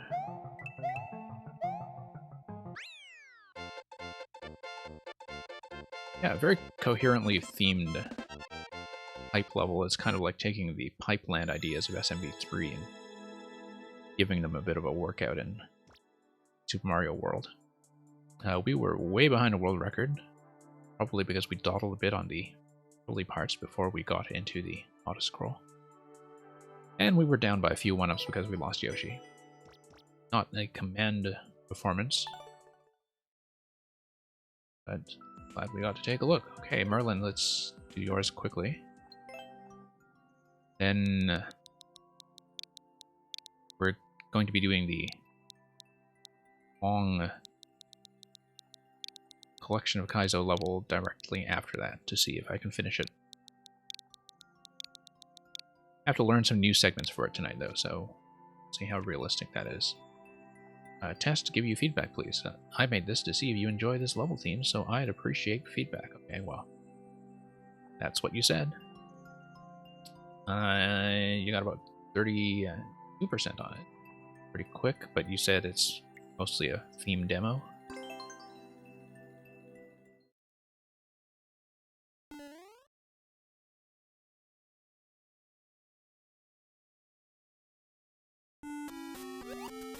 Okay, so we have cheap. Red cheap is just going to go back and forth and bob up and down. I hadn't actually seen that many. Whoops. I was about to say, I hadn't seen that many people play around, you know, in more of a standard setting with the winged cheaps having this bobbing up and down pattern. I feel like I don't see it very often. I should have been able to tell that you consistently have the piranhas at the base of the vines. Looks like you're doing that with every single vine as a consistent touch, and so... Yeah, I did run into the first one because I had a bit of trouble seeing it, but I do think this one here. But I think at least you're very consistent about it in a way that I can read, so... I run into that once, I shouldn't run into it again. There's another cheap that's going to swing back and forth. Watch your head here.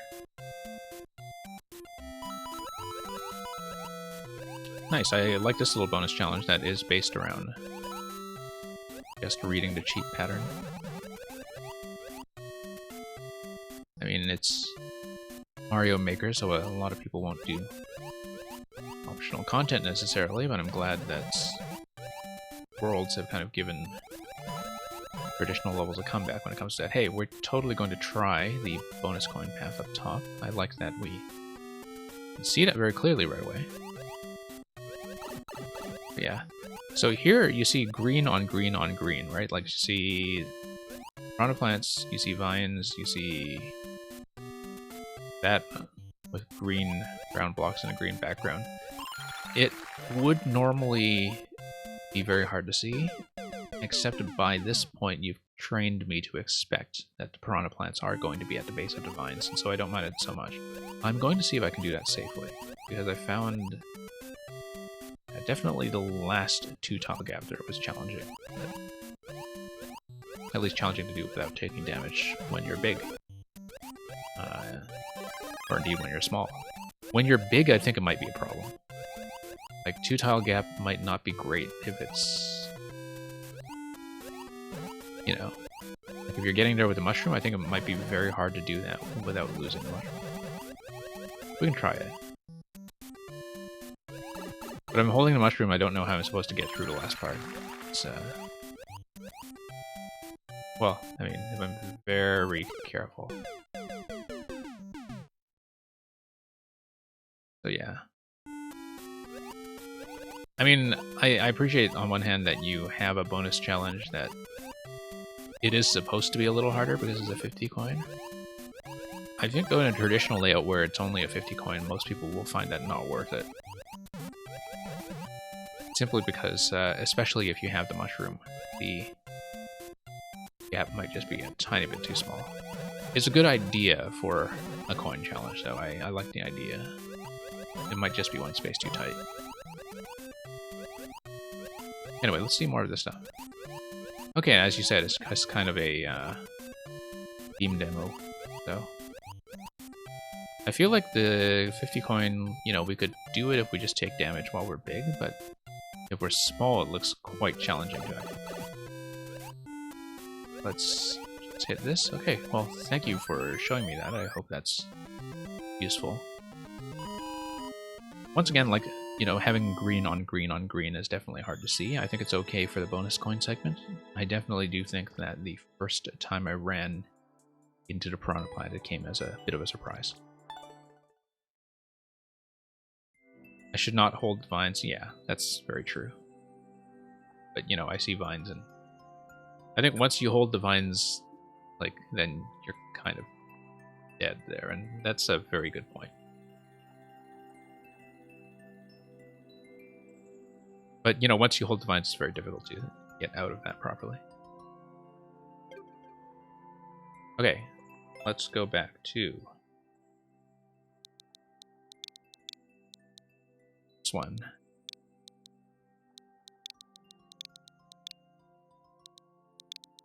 So we've seen this one in, I think, 2 different viewer level sessions so far, and we've learned roughly half of it.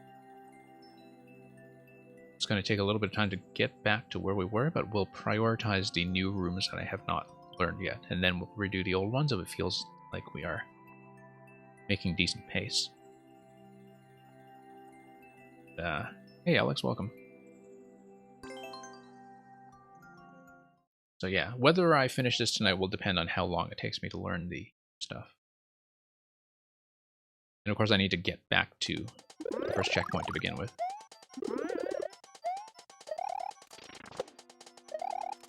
Oh, too late. Hey Alex, not running the queue today. We'll see how we're doing for time. I feel like this will probably have to be the last thing I do today.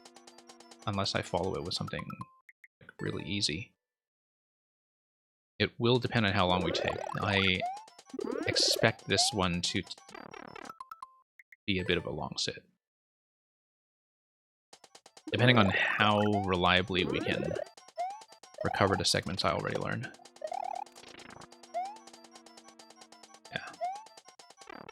Yeah. Okay.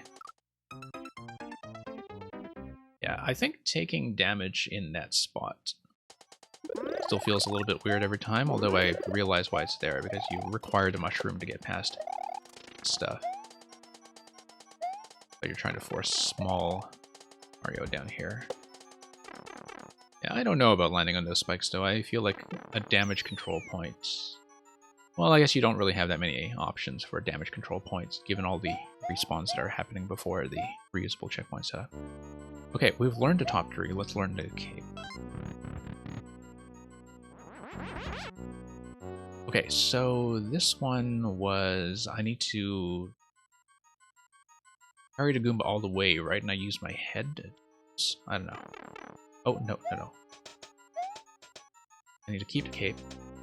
No, I needed to hit the Goomba with a cape so I could actually carry it. Yeah, I'd seen, I think, the very first jump on this segment, but I hadn't actually learned it yet. Making a puzzle world. Okay, great. Can't be an up throw, is it?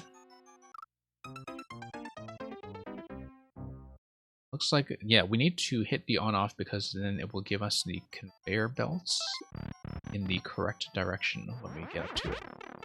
So maybe we need to fly low enough to have an... Throw? Oh wait, hang on, I lost a cave again. We need to fly low enough. No, it seems like the flight pattern should be direct, where we run into the trampoline. Continue flying out of that. Because then the idea is that we'll carry Goomba all the way. Yeah, there we go. Oh, whoops. That was not supposed to be an up throw, that was supposed to be a side throw. Side throw would land the Goomba here, and then we would be able to continue flying directly. Fly directly, and we do a stomp. Yeah, this is a pound with the cape. Cape pound takes out the muncher. Once we take out the muncher, we have to accelerate, and then we have to spin with the cape. Oh, let's see. Oh, you're breaking the playtest? Yeah. Well, I mean, that's why we test.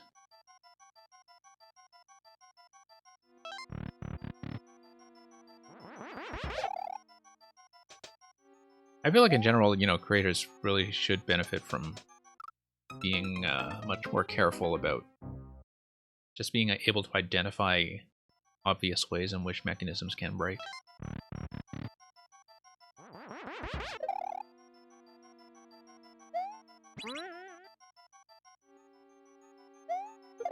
yeah, I think as a maker, you don't necessarily have to be a great player, but you do have to be a pretty good QA tester.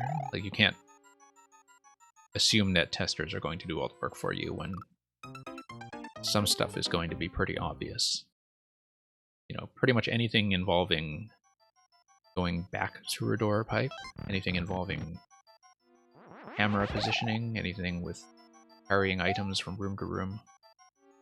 Like, that's all pretty clearly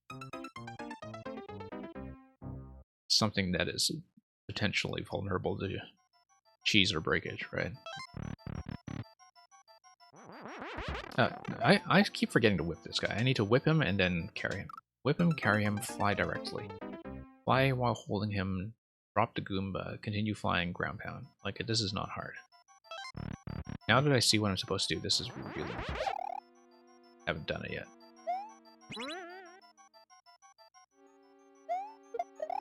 No, I just missed. And the fact that I missed means that I'm gated here. I like to have to check here, actually, because it seems like that was precisely what you were defending against. Although I don't think... like, it was possible to build that top column in such a way that prevents you from going over. You just need to make the very top a ground block. Unless you're worried about people running into that during the cave.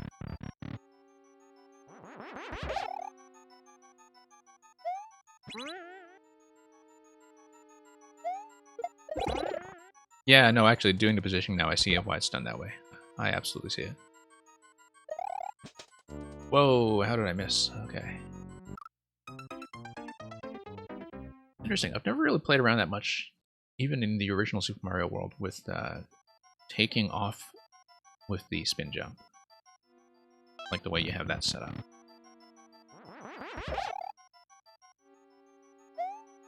Like launching the jump with a spin jump. I feel like that's something that I never actually had to use in Super Mario World originally, and of course, you know, to think about cape tech is that like, cape tech is actually kind of underused in Mario Maker.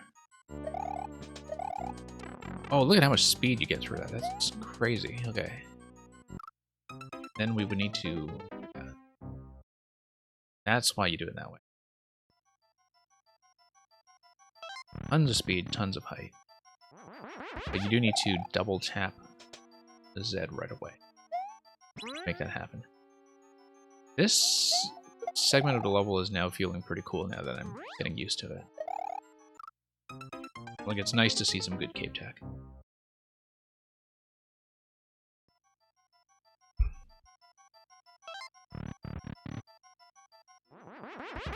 Ran into this guy again. I suppose, you know, as a multi-part level like this, the whole thing is a little tight on spacing, and so there's probably not much room to compromise there. Yeah, this feels really good now that I'm actually doing it. It's just that, like, it's so unconventional in some ways that it took me a while to read it at first. Oh, no, I missed a pound. I let up in the last minute. Too bad.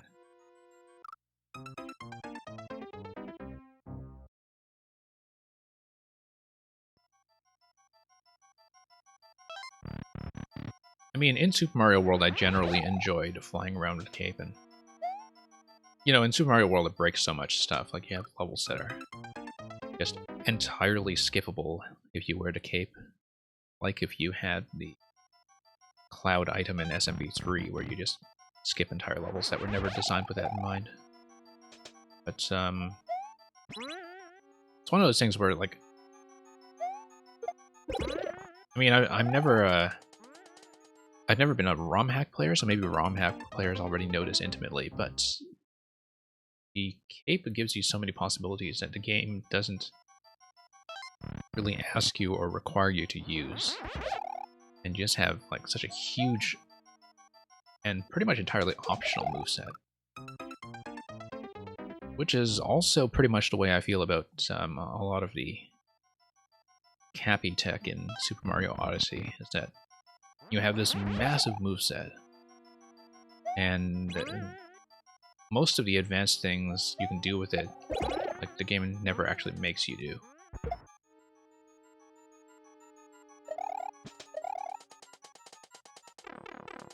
Yeah, that's... Oh, I see. So you have to bounce over. So I was actually safe when I was previously there, and when I was previously there, having taken damage from the blade but losing the spin, I was able to continue. Because I am supposed to lose the cape there. You know, if you're still in a spin jump state, then yeah, you break the blocks as Super Mario. If you're not in a spin jump state, it's actually easier because you can jump your way through, unless there's some kind of timer lock that makes no... Whoops. Shoot. Okay, luckily we can redo this. That is just crazy momentum, though.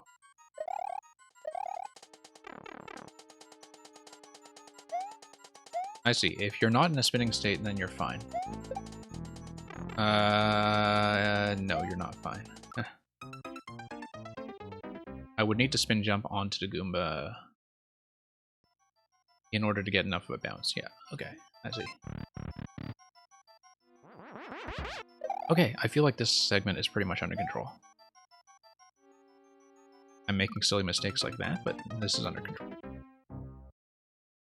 Because coming in here after previewing it the first time, this was probably the one I was most worried about, simply because I didn't understand it, but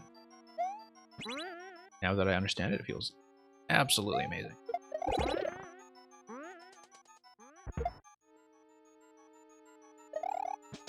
Nope, lost momentum. I'm glad I can retry this one.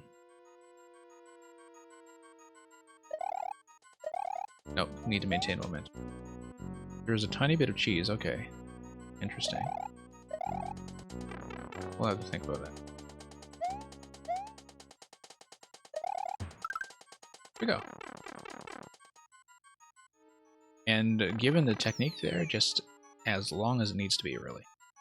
So, we had previously not seen bottom two, I think. Oh no, we had seen this one. We had seen this one for sure. We had not seen Bone Shell, apart from previewing it once, and we had not seen Yoshi, so let's do Bone Shell first.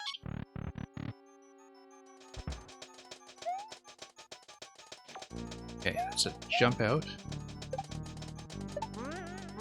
Okay, we just missed, but we need to ride that, bounce off of it, and get into the next Bone Shell, and then jump out of the next Bone Shell immediately.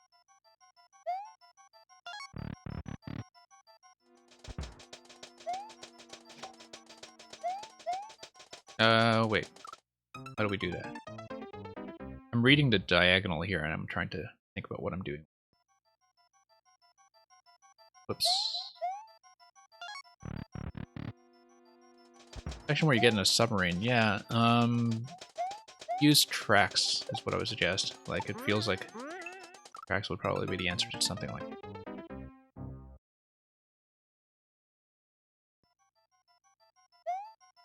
Now, the diagonal track seems to be telling me...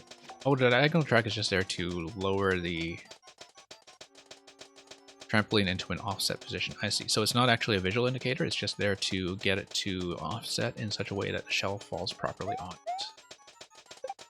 I understand now. I'm still missing, but I do understand. Yeah, it's to make the setup work, absolutely. I can read some of the time.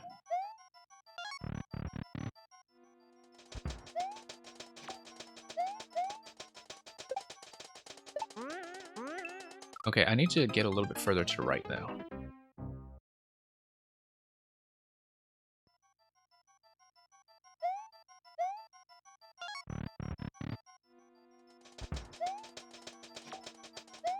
I'm probably just hitting it too close to the left to begin with, or is this a speed issue? Shouldn't be a speed issue. I feel like I'm consistently missing it one tile to the left, though. Something I'm not quite doing. Oh, nope. Didn't manage to get into it accurately. I needed to fall into it and then jump out right away.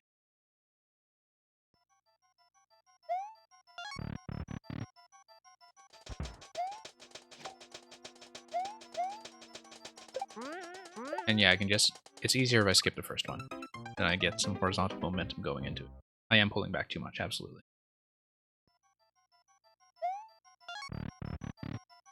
And I'm pulling back too much because I was hitting the first Buzzy. If I, like now I'm getting ahead, but if I just skip over the first beetle, I'm in a much better position in terms of momentum.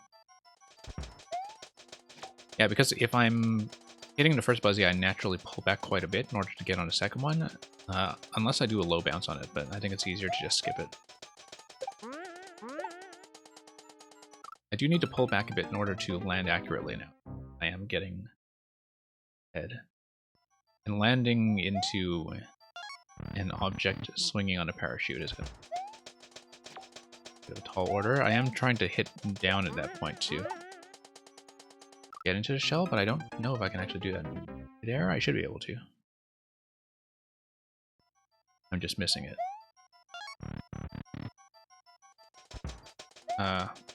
No, I can't do it in midair.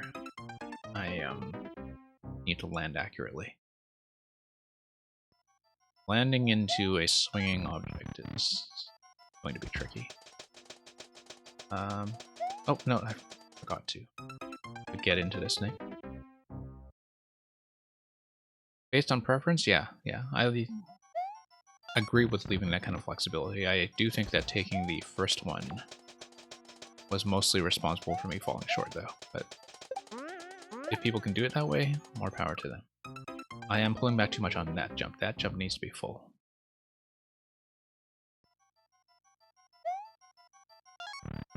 At least the spawn position, given how far off screen it is when you get into this setup, looks pretty reliable. I am sailing over.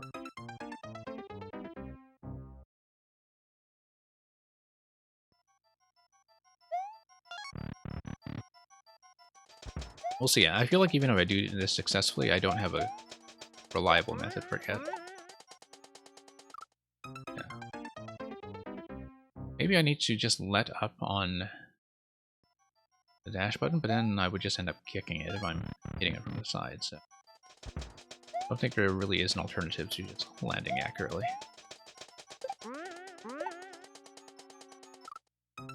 Hey, Reeboks. Welcome. Hope you're doing well. Hope the Odyssey runs have been treating you well lately. Been dropping by some of them. Oh, you can always get in the shell to release Y. Okay, I didn't know that. I was thinking of releasing Y, and I was thinking, am I just going to hit midair? But okay. So then I just need to get out right away. Yeah. Yeah, I should have considered that earlier. I just wasn't clear on the interaction. I don't know if there's a good way to show players that interaction if they don't already know them.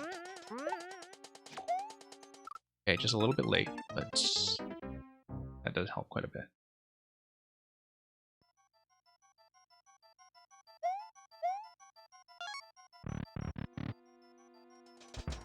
Odyssey runs me in a bit sketch. Well, they come and go, I suppose. Just forgot to let go to release there. It's sort of interesting that you would always be able to land successfully.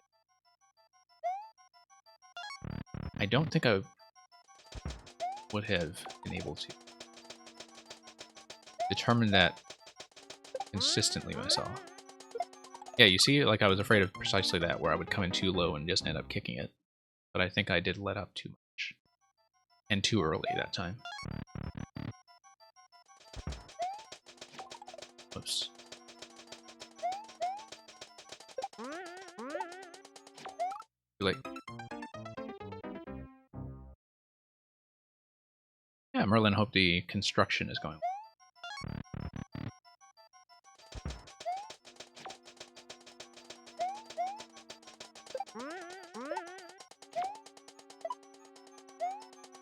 That felt pretty crisp.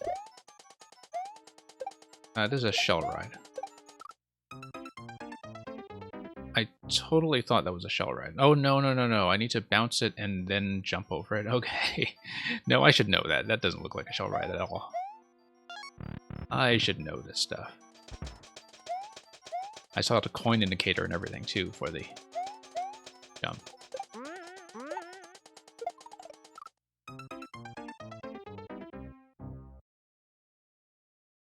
The timing on jumping out of the shell is actually really interesting. Like, it felt very crisp when I did it successfully just now. I missed it that time. I think I was early on the input. It's a very narrow timing window, but it's very satisfying when you do it rhythmically.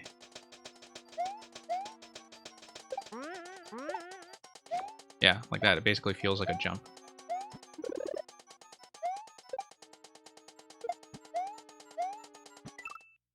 Okay, I need to figure out... Okay, no, I throw it and then I jump and I land on it directly. Like, I lead the target and let it speed under me. I think that's the way to do it.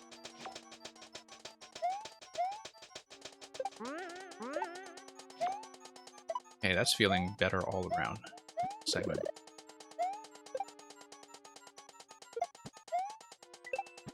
I need a lower bounce there, or at least a bounce that's a little bit later so I can hit the question block. I don't know if I'm supposed to hit that question block. I did not look at that very closely.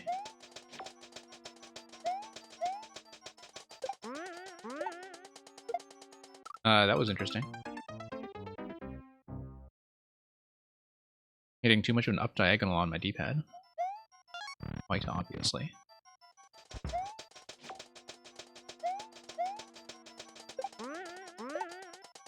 A little bit early that time.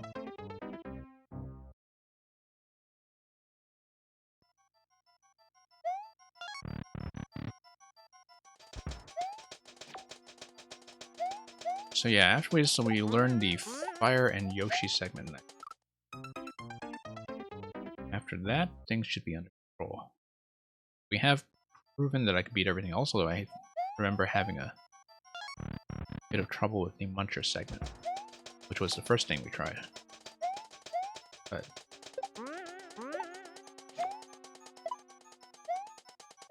yeah, that feels really nice now. Okay, leading the target a little too much. Seems like I am supposed to hit the question block.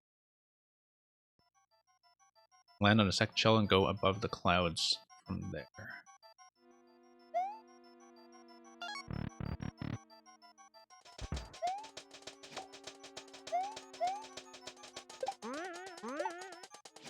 Nope, missed.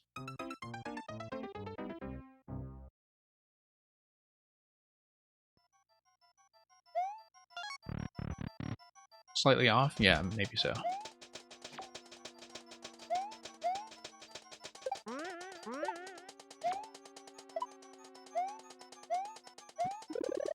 I mean, the thing is, I should just be kind of following my eyes with the timing anyway, right?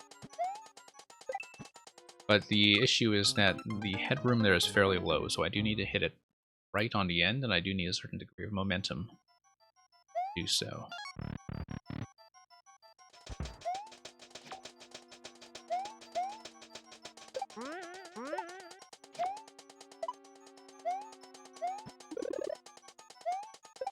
Yeah. There we go. On the left boundary, the indicator then. Yeah. Need to work a lot better. Okay, no, I did that too late. I got into the invincibility too late, and then that precluded me from jumping off the belt. I had not recovered early enough to get off the belt. Oh. Well, that was embarrassing.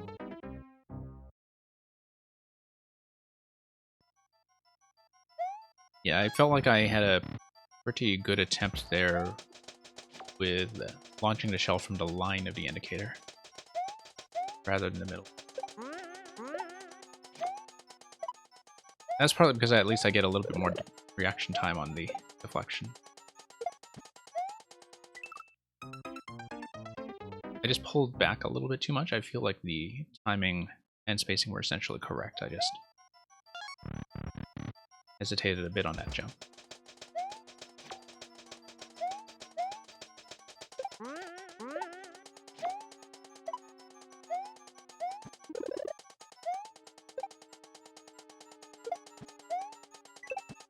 Okay, there we go. Invincibility state, nice and early. Really? Okay. Feel like I'm just recovering way too late all the ground, even if I ground pound into that.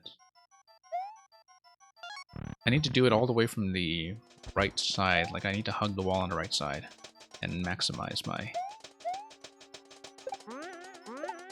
wake up time.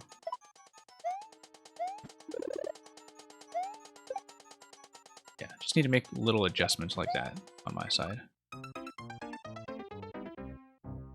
Yeah, I'm coming in too far to the left on the dry bones collapse.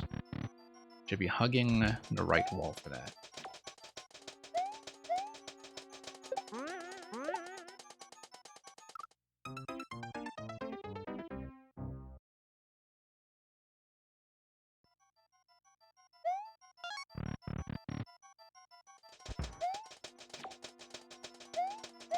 Okay. Seems like most of it is under control, though. Doesn't seem like we have that much left, given... I mean, I can see how long the layout is because of the wraparound. Okay, right wall, let's hug it. Way too late. We're not. Okay, no, we're fine. I'll jump.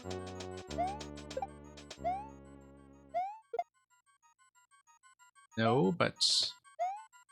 let's set this down for a moment. Let it wake up. Okay. And luckily it captures the shell so I don't die to it right. Whoops. Alright, D-pad is maybe being uncooperative. This is actually a very gentle shell jump location, all things considered. Like, it lets you not die to the deflection, lets you retry. There we go. Yeah, I should have remembered that about the wake up animation. Now that you mention it. We're going to do Yoshi first, because Yoshi, I think, I only previewed once, but otherwise didn't see him. Right, because Yoshi is going to capture the fire and going to launch the fire at the bomb. Okay. Now, I should jump and swallow first and then land, because I only have one landing on the wall.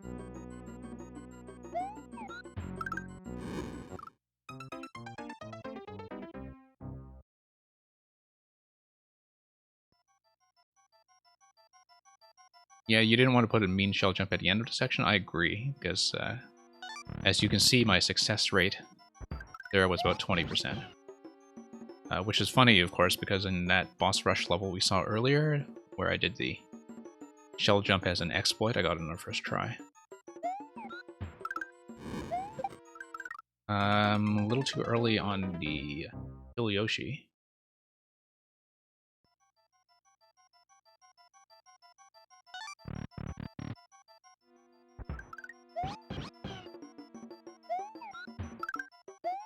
Oh, whoops.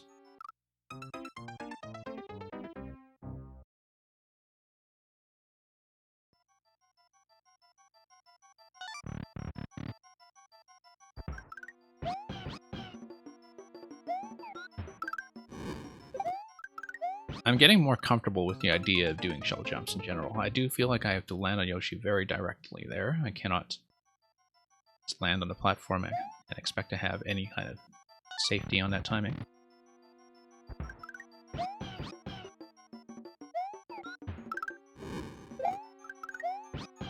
Yeah. Just need a better arc coming out of the lower Yoshi. And yeah, Electrodude, having done your Yoshi level previously, I feel like I've had some practice for this one as well.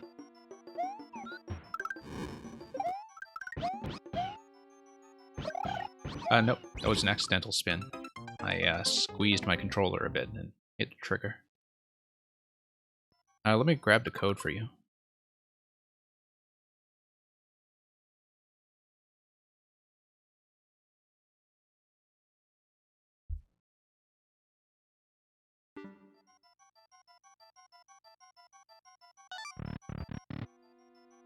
But yeah, we've been working on this one pretty much all week. Not all week, but like I didn't do very many viewer level sessions this week, so it has felt like all week.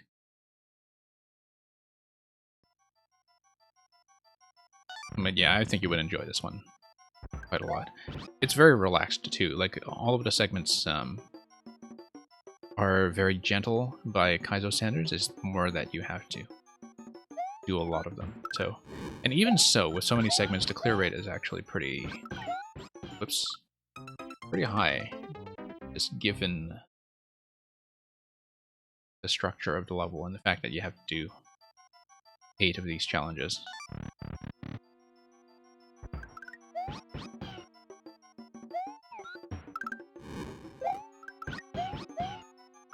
Whoops. I'll clear that jump. Okay, I need to swallow accurately with Yoshi. Lower platforms, spit out as I am going up next jump, and then get off of him after I spit. I just missed that completely. Well, the two of you are Dutch, which I guess is double Dutch.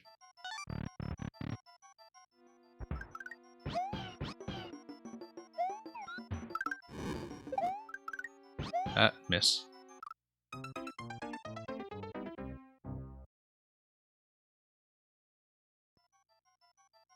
Not that I have the timing window to do it, but it seems like I can definitely swallow that Podoboo with the left Yoshi here. And do the firing pattern with the left Yoshi instead of the right Yoshi. You know what I mean? Like as I'm going up on that jump. I mean, it's not going to make anything easier. It might actually make things harder. I'm not going to do it, but it has occurred to me, whoops, that it is theoretically possible, I think, as long as you get enough height to go clear over the spike.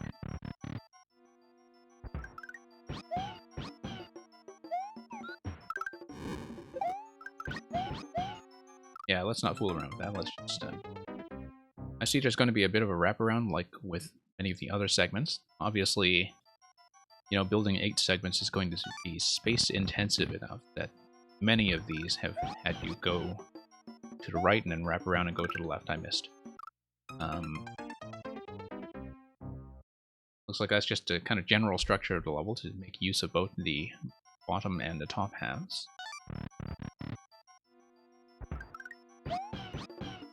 Which is good, because it's, like, with 8 segments, you know, compactness is definitely a challenge. And it's especially a challenge when most of the mechanics in this level require you to have a fairly generous amount of headroom, so you can gain a lot of height on the jumps, or on the flight patterns, or whatever. Like, you pretty much need a bit of a wraparound in order to make anything work. Okay, so you need to hit the bomb from that position. Okay, I see. I just bumped my head on the jump there.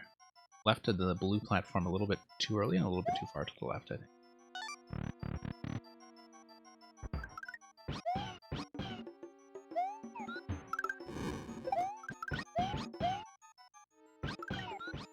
Well, now you know he's Dutch. Yeah, absolutely no space left, I can imagine. Because you would be scroll locking each of these, like they're all about 2 screens wide, yeah.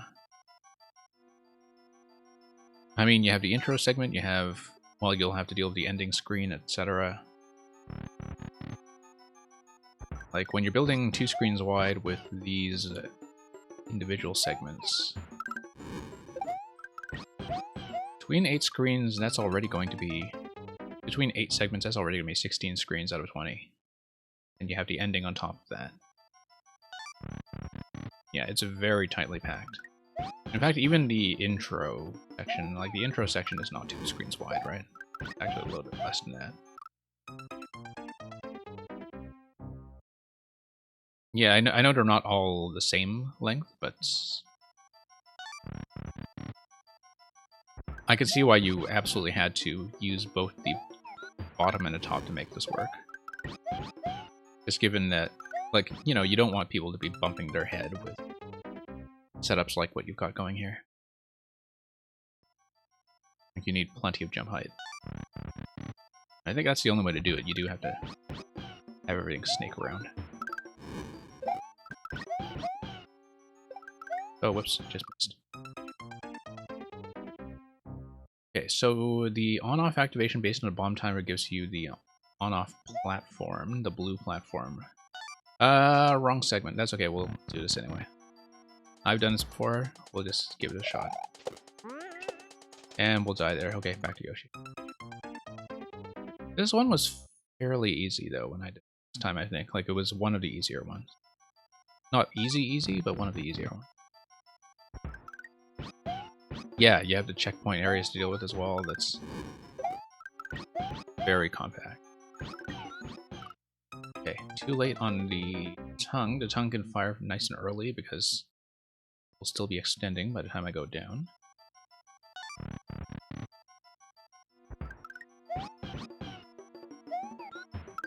Yes.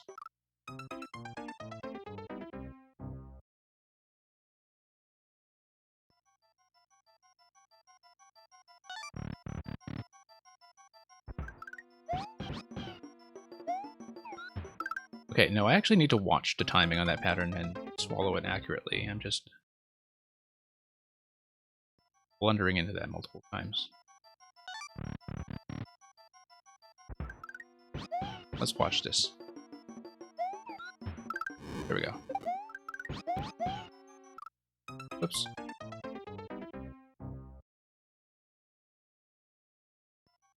Not too worried about the track timing on the lower Yoshi, at least. I feel like the tongue is definitely in range there. Very safely in range.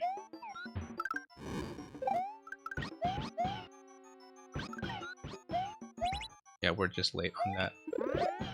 Being late on that means we won't have the on-off activation on bomb, which means that we can't get over to boot. That's what the spit is for. Is we need to convert the on-off under the boot.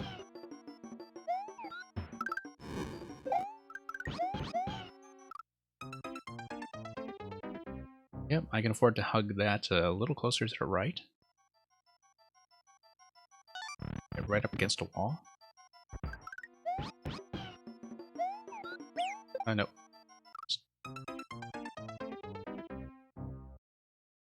Okay, well, thank you for dropping by, Alex. Hope progress is going well on your own levels. I know you've got a bigger world project going on.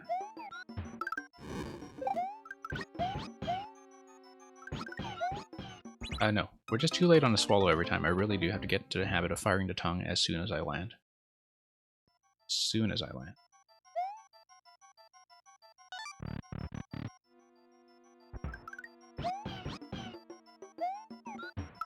Miss. Yeah, I'm being way too impatient with the first shot. The first swallow, rather. Getting very careless with it.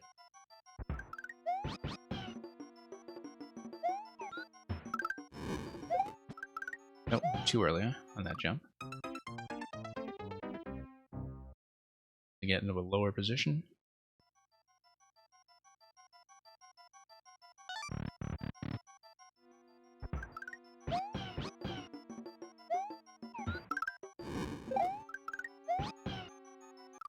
I don't know if using the Z as the marker is really the best idea here, just given how large it is. Like, I mean, I know you wanted a consistent system for it. And of course, you know, people will read that and they'll just instinctively press the button and understand that things will happen. But because they take up so much space, I wonder if there was maybe a more elegant way to do it. I mean, it works, though. It's just that you have a lot of those going on when it's pretty clear to me that it's the only useful thing you'll be doing with Yoshi that's not a swallow or spit.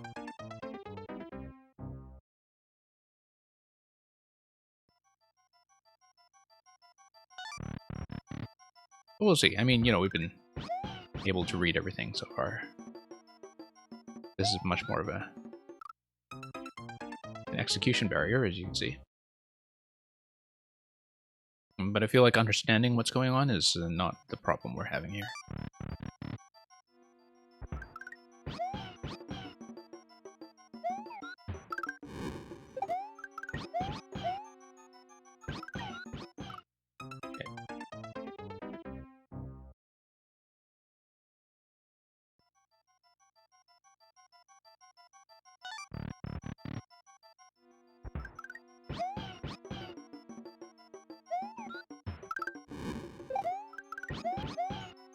Yeah, I knew that was going to get me into trouble. I swung left a little bit when I landed on the lower Yoshi, and that was a mistake.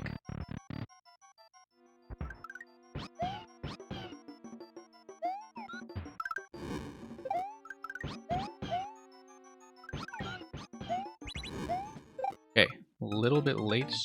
The spit can afford to be a bit inaccurate, given that you have the triple firing pattern. I mean, you still need to hit the bomb straight on, but felt like I was not too worried about the spit accuracy. How did I miss? Okay, no, that time I hit the Y button too early before I'd properly landed, and so he just did not stick out his tongue at all.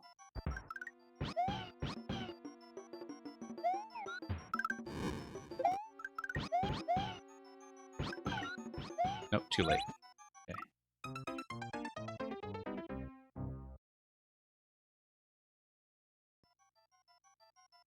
It's okay, we'll get this. I feel like this is within my power, just requires a little bit more consistency on every segment.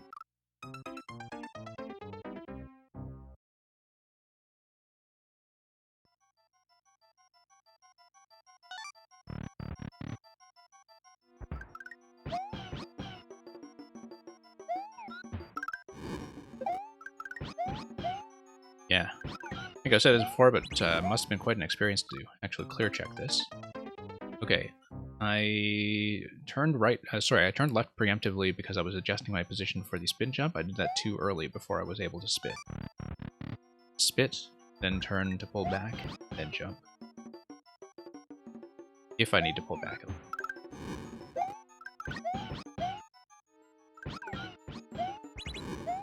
Okay.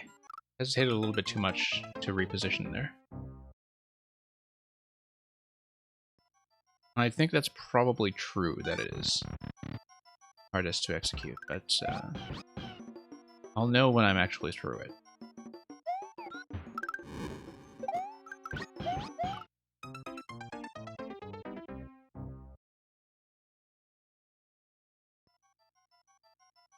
But I guess this is the one that's most dependent on, you know, a lot of timings over multiple buttons.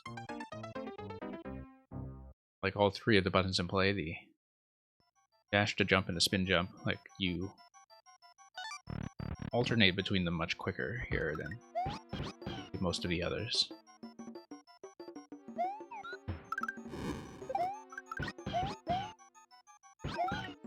And you also have some timings to work with that can feel a little bit weird until you get used to them, like the kind of amount of cooldown timing there is on Yoshi's tongue, in terms of what kind of swallowing range you have when Yoshi is in motion. That's something that can be managed. It's just something that's causing me a lot of deaths in the meantime. So. I missed once again when I was trying to stick out my tongue too early, and so it did not come out at all. That definitely seems to be the sticking point for me, is just being able to swallow. Too low.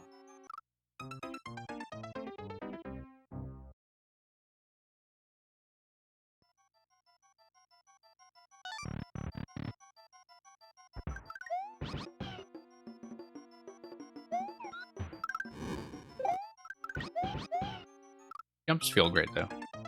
I mean, I'm having trouble clearing that one a bit, but the jumps feel good, and the swallowing is something I'll need to practice.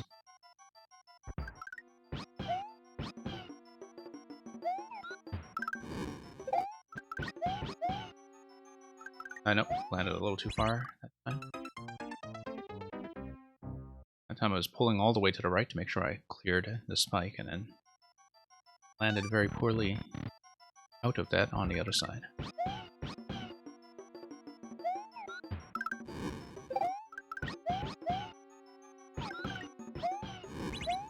Okay, A little too late that time, too low on a spin jump.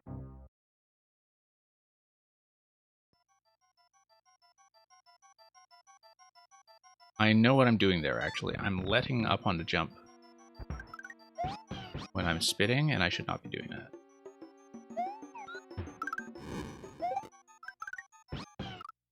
Yeah, that's why I'm not getting enough jump height on the segment there, is I'm spitting, but I'm instinctively kind of letting go jump button at the same time, and I'm coming in much too low to get onto the next platform. Okay, a little bit late there, and that's affecting my positioning for the and dismount.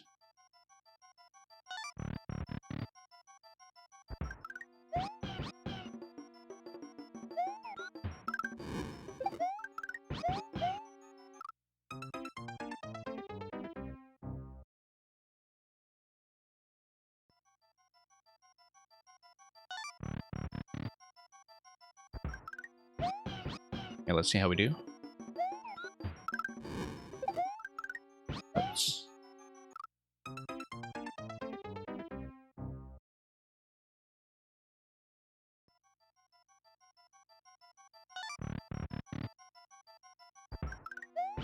We'll get it. Just take some practice, and then hopefully we can nail it reliably enough that if I fail on the upper segments, I can come back and redo it quickly.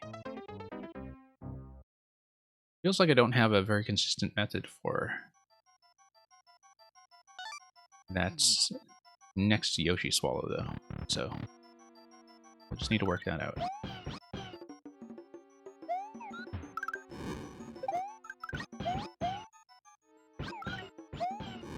Nope.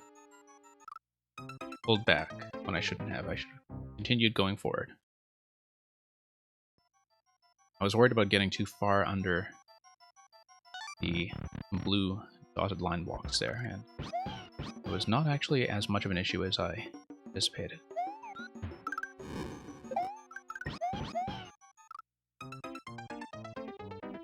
You made different tongue and spit markers? Yeah. I did notice that.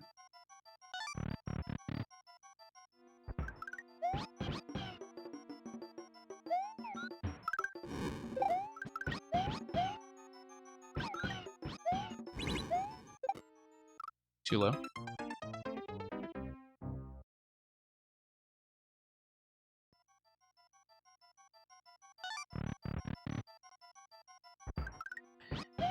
Yeah, I think it's understandable, and that's the important part.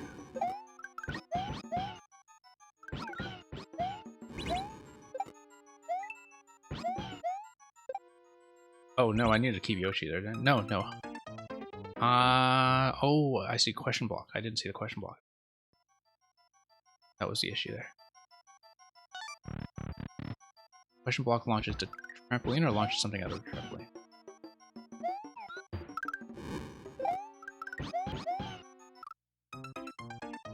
I feel like the question block is supposed to give me another Yoshi. But we'll see in a moment. I just didn't even see the question block last time until I died.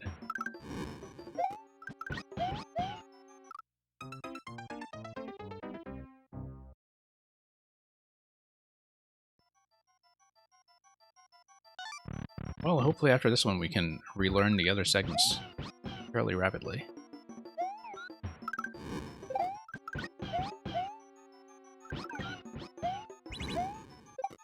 Oh, no, didn't hit it. Yeah, it's totally supposed to launch something.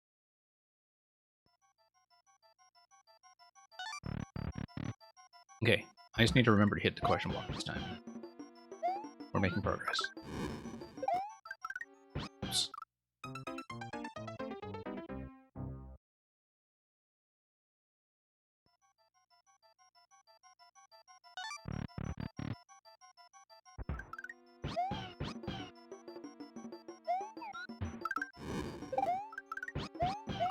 Oops. Getting a little bit too close to the wall now.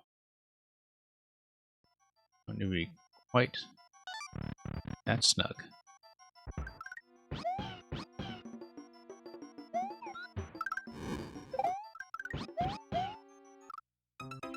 Yeah.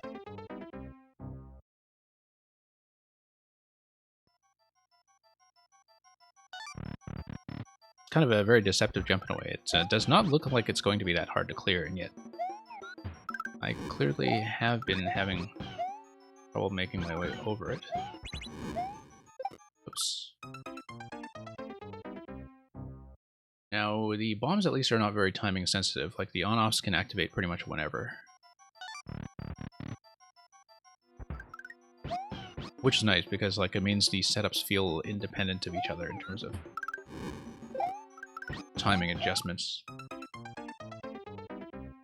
Such that, for example, the timing on getting over that jump with the Yoshi dismount, in terms of how quickly I do it, does not really matter, because the only timed thing there would be, you know, the bomb activating in time, which it will. And so there's some flexibility there for me to adjust and still trust that the setup is going to work on time.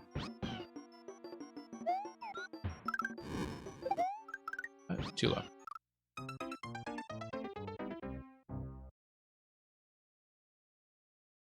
Yeah, I think I definitely agree at this point that the segment here is probably the one that I'm having the most execution issue, but just gotta learn it.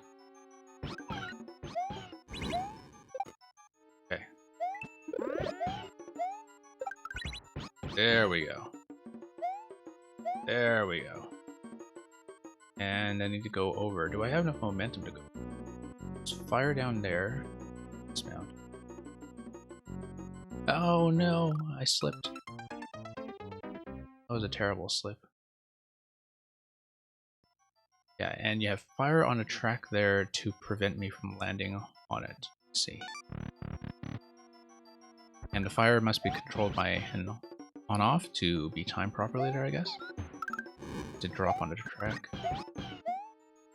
I like that, that's smart, because definitely I was thinking the first time that I went over the 3 spike blocks that, oh, that must be a landing zone for later, and then the fact that you defend against it does mean that it performs one function and one function only, which is just to stop you from having an easy time going over. But to have it as a kind of Yoshi-proof depth zone as well. Nice, clever check.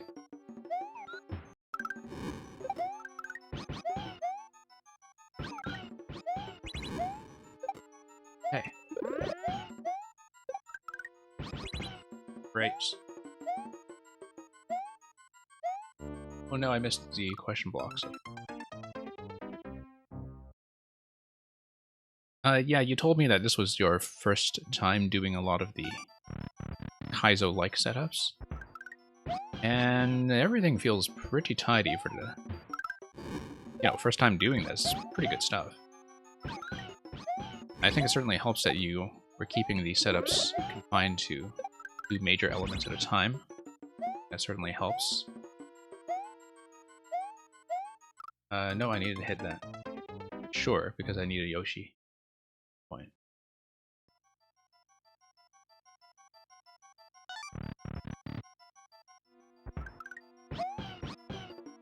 But yeah, I don't mind at all that you're starting me off with what is probably your hardest level, from the way you're describing it. Don't mind at all.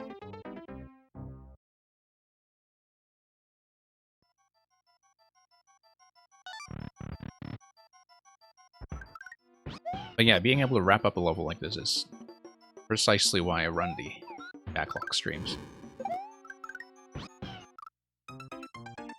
You know, they're much less active than the viewer level sessions, but much more relaxed in terms of pacing. I like being able to sit through a longer experience, particularly if I trust that it's going to be decent quality, which this is.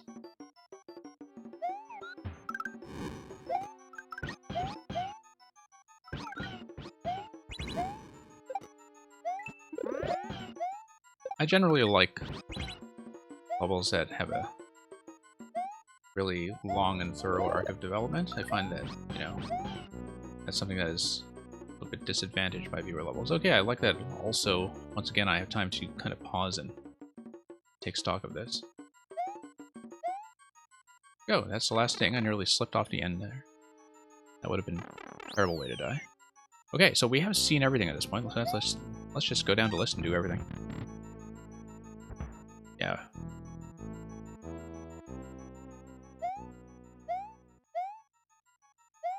Okay. Now drop.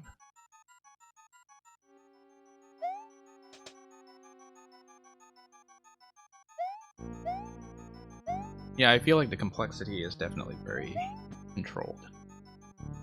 Ah, yeah, this is going to be soft drop. Right.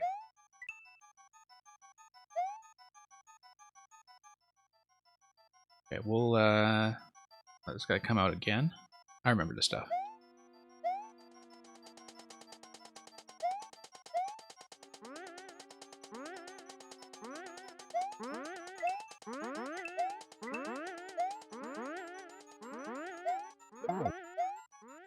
Oh, a little bit late on that release, but I feel like we've been doing everything well up to that point, so... Why was I having trouble with this segment? It must have been something later on in it. I feel like this has come back to me pretty quickly.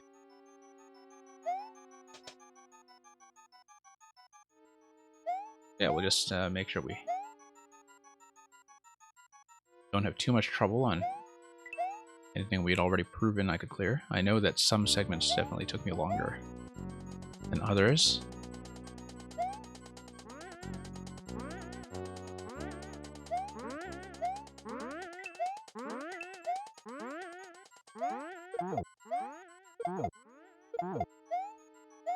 Oh no, that's up throw. Right. Okay. My reaction time was definitely a little bit off there. I remember that being a problem last time as well.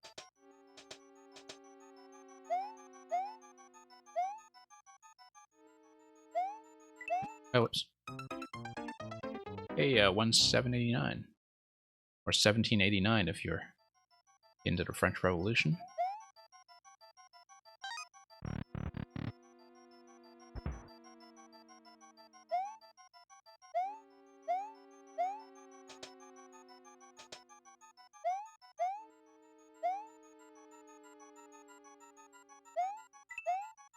Okay, let's do this again. Feeling pretty steady so far, all this stuff. I like that you can kind of fall into that previous muncher directly.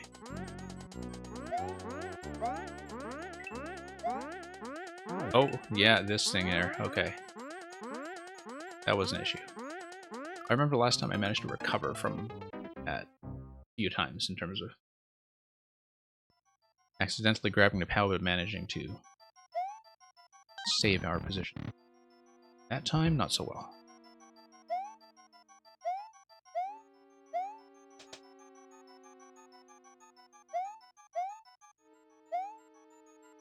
Okay, let's see here.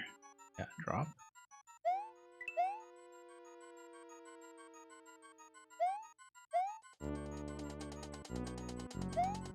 Okay, there we go.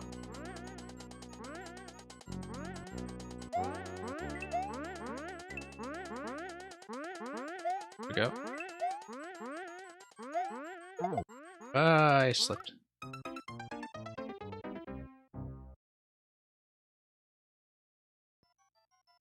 Okay. Let's take another crack at that.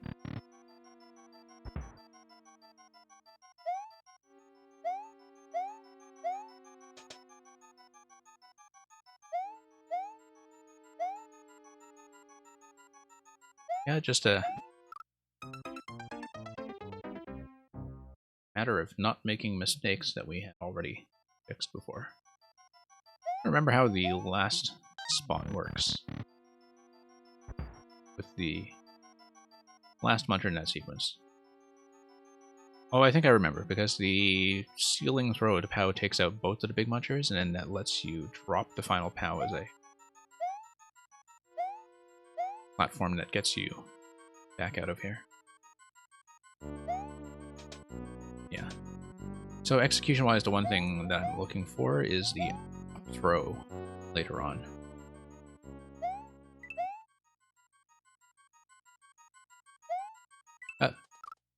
Slipping a bit of my jumps.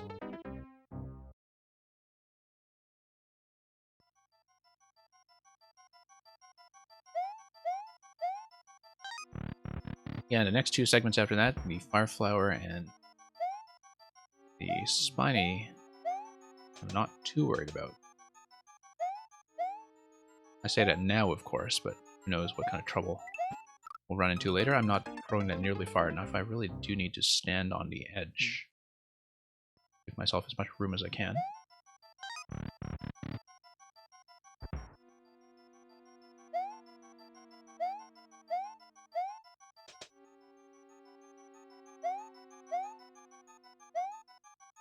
Okay, how we're doing here? We need to let this down, okay. Get a bit of horizontal momentum.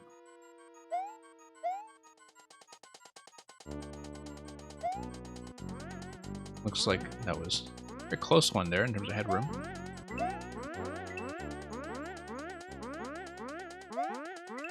Okay, that was not great. Sometimes I just nail all of those on the first try without really thinking about it. Sometimes I have to adjust. Things don't necessarily happen well. But let's redo it until we get it right.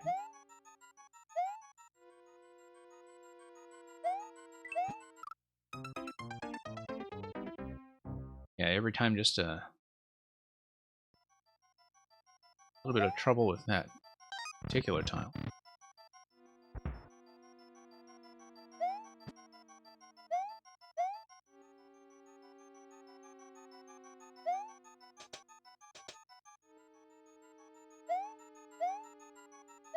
Okay.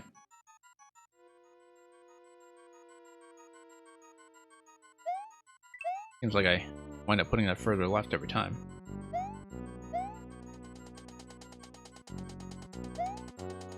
Okay, down we go.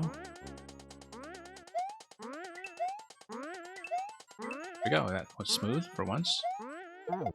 And of course I slip and missed a jump. That was a recoverable position too, like if I fell in not into the grinders, if I fell in back on the ground, I could in fact have made my way back up without trouble.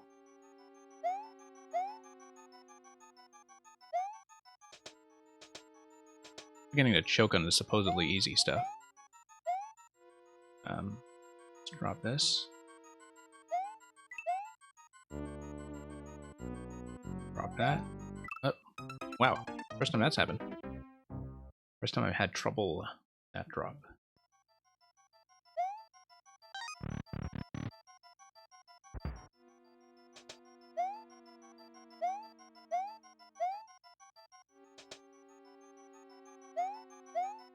Okay, back here.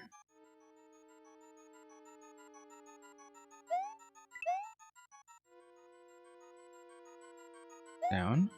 Go. Down. Was a little bit worried about my timing there, but we managed.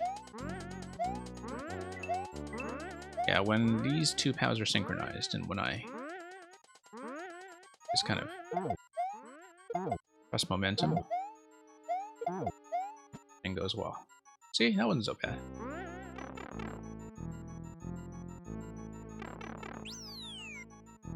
Okay, let's do this guy. Now, we've had a fair bit of practice at this point with deflecting bombs in the correct direction. Just need to watch the short jumps. Like that. Short bounce. I have to relearn a few of those segments, but we'll get it soon enough, I'm sure. Nope, that's a full jump.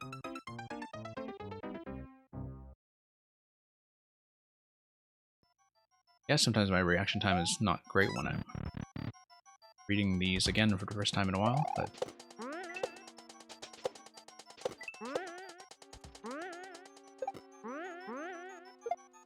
oh yeah.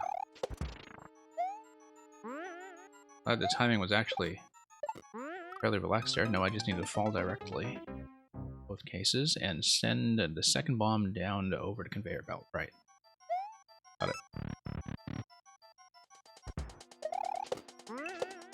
Nope. Bad positioning there. It seems like we kicked that before it was up the wall.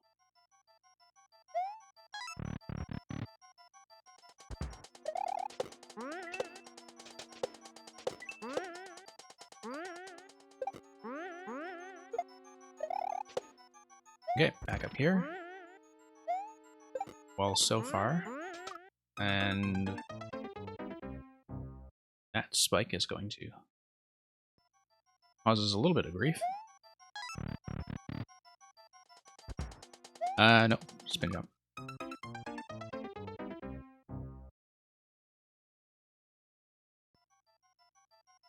Seems like quite often our very first jump coming out of the one-way panel is what gets us into trouble.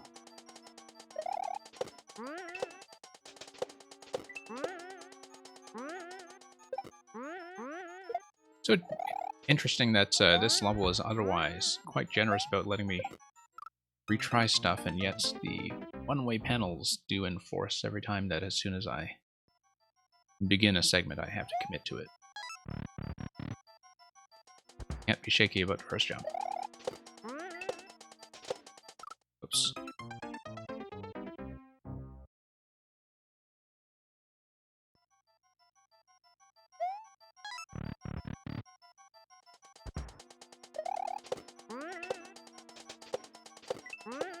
Nope, needed a high bounce off the second one there. Well, looking at the coin count, we are reasonably close. Okay, about halfway, but that's reasonable to me given that everything from this point on is content we know we can beat and have done before.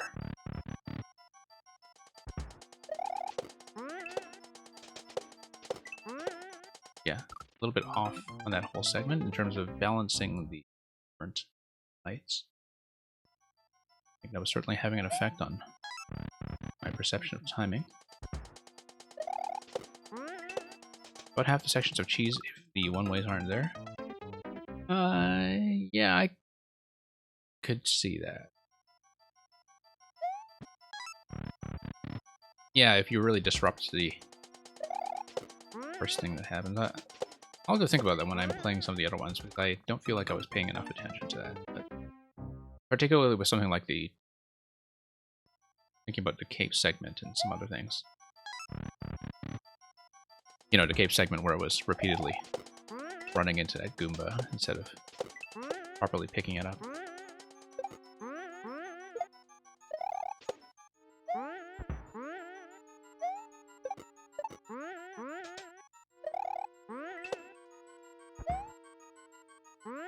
Hey.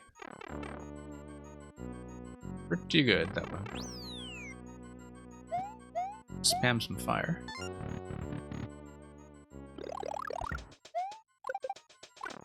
Too late.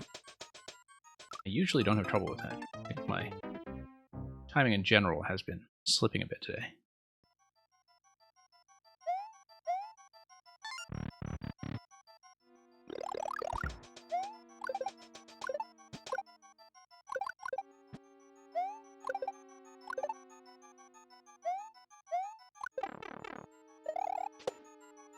Oh, no, that's a miss. We're not going to make it. We do need to take damage down here. Okay, yeah, that's right. That's going to be low bounces off the top row there.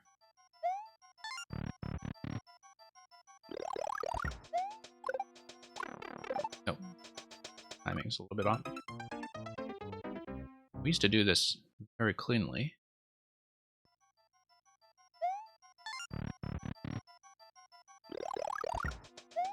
I think many of my button presses are feeling a little bit sluggish today. Don't know if it's fatigue or something else. Oh no. We had invincibility frames to save ourselves too, and did not manage to get any use out of that.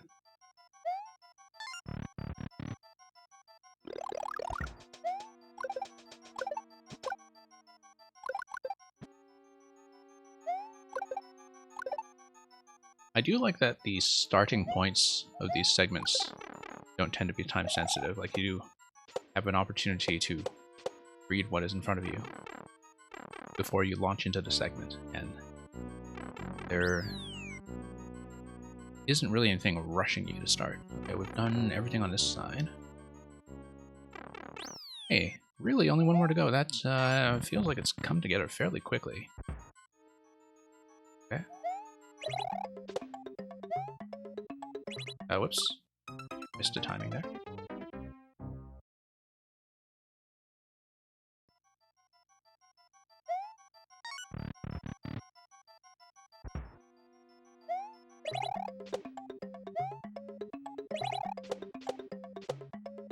Nope, need a full... Can jump off that last one for height, and then a standard jump off the P-switches. Took me a while to just react to the camera scroll there, but I do see everything that's happening.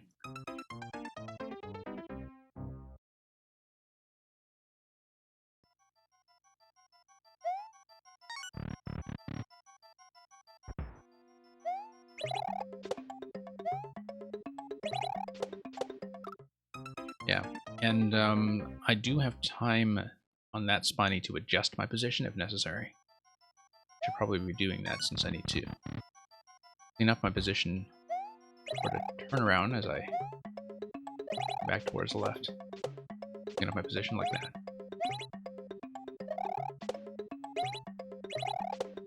that. Nope, I knew that spike was going to be a problem. We had that problem before. We also know that's the last activated P-switch, and so we do need to be pretty clean at that point onwards.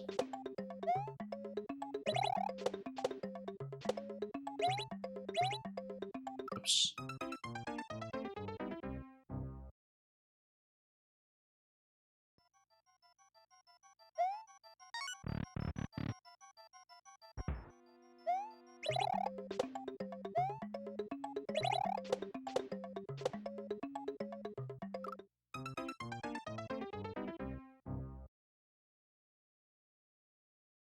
Okay. This once again.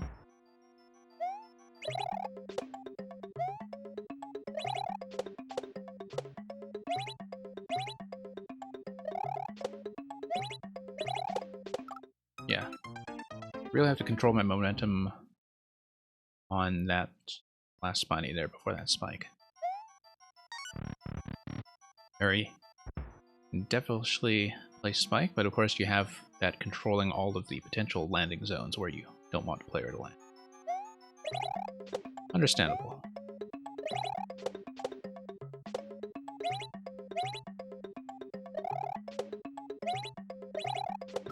Nope. Don't want a high jump there. Just need to react to that spiny properly by pulling back horizontally slightly.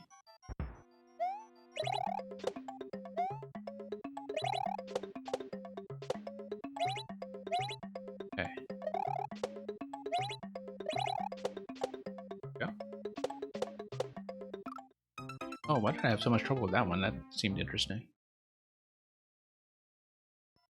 Thought I had full height there. But clearly I didn't.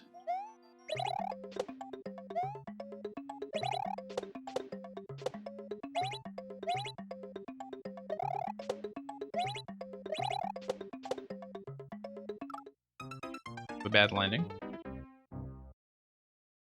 I do know that the P-switch timer has some generosity to it, like I would still have to be clean about getting through the yellow bricks.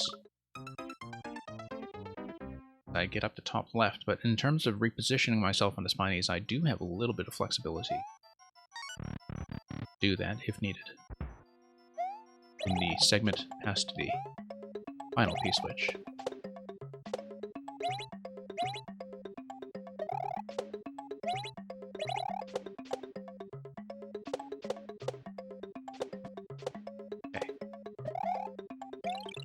Okay, pretty generous amount of time. Warning sign just came in for the P-switch. That's it, let's not hit our head on the spike as we go through the door. That would be a terrible way to have a key death. Okay. Let's see what that clear time is. Third person beat this level, well. That was my pleasure. That quite a lot of fun to work through, to the tune of 47 minutes past the first checkpoint, which, I mean, we didn't spend that long getting to checkpoint 1 today. I feel like we got the first segment very cleanly. And stamp it. I don't know if I have anything interesting to say, but I feel like I want to stamp it. Be careful. I don't tend to use that one very often, but I think in this level, it is good advice. And let's give you a shocked face.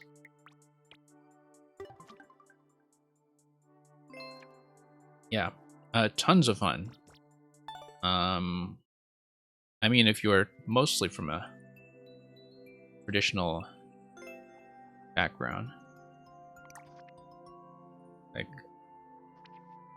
it'll be interesting to see a few more of these as we get viewer submissions from you.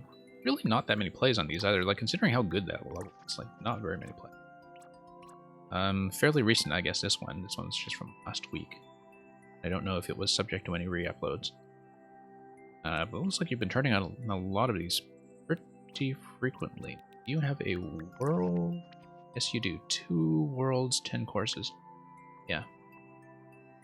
Well, I mean, you know, I'm pretty satisfied with the level design I've seen so far. We'll have to see some of the traditional stuff at a later stage. So thank you once again, the Awesome Lamp, for steering us through that over the course of that week. I think that will probably be the last really big, chunky level we do tonight. I might do some shorter, easier stuff to finish off, but we'll probably be ending somewhat soon. I'll just look at a few more briefly, because I'm seriously backlogged with stuff I want to record. J-Spot's been really productive lately. He's got some gentler stuff I'll look at. Frog Grenade is about 3%. Yeah. Off Your Nut is about 13%. That's very simple. Let's kind of cool down from the previous level with something easier then. Very well liked so far for something that is new from this week. Mario has developed a nut allergy. Avoid the acorns and head to the goal. Okay, so you're going to end up on an 8-world game. Okay. I have been featuring some complete worlds on some of these weekend streams lately, so once your 8-world game is complete, maybe we'll be able to do that. In the meantime, if you want to give me single submissions to test, like during viewer levels... Oh, I see. We need to avoid the acorn. Right, clear condition is to finish the Super Mario. Yeah, in the meantime, if you want to send me some single levels to look at, that'd be great. For people who are developing worlds in progress, probably don't want me to start on a world yet, since my progress will be lost. Okay, so this is an avoid the power-up level, and we see a whole bunch of acorn patterns so far, using the fact that you get a fast drop on it. It's really not the case with all power-ups. And the rolling pattern is also very distinct with power-ups. Or at least just the animation. It is just power-up moving from side to side like some of them tend to do in the type theme, but in the standard theme instead.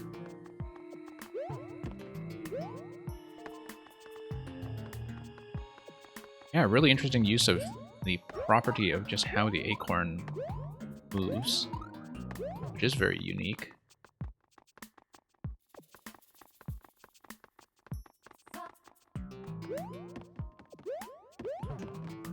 And a very gentle level, but one that really gets full use of that concept, because now we're going to have to contend with acorns rolling back and forth, like... Oh, that was going to be trouble. I think I needed a wall jump there in terms of maintaining position. And as a clear condition level, we will have to start...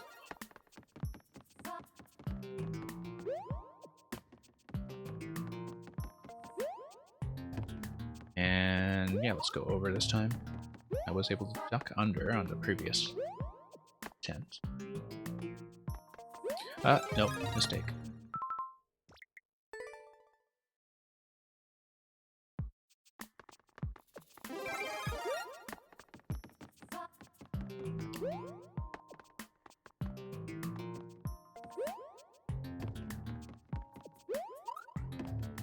Okay, so let's push our way through this one. The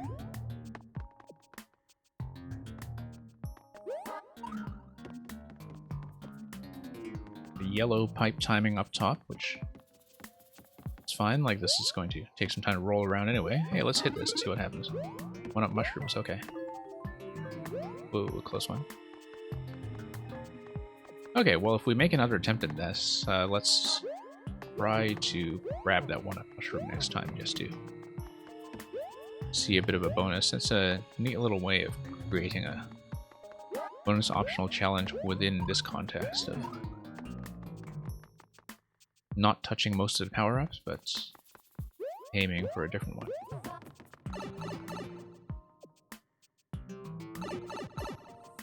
Okay, here we are again with this segment. So yeah, the second set of platforms is going to lower. It is not going to pick up all those acorns at the bottom. That's just there to restrict you from hitting the ground. Whoa, it's getting a bit close. Just enough spacing to work with them. And it is not going to follow us up. Good. PHX. Can we, in fact, get the one-up? I don't know if we can.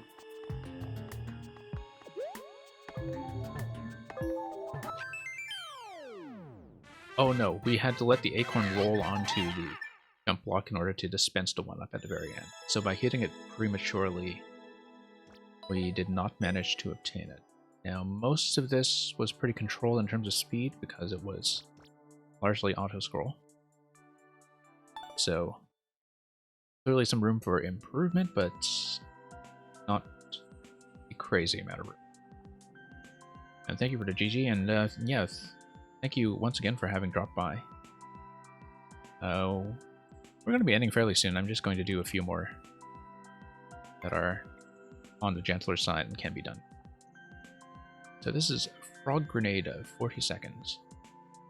I'm not a big fan of the frog suit, but I had to use this level name.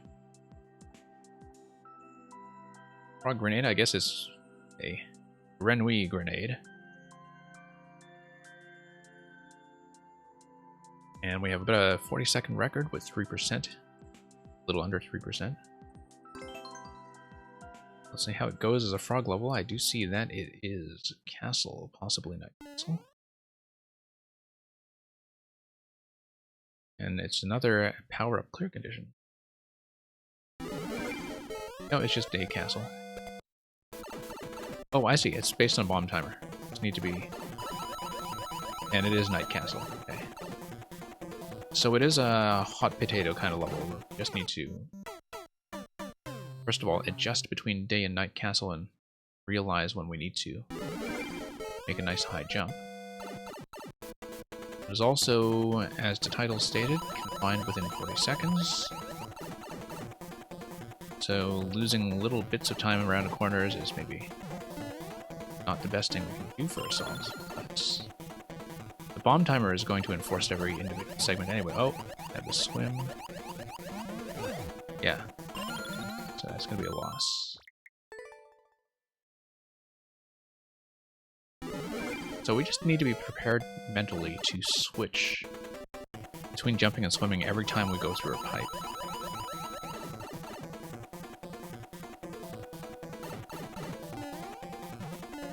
If I anticipate that switch, I should be much better able to react to everything. There we go. Much, much better. Taking advantage of the high jump on the frog suit.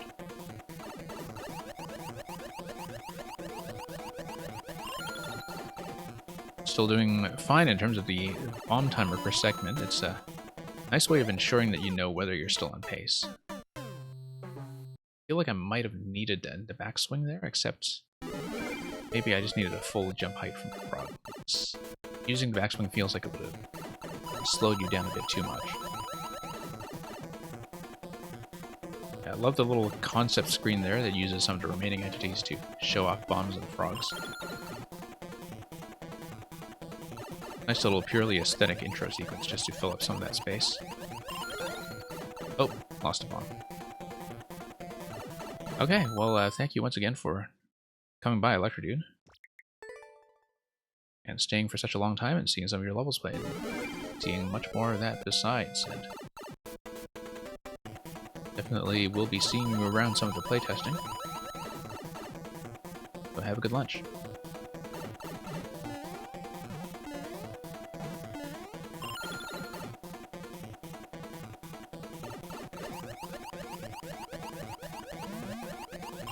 Yeah, I've got to swim accurately. That time previously we did lose a bit of time. Yeah. In the end, the 40-second timer is not the thing that is going to be a concern, as every segment seems to be pretty strictly limited anyway by the bomb. No doubt we will need the bomb at the very end. Just gotta dodge the claws there. 13 seconds remaining. And just gonna follow that through. Oh, no, no, no, no, no. Okay, okay, okay. I see, we just needed to read that accurately and wrap around. Just took me a moment to react to what I was supposed to do. Hey, don't know how, welcome.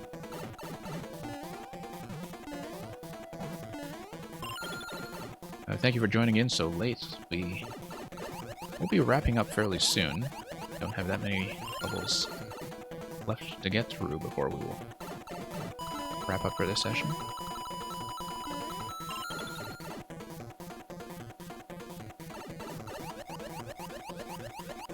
Okay, gotta turn the corners nice and tightly. Through that at 19 seconds. Nice full jump there. The grinders are not actually as much of a threat as they look. Not get caught. 12 seconds. Here is actually, I think, a little behind our previous time. I remember reading 13 on the marker the last time we were there. So, a couple of frames behind, but what happens when you don't turn the corners accurately? Oh, and what did I say about not turning the corners accurately? Let's see the rest of this anyway, just to see what we're dealing with. That's going to be a bomb throw. Bomb throw is going to activate the on-off, and that'll take us through before the timer is up.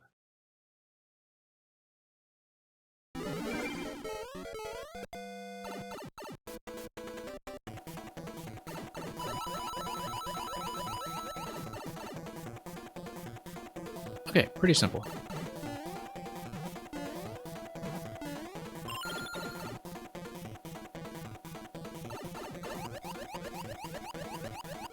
Yeah, turn some nice corners. No, I got bombed. Gotta restart. We did trip up a little bit too much on the bumper at the end there. And I could have been a little bit tighter around the swimming to begin with.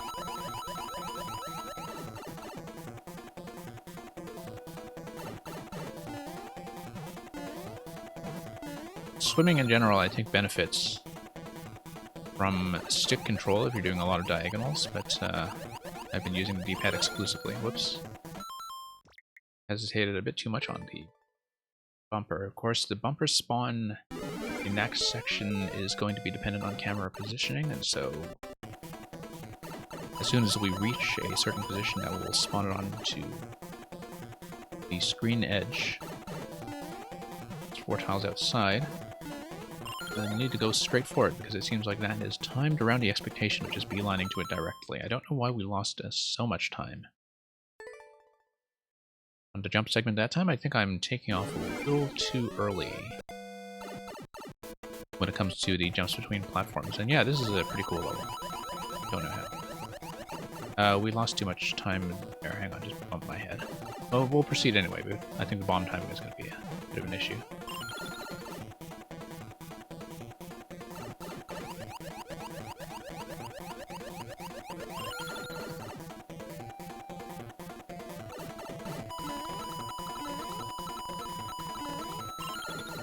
But yeah, actually pretty interesting use of the frog suit for purposes other than just, you know, the usual kind of dashing, like mostly making use of the high jump property, and also the fact that you can have speed swimming in Night Castle.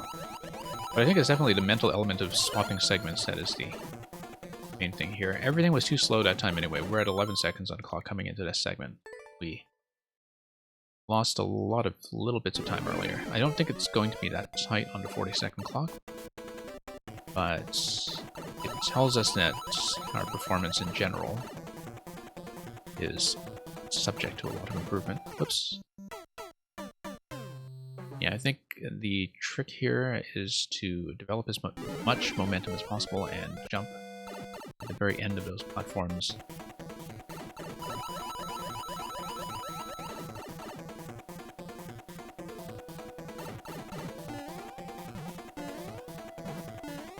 Okay.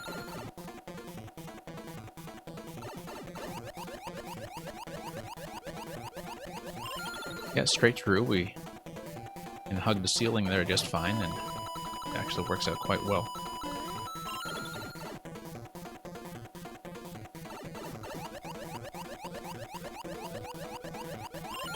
Yep, nice straight diagonals there. Okay, I knew that jump was going to be trouble. I did not like the way I landed first claw. I could tell we were going to have some problems.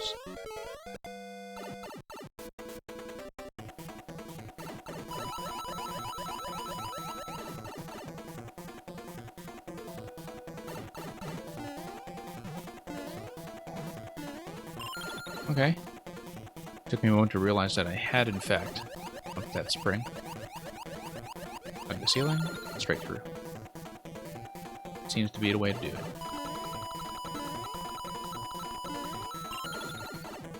Everything there looks threatening, but isn't really. The timer is a bigger threat.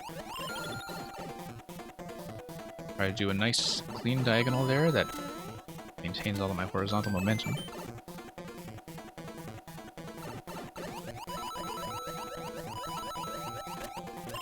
Oh no, got caught.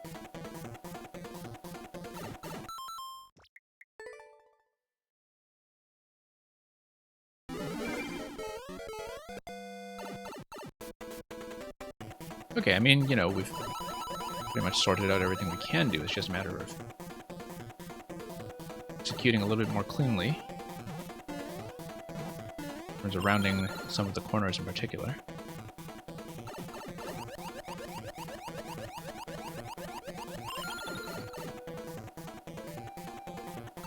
But yeah, you really don't need to overthink this level in terms of precision.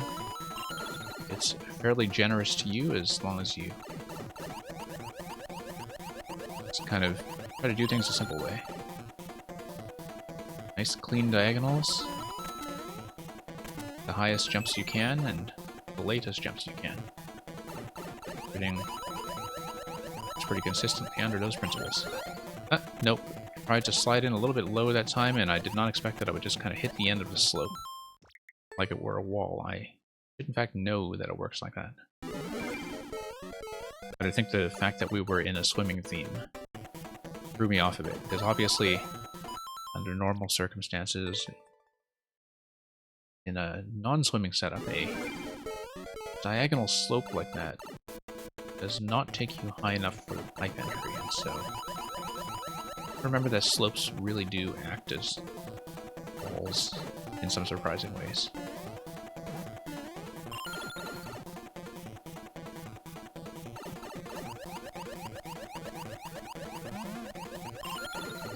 I bumped a little bit by the bumpers, but thankfully did not lose the bomb and did not lose too much time, I don't think.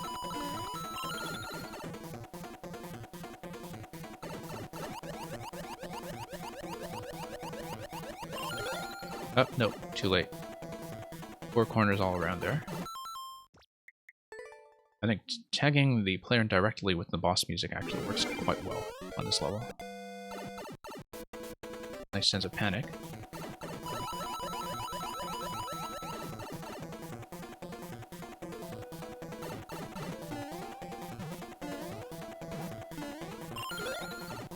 Now, I don't know why we did that so poorly. I think all of the jumps were a little too early.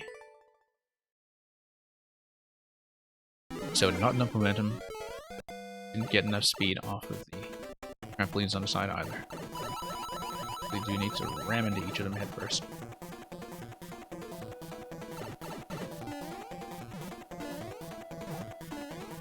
There we go. Nope, still not fast enough for some reason. Something is wrong with our timing there. Something does need fixing.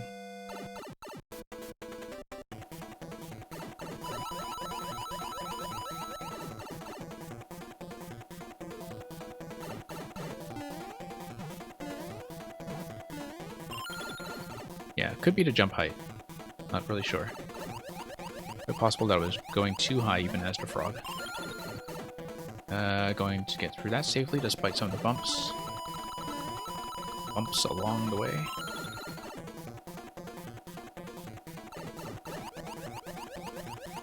It's tight diagonals. 19 seconds is on par. Full jump.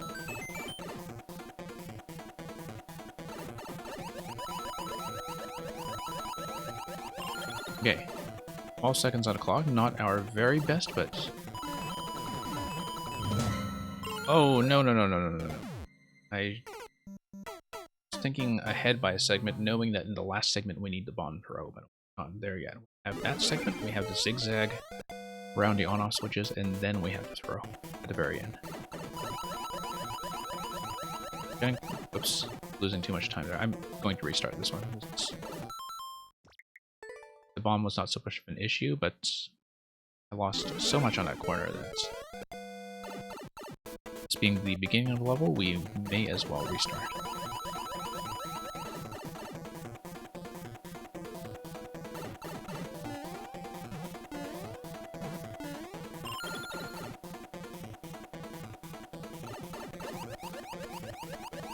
Okay, straight through the middle, straight through the top. There we go, nice and clean.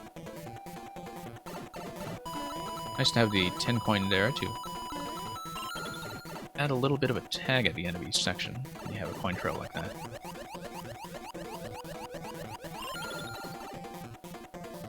Yeah, it's a satisfying little clink to confirm that you're through a segment. Also, because we know of the coin limit for the big 2x2 coins, also tells us how many segments there will be in total, even if we didn't know that for ourselves. Okay, here's the zigzag. Oh no, too late on that corner. You get caught there every time.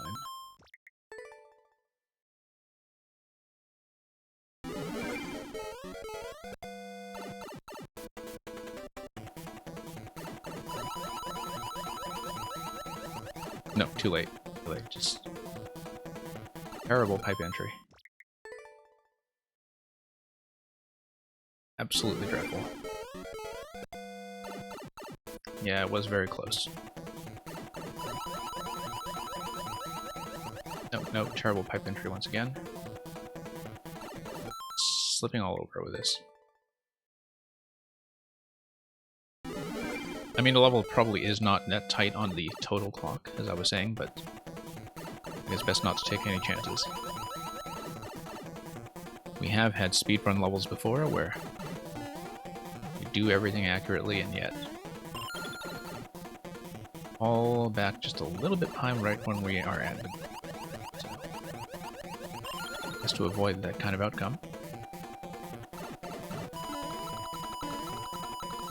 And here we go.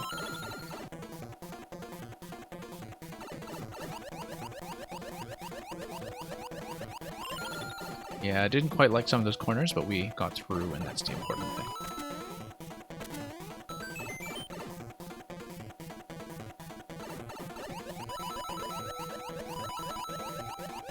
Okay. Let's not get shocked by the thwomp at the end. It certainly did its job earlier in terms of providing an element of surprise. Okay, we are actually through successfully. For once in our lives. Here we go, THX. You'll have the little frog suit drop into the lava at the end. It's a very nice touch.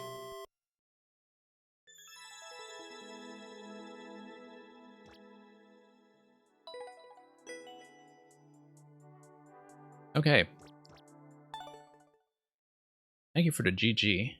I think we are done for this session. We've accomplished quite a bit in terms of clearing a decent variety of levels tonight, some of them quite long, which I'd been trying to complete for, well, a little while. I mean, there was that one level that we had been working on for a couple of separate sessions this week. That will be all for this one, though. We will be back with our regular viewer level program over the course of the next week. As we get into the month of June, I am expecting to make a few scheduling changes, but we'll see how that goes. And as things become a little bit more regular again, I'll just update people accordingly. This being the end of my stream, I will do what I usually do and try to find somebody worth rating, typically another Mario Maker player, although it depends on who is on at this hour. So, yeah, thank you once again for dropping by. Thank you, Fantasy4.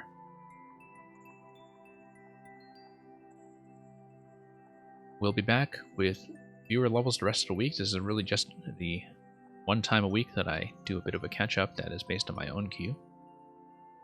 And in the meantime, we will try to find somebody who is doing Mario Maker, and hopefully somebody who's just starting up and will be going for some time. So, thank you once again for joining me, and good morning or good afternoon, wherever you are.